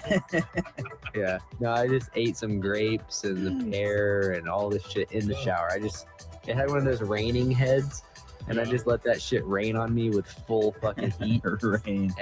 And I just ate the fruit out of that fruit bowl in the shower. That was what happened when I got back to civilization. But yeah, it was crazy that my fingernails wouldn't fix themselves because I wasn't sleeping. That's crazy. Yeah. I didn't even know that's a thing, dude. A lot of the nights I would just be there in the fetal position, like with my hands like this between my legs, like, you know, in the praying position, just like in your crotch. Just freezing your ass off or what? Just freezing my ass off. Not Indian sleeping. or feather. Yeah, Oh, sounds like a great trip, bro. it was great. I will never forget it. That's cool, man. Yeah. Shit. That sounds like that was like one of the check marks out of one of the things you wanted to do, though. I had no desire at all to go to Everest, but now that I've been, I'm glad that I went, but I wouldn't go back and do it in any way the same way I did it this time. Mm-hmm. But it's because I didn't really know that I was going to be on a fucking reality show. Yeah, that's crazy. They kind of just like sprung that on you. What's the show, or did they give you any details on that? It's called Or The you can't? Challengers. It's like a new reality show that they're going to try to pitch to a couple platforms. It should be out like early next year. It'll be very entertaining to watch, especially considering that I was there and I want to know how they edited it and make it seem not as bad. So they didn't film any of the part where we're hiking and dying. They just like film us when we're at a location and we're all dying and we're like, why are you guys dying? You just like got here, you know, that no one knows that it was a 7-mile vertical hike to get to that place. Yeah, everyone's like not sleeping. We all look like shit. We're all like super dead. It's because we just hiked 7 fucking miles uphill with like 40-pound backpacks, and no one knows that. What like the the- producers like? What was their whole? I mean, it was just a little. It was like they didn't really have the manpower to film that per se, which is good because when you're dying, you need like the camera in your face all the time. It's like gets really annoying. But it was just funny that we would get to these places and like in the storyline we don't have backpacks. Hey, Rue, if you're So, listening, like, we have to I'm gonna take our check this. backpacks off, If you're listening, Rue, and then we're like doing our you're thing. installing your own damn elevons. Fucking Dora the Explorer. Doing your own And elevons. everybody's like, You're why are you installing guys your so own tired? elevons. Well, it's because we just hiked 7 miles with 40 pounds on our backs, and now we're here doing a challenge, and then we're not going to sleep tonight, and we're going to get up and hike 7 more miles. It just sounds like more shitty bullshit, like reality show crap that goes on behind the camera. Like, Yeah. like typical bullshit. Well, that's why I don't watch reality shows, and I will never. They probably do that shit to you on purpose, though, to get like all these different emotions from people. It just makes us look like pussies, is what it did. Because you're like sitting there, you're just sitting there like, oh, and this challenge is this, and it's like, well, that challenge doesn't sound that hard, but no one's gonna complete it because everyone's dying. Well, everyone here will know what the fuck was up when it does come out. You'll be like, oh, they didn't show. Well, I have all of my, I have like vlogs from every day of me just like, Not me, bro. I'm gonna be like, you fucking pussy. yeah. He's a pussy ass producer. He's sitting It on just top looks- of a Sherpa. You fucking pussy. Yeah, he's on the back. He's on the back of the Sherpa. The dude with his fucking thing is wrapped like a seatbelt on this dude. Yeah. No, it's like that Ace Ventura guy, the guy up from When Nature Calls. Yeah, he's in the little bag. Yeah. He's All on the right, that one's done. backpack. He's Really got a fucking little trying to- muzzle on. Trying to bite his fingers when he undoes the little. Yeah. That's funny. Well, yeah, everyone will know what the fuck's up with it. But that's so crazy. I hate when they do that shit. It's so irritating. It's like those reality shows that create drama when there's no drama to be had. They tried to, but everyone was super cordial and like everyone was just having fun. But Yeah. there was some drama towards the end. Yeah. Well, everyone was kind of like, they just wanted to get the fuck out of there. Dude, people were so stoked when we got back to the Marriott. And then when we got back, they're like, "Yo, you want to go to the club?" And we're like, no." Be like, bro, my And- asshole's 10 days dirty right now. When I walk, it's like I just took a rubbing whole against roll. Non-steel because he fucking Wipe my ass with a whole roll. he sat in a shower with fucking grapes in his butthole. They had like they had seeds. The grapes had seeds, so I was just like Thank you. It's getting there. spitting seeds everywhere in the shower. trying to get him down the drain and shit. It was good. I'm so happy to be home and not have someone tell me where to be or what to do. Yeah. Time to take like a week fucking break, bro. That'll be good, but while you'll post it up, when you plan on showing some of the footage? I have like the first day vlog edited, but there's no flying in it, so I'm like a little hesitant whether or not I should post it. Because people are like, "Oh, this fucking drone channel, there's no goddamn drone." Well, sometimes it's Is that how your comments sound when you read them? Yeah. well, it'd be just a regular vlog. Remember your old vlogs? They were just you doing regular. Yeah, but I used there's always flying. There's always drone shit in there. This first one, there's no flying. It's just me getting to Catman. Dude, I remember I thought it was a great idea to like post shit I do at the shop. I was like, you know what? Instead of doing drone shit all the time, I'm gonna like show people like what I build here at the shop and stuff. 5 people were like, yeah, it's fucking awesome. Everyone else was like, Hey, look, "Yay." 2.5. Yeah, fuck this. I was like, guess I'm not doing that again.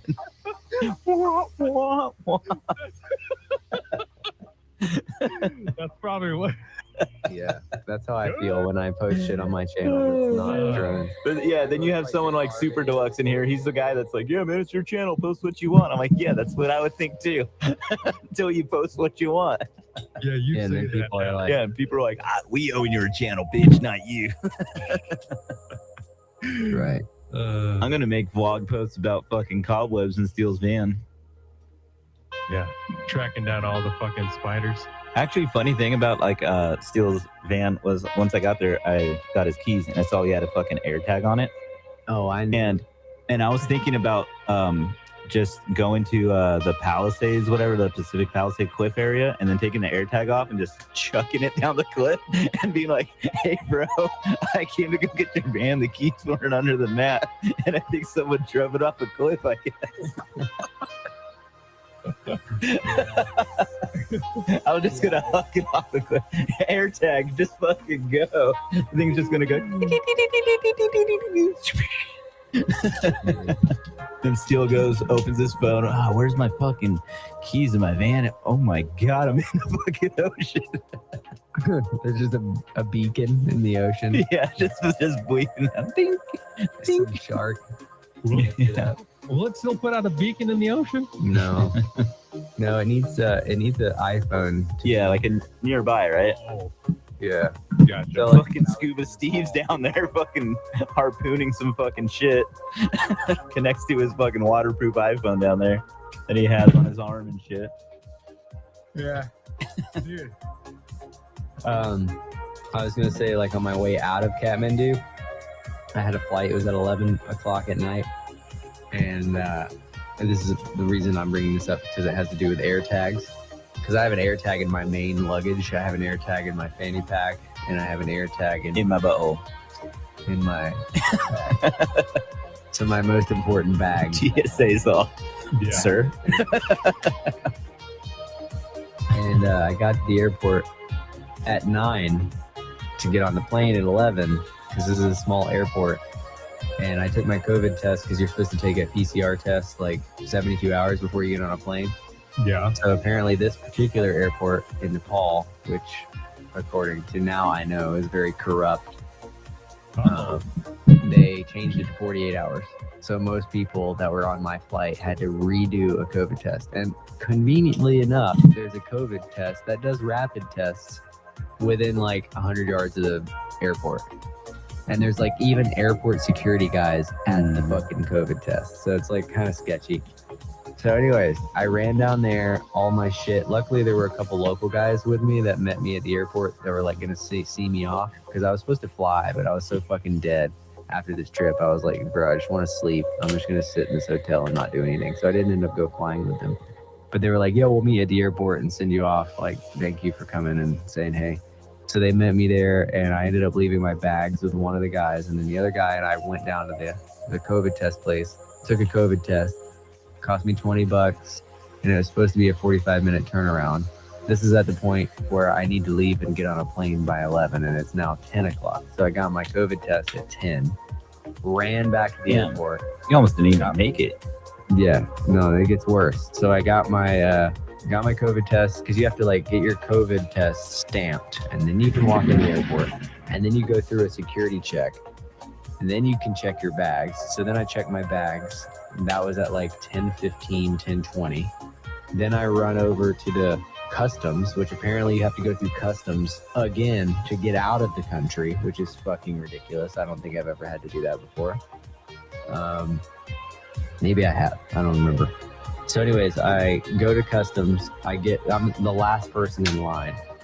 There's no one behind me. I'm the last possible person. I get up to the customs guy. The guy doesn't speak any English. He just looks at me, looks at my passport, looks at me, looks at my passport, gets up, walks away, leaves my passport there. Like a minute later, some other random dude in a leather jacket shows up, looks at me, looks at my passport, looks at me, looks at my passport, and then says, your visa is expired. And I said, I don't give a fuck. What is expired? I'm trying to leave this fucking country. What do I need to do to get on this plane? It leaves in 20 minutes. At this point, it's like 11:45. And plane leaves at 11:05.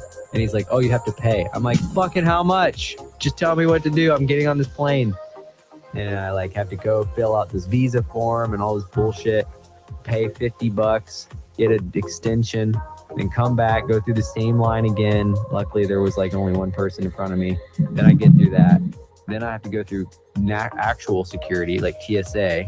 I get out of security at 11 o'clock, sprint to the gate. There's no more buses that take you to the plane. So I have to run across the tarmac to get to my plane. Get on the plane. I sit down at like 11:04. The plane literally moves right after I sit down. Like as soon as I sat down, I got on the plane as I got off of the little bridgeway to get on the plane, because these were like, there wasn't a bridge like, you know, at a nice airport. This was like a truck that just parks against the plane, and you walk up the truck and get on. As soon as I got off that thing, it backed away and the door shut. And then I was like checking on my phone, like, where the fuck are my bags? Like I so hoped that my bags got on there, and luckily my bags did get on there.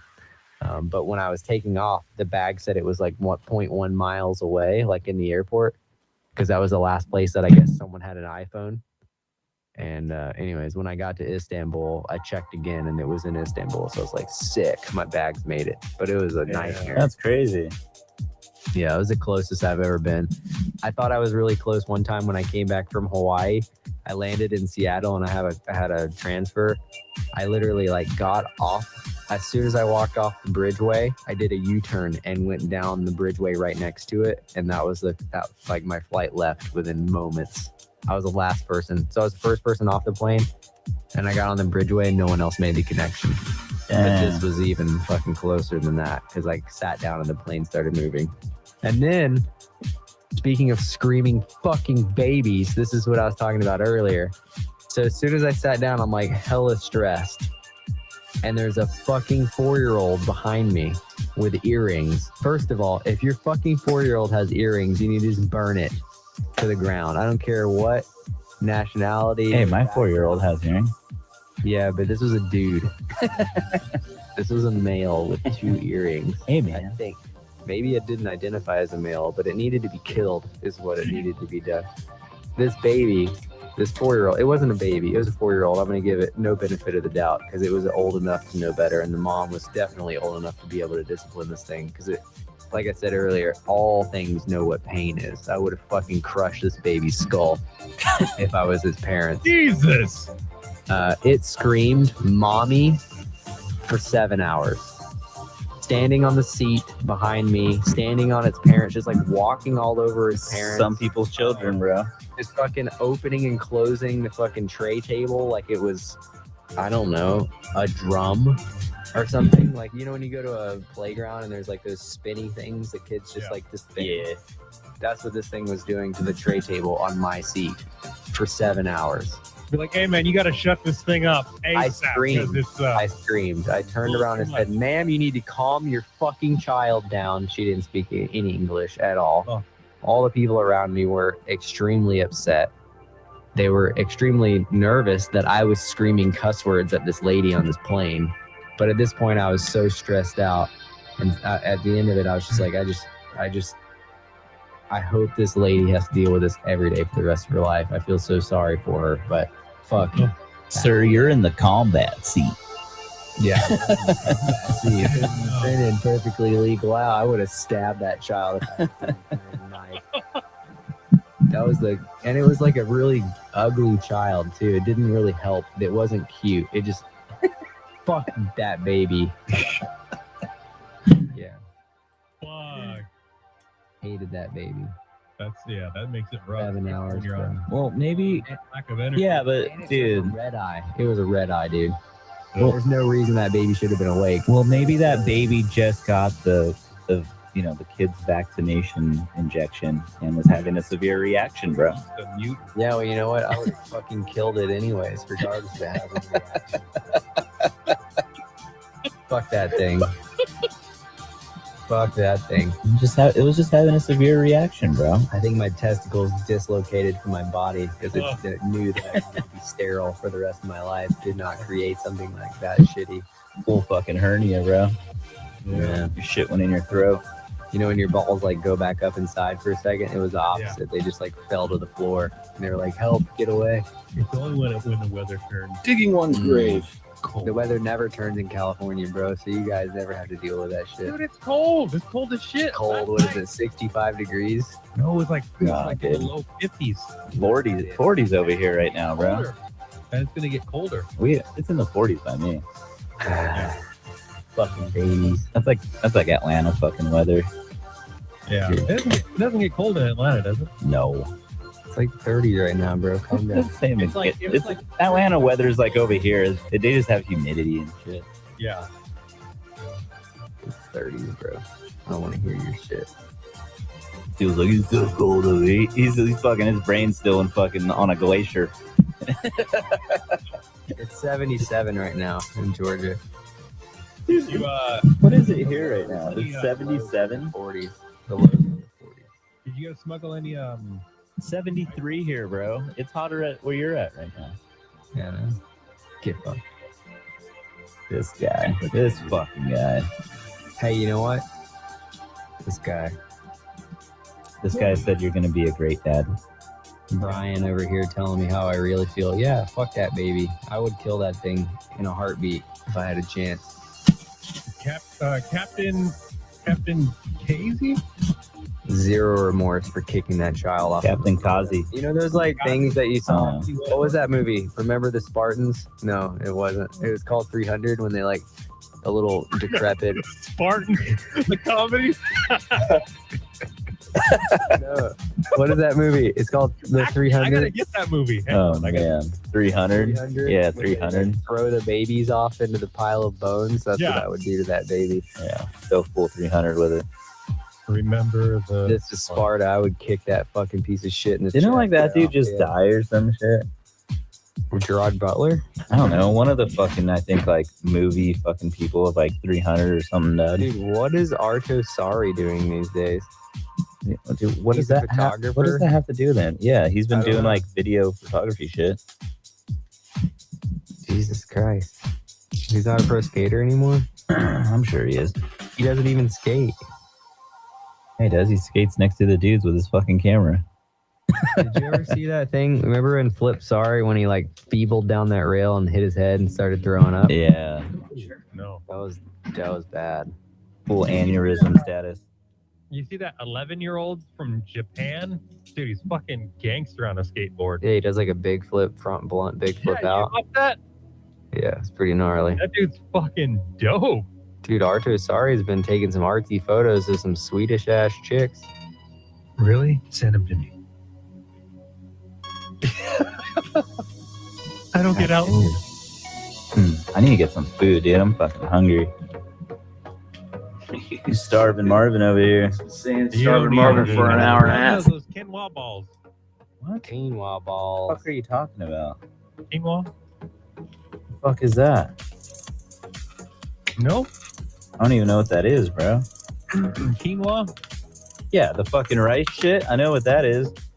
But what the fuck is a fucking quinoa ball? It's where it's like all clumped together into a ball. That sounds terrible. That sounds really terrible. Quinoa balls. Fuck that. I know those are Benoit balls. Are they called Benoit balls? I don't fucking know. There's something. They got the I need to eat something though.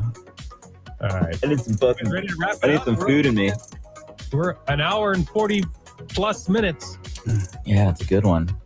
Too bad we won't have another Man. one for another 3 What months. you talking about? Hour 45 minutes. That Probably. shit. So they better enjoy. At least 3 months. Yeah, Warm Jeff up. Bezos. gonna be too busy to fucking podcast again. You know, we're gonna all be gone I'm somewhere. here, bro. So it's all you guys' fault if we don't podcast again. Shit, I'm always here. Always. Yeah, Always here. always. I'm gonna take a nap. Finishing That's touches what I'm on gonna this. Fucking, are you serious? Nap? do. I am gonna take a nap. I'm gonna take a 20-minute nap, and I'm gonna be fucking energized as shit. And I'm gonna play my sim all night. And then, Oh, dude, I'm gonna Dune rage. came out when you were gone. The new Dune.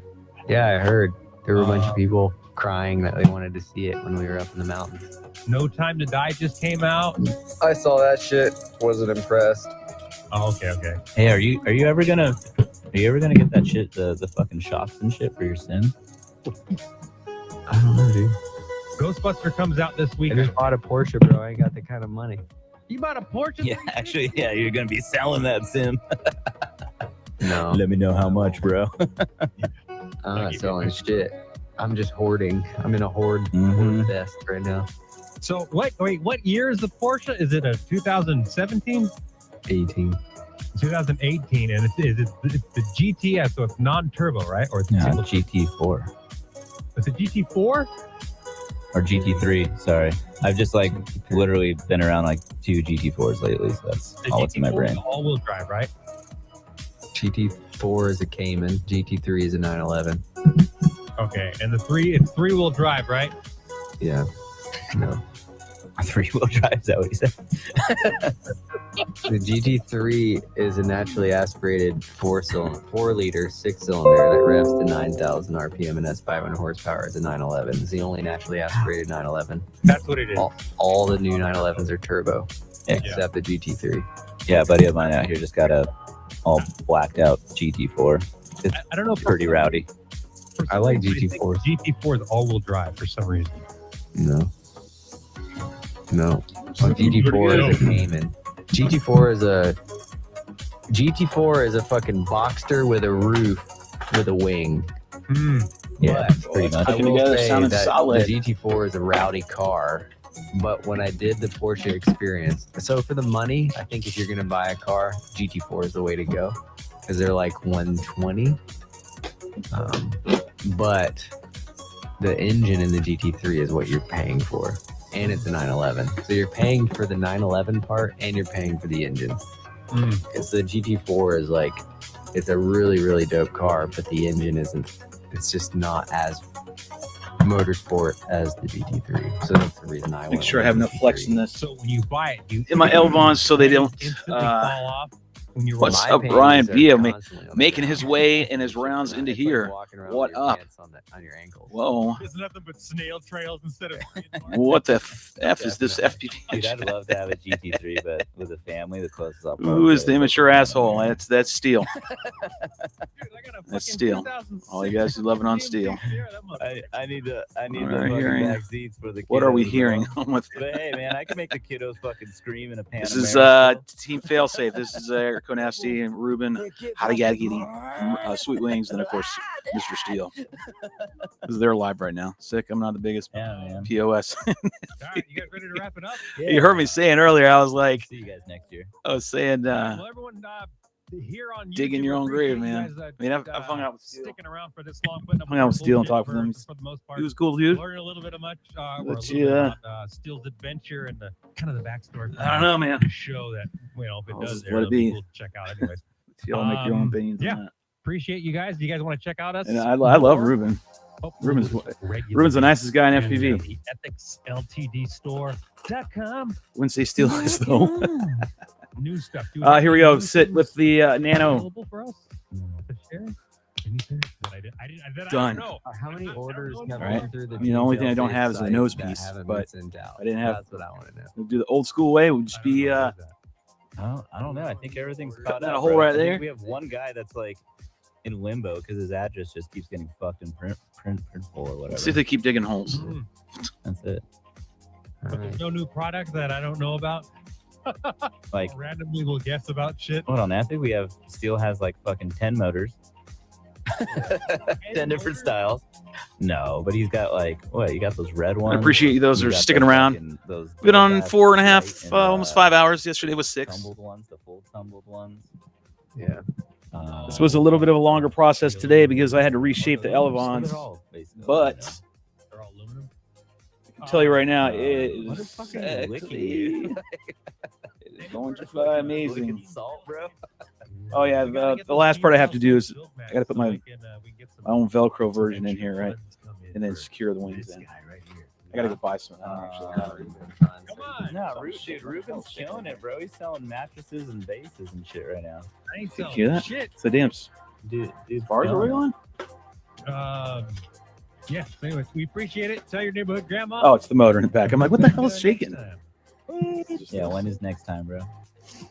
Good to go on that. Let's see, those are good. I'm No gonna clue. keep moving.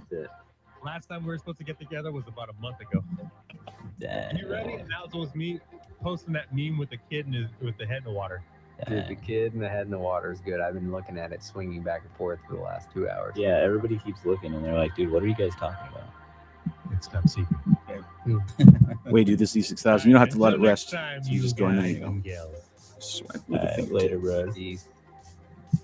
Swipe it like that, and you get a nice, awesome All right. seal. I would imagine the steel's going to catch some flack from that.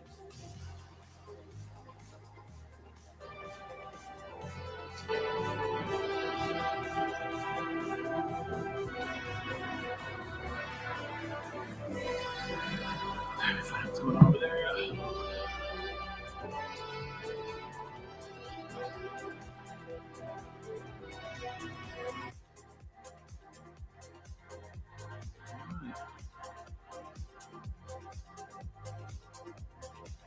That last of that podcast, huh?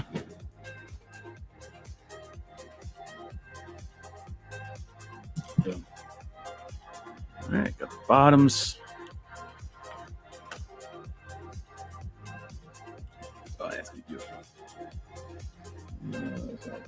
Beautiful as well, right there. So we Electronics. So I think we have servos on the way. I don't have servos for it. Well, that's what I need. I need 12 gram. I don't have 12. I have 19 grams. Too big. Those are too big. And I don't think I have an air. I do have an aircraft. Siren has actually everything I need, but I'm not taking anything out of the Siren except for the UC. And everything else, can't think of anything else that I could possibly take it from. Thank fuck for that. Taz, I don't know what you're referring to, but either way. Yeah, you definitely got to learn. Watch what you say on the interwebs. Oh, Lord knows now, in this day and fucking age, you got to definitely be watching what you're saying on the interwebs. Come back and haunt you. All right, so we're getting pretty close to really close to Maiden now, man. Got the camera for it. I'm going to be running this Ratel. I took out of my Optera 1.2. Lucky I found this Ratel in there, so a little jacked up on the lens, but that's okay. I have flown way worse. But anyways, and I think I might have a spare lens. Might. Just got one little crack on the edge, and this should be fine. We'll see how it plays out. But nose piece, hopefully Rue got the STL file. I sent it to him, and has started printing. That'd be fantastic because then I could just go ahead and lop this off. VTX. I'm gonna start getting ready for that. I need to find the gear. Make sure my elevons are actually flexing enough, right? You want these. If you do this right. See how I'm massaging the tape. Bringing that tape in. It's just a tape hinge. I'm telling you, I haven't very, very rarely. I don't even know. I can say 5 times that I've tore the elevons off doing this method. Like they stay on. They stay on. I'm getting some flexing. I'm getting a little loose, right? Not super duper duper loose, but just thinking about the servo and what it's got to do, right? It's got to move this, and I want it to move without getting bound. Right? Do this to all my aircraft, all my RiteWings. I love the Z hinge. Gives you the best, most flush hinge that you can get. So there's nothing poking up. I mean, the elevon's not poking up, disrupting the flow that it needs to have right here. Okay, any portion. And of course, we sanded the bottom, and it looks awesome. Like, it really does look amazing. So, high hopes. Letting the glue dry right now. Some more E6000 on the wingtips on the bottom. I'm going to keep moving forward. I'm just trying to rack my brain. What's the next step I want to tackle? What's the next mountain I want to hurdle? Let's see. Taz writes, Shelby, how do those tape hinges hold up? Well, I think I just answered that. I didn't even read your text. A marathon streamer still going strong. I see. You bet, man. Sorry, bro. Says Taz. What we got right here? Gallego, Jesse. What up, Shelbyville? Sick work, brother. Thank you very much, man. I appreciate that. And back with MSR, I got a picture of a link, not a link. No. I sent you a link, son. Look in there.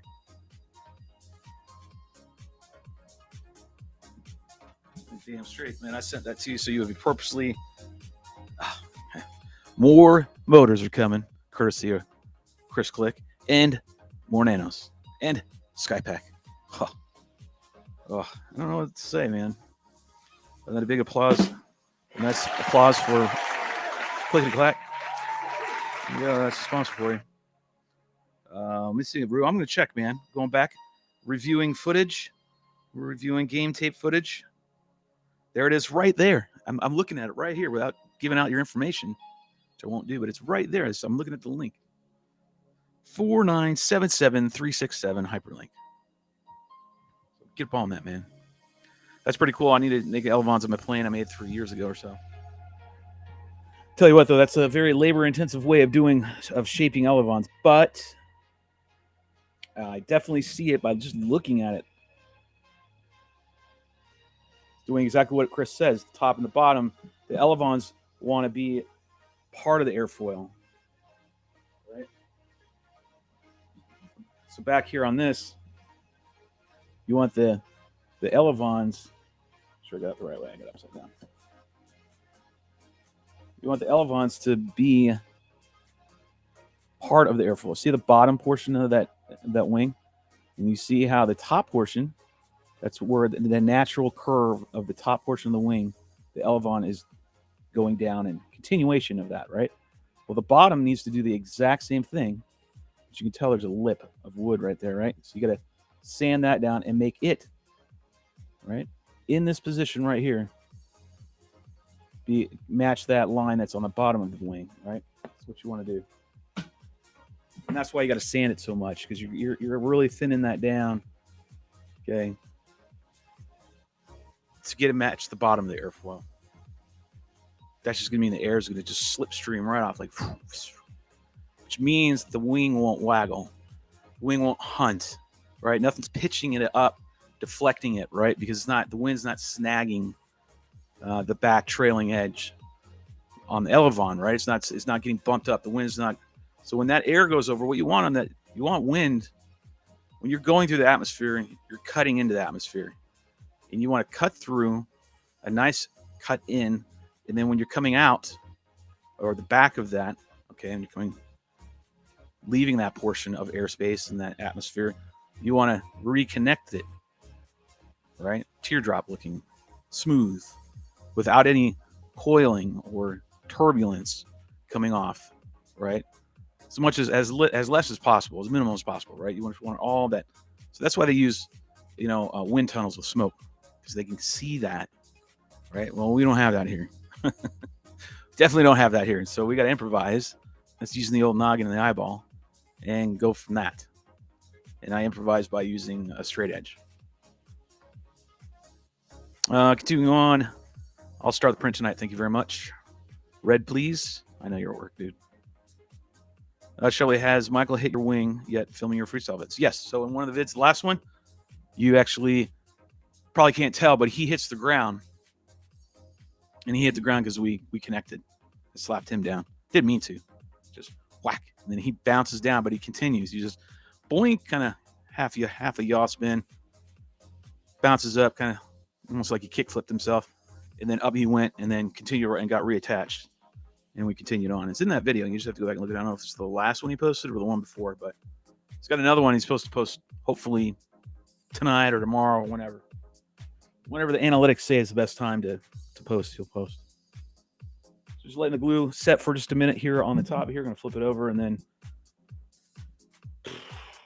trying to figure out which one I want to do next, which part I want to do next. I can't do anything with my FPV necessarily. Oh, and I ordered the trapeze, new, the PWM with the adapters built in, whatever, blah, blah, blah, blah. That one receiver. So that one's on the way from RDQs. I'm sending it. We'll get that one installed. That will be here by tomorrow, the next day, I would imagine. Well, it would probably be here by Friday. That's what I would imagine it would be here. So yeah, and then Ed Ricker, who chases part of the crew, he always hits me. The one before, the video has been up all day, but you wouldn't know, marathon streamer. Oh, okay. What, you put one up already? Go check. We'll see what my notifications are. Yeah, I've been marathon streaming, son. Oh yeah, you do have it. Let's go check that out then. Hey, it's the song that I selected too. Yippee-ki-yay, man. You go over here and check it out. No, I don't need to look for Eric. Rue. Let's see if we can pull it up again. Why do I have to type you out every time? Be my search engine. There you go. We'll get it going. You're already getting good percentages. We need to get some traction on this. Let me see if we can pull it up in this.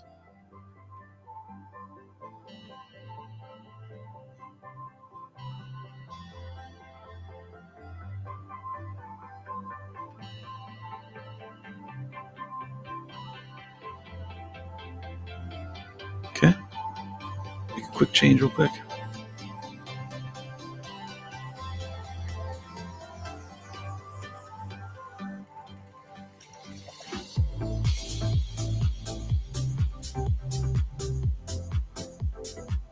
stretch it out a little bit. Hold on. Okay, I think you got it now. I'm going to turn it on.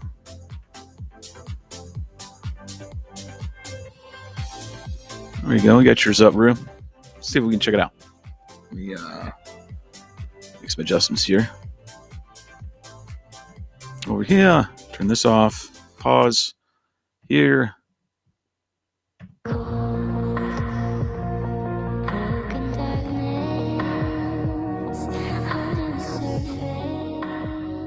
Good stuff.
Oh, Rue, that's a good one, man. That's my personal favorite, but hey, I'm just being biased, I guess. good stuff, my man. With the fine edit skills, and I'm proud of that one. That's a good one. Let me see what I did. I don't fuck something up. Nope. It's all airtime you get, man. What are you doing all that? I'm gonna stop that real quick. And put my music back on because I don't like dead air. I can switch that.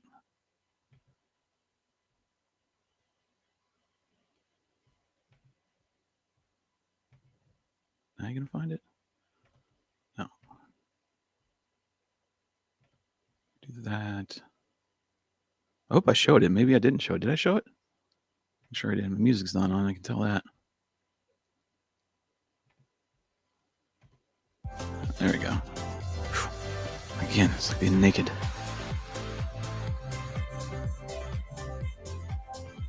Now I can go back over here. Let's see.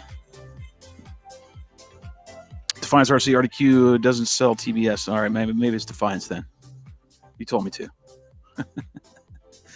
Did you wall tab going through that building? Yes, I did. Did it a couple times, actually. We were trying to get you guys to see it, but you can't. I don't think it doesn't translate. Yeah, the sound effects of that video stopped. I don't know what you're talking about. And then, yeah, I saw it.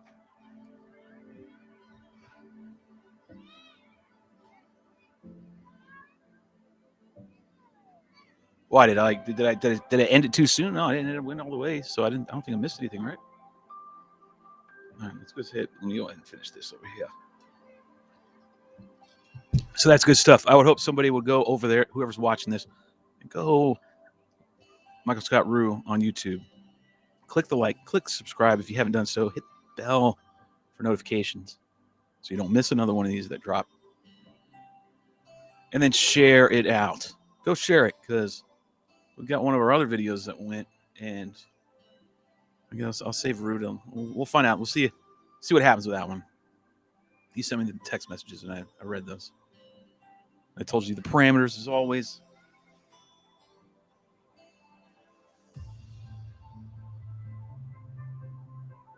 Yeah, there's some TV.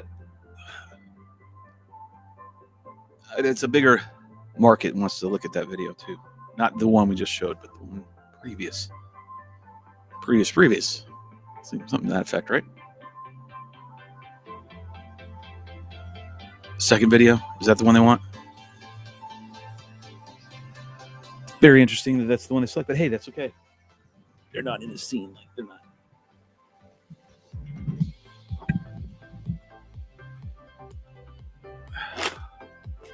That motor keeps moving. Really makes me think like, damn, these spars are like screwed up. It's not. So I'm just put capping on this. Seal it up. All I did was hot glue on there. Nothing big, nothing fancy. Smooth it out so the air is running across this nice and buttery like. That's what I'm doing. And making sure the limit gets locked down.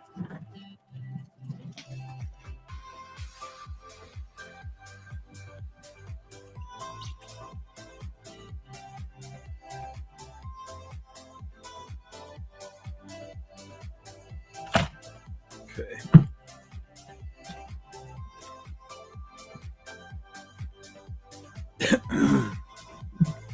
That shell glue nicely. Oh yeah, top one's perfect. Smooth. Everything's smooth. Smooth. Get some tape off.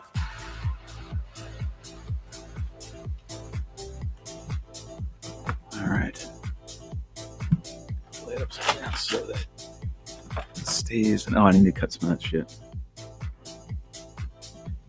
Oh, do I? Sure, it's not going up.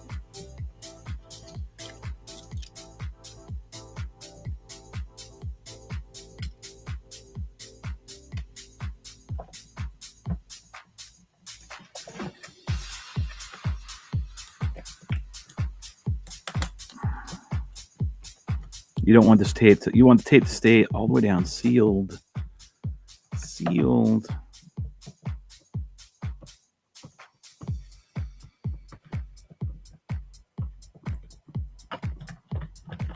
Cut off anything that doesn't want to stick down.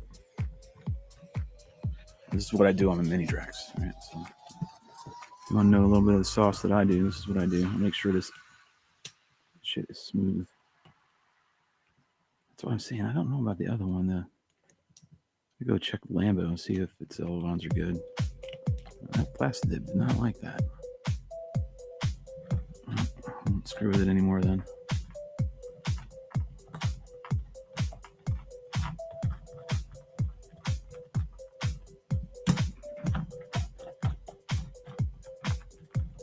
Seal it up. That's a good leg.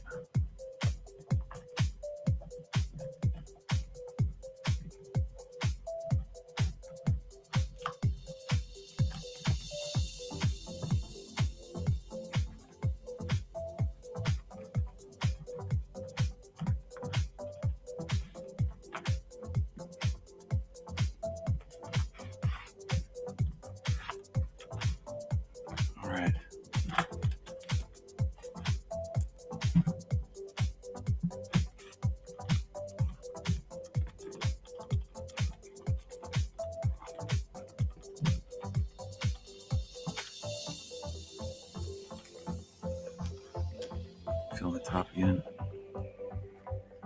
Capped. Looks like the cap's good. I don't know.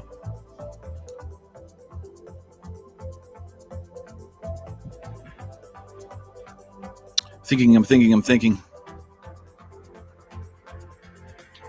Woody's right there.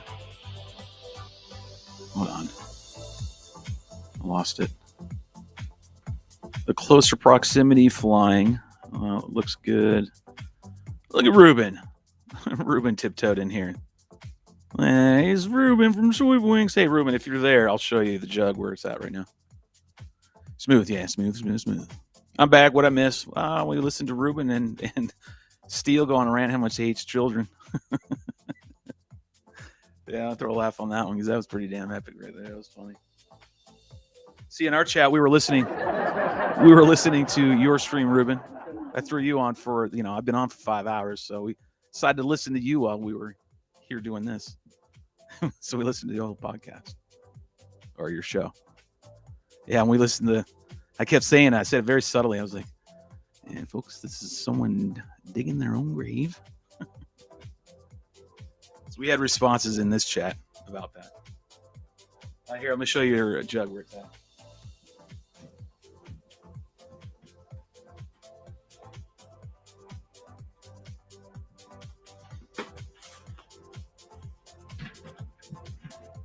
So I'm building this for one of my buddies, Beehive Brian. Flying with him for a long time. You figured be a better pilot, but Brian, for listening, I'm busting your balls. Kind of. Anyways, he wanted me to build his jug, so this is where I'm at with your jug. Now, I think this is the second one I've built. I believe this is the second one I built. Last one I built was years ago. So this one's getting a lot of better treatment and better build. It's come along great. So I took all your measurements, put everything in. Went together just fine. Solid. Lamb's pretty good. Lambed on pretty smooth. Right? No issues with it. It's been sitting here for a couple days. I haven't touched it because I had Chris decided to be Santa Claus with Nano Draks, so I'm gonna rush to build them. Anyways, I think it's gonna fly great, so I'm looking forward to it. If you're still there, Ruben, tell me what motor I need to throw on this for a 3 or a 4S setup.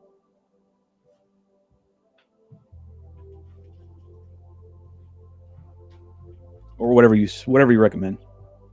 He's looking for long range. Long range. Yep, so there's yours. And then, so right now I'm working on this Nano Drak that Chris sent. And this one's the 40-inch version, but I scaled the wings down and made it. So now it's a 32. So that's what some people were saying they recommend. That the freestyle loveliness lies in the 32-inch range. So that's what I cut these down to. So it's a modded 40-inch. But anyways, and we were doing a giveaway. Hey, Ruben, share the love out if you can. It's got a new show, FPV Circus, and we're doing every Sunday, 7:30 Eastern. We're doing a show, and we do a giveaway. The main thing is we have a contest for the holidays coming up. We've already started to announce it. So, wing competition, freestyle, and a quad competition, freestyle. 2.5 minutes long. Deadline's December 17th, 10 p.m. Eastern. Get them in, submit them to my Gmail account, Shelby Vaughn. And myself, the crew, will all get a vote for each category. And sponsors will get a vote. And that's the only ones to get a vote. It's the way we roll here in this government. Anyways, share it out. It'll be cool. But it's awesome. We have Ruben in the house. Ruben's got the best birthday card ever. It's a video birthday card from yours truly. We can't show that on the internet. It's banned material. With swept wings. It's sweep wings. Anyways, so, yeah. If you don't know Ruben is the owner of Sweep Wings, which is that frame I just showed. And some say the nicest guy in FPV. Sure as hell ain't me, though. I'm debating on what I want to do. I've been sitting here staring at this damn thing for a little bit.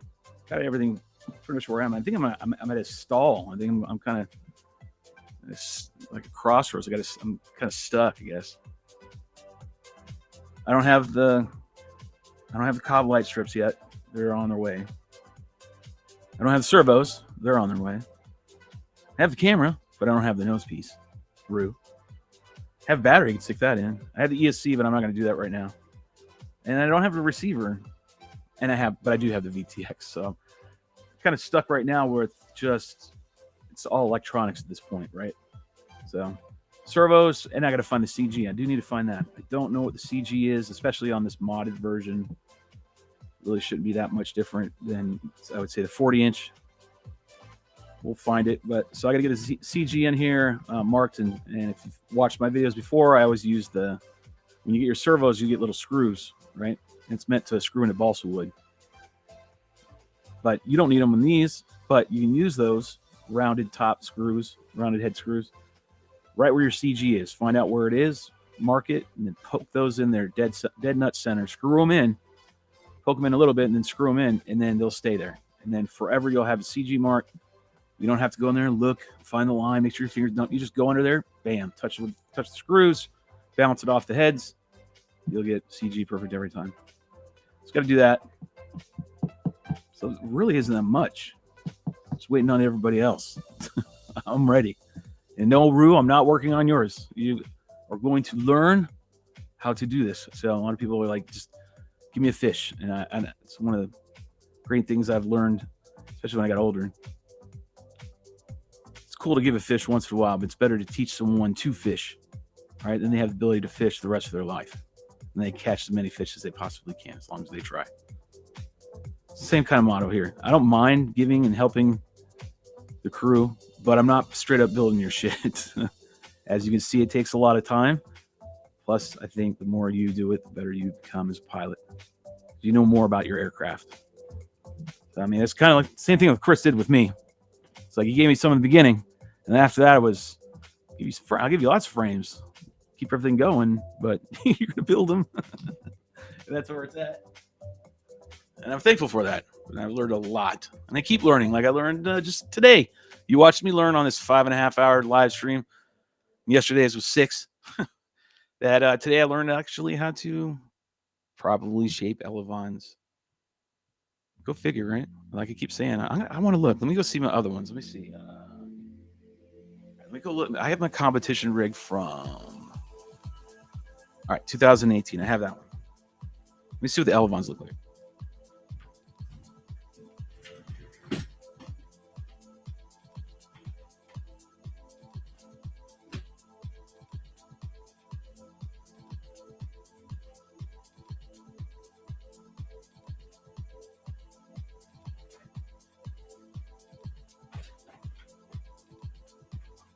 Here's rotors. Let me see it. Let me see. You know, rotor wrench is my bro. Let's see if he did it too, or because he did these elevons. Let me check. It's hard to tell when you got the winglets on. Nope. Nope. It's rough. Now that I know how, I mean, it's not like brutally bad. It's pretty good in some spots. I could check one that I know I did for sure.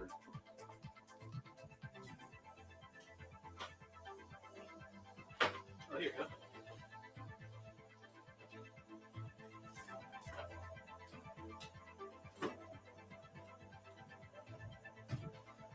It's another mini Drak. Ooh, yes. It flies. Nothing wrong with it. Other than it just doesn't have some electronics. The frame's totally fine. This is the one that Brian actually built, the guy I'm building the jug for. And then I rebuilt it because it was built so bad that I had to rebuild it. I took this to Colorado a couple years ago. Oh, horrible. Absolutely horrible. Wow. And this put out some great video, man. This really put out some smooth shit. Oh, man. Yeah, way off. Way off. Way off. You do it to the shape. You can just see it. Well, yeah. Definitely learned. Huh.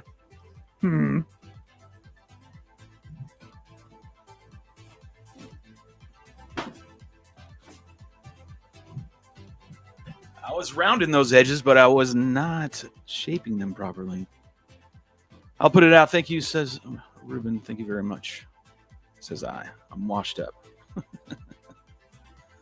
Might want to wash up after that last live stream. I don't have time to finish until Saturday, work and family time. No, gotta figure it out. Squeezing in too, any chance I can. I'm fucking hauling ass over here and getting it done. It's all right. I need to test everything anyways, right? So while we're still doing that, you in the interim can be building yours. I think I'm going to have to actually stop the live stream. What? 5.5 hours. It's not even. But no, actually, I think I am. I'm at a crossroads. Just got to stop. It's a red light. Can't really do anything. Just waiting on parts to drop in. Wait for the nose piece to get printed. And I'm ready for a maiden. Like, if I had everything, it'll be ready tomorrow. Because really all that's left is to put all my linkages and the servos, drop them in, right? That's the most labor-intensive part of what is remaining. The rest of it's really easy. Just drop the VTX, the receiver in, plop the two antennas, just stick them on. The glue, even the nose mount, it's not that hard. Just one cut. Just make sure you line it up first, get it measured right, and then just hack it off, stick it in, glue it, done. What we got here? Make sure it's done for the weekend, homie. Yeah, hey, check it out. I'm glad you're here at 33. I spoke to the peeps, trying to get a green light for go. And for overnight stay, we're going to need some winter weather gear, man. But I'm down. The main thing is I'm waiting for approval on that. We got the green light to go on Saturday no matter what, as far as overnight stay. Let me check. Let me see if you sent me a text. I sent it a while ago. He responded and said he was going to find out.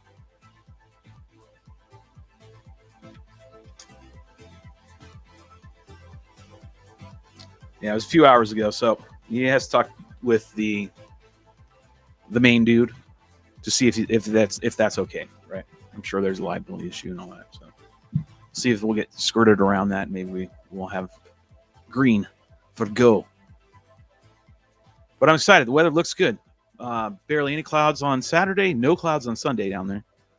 High of 60 on Saturday and 56 on Sunday, and drop into the mid 30s Saturday night. So it will definitely be cold. And the restaurant / bar will be open at 6 and stay open until whenever everybody decides to leave. That's what they told us to our face, the staff, the bartender and everything, so, and the manager. So it's going to be pretty cool. Food's decent. I don't want to say it's like the end all be all. It's decent. It's not bad. We only had the wings, but we'll see what happens with them. We have some burgers and whatnot. So at a minimum, Saturday, minimum, all day. It's just a minimum. I'm going down early. I'm going to get as much as I can get in.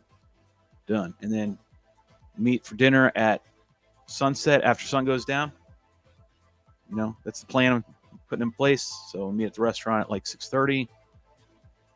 The latest, I would imagine. And then do whatever. Whether we stay there overnight or we call it a night and then head out, that's fine. We can do that too. Because Marty and I hung out, man. It was actually really cool. We hung out, chatted for quite a while, for another hour and a half or so. Great atmosphere. It was a lot of fun. So there you go. All right, I'm done. Done babbling.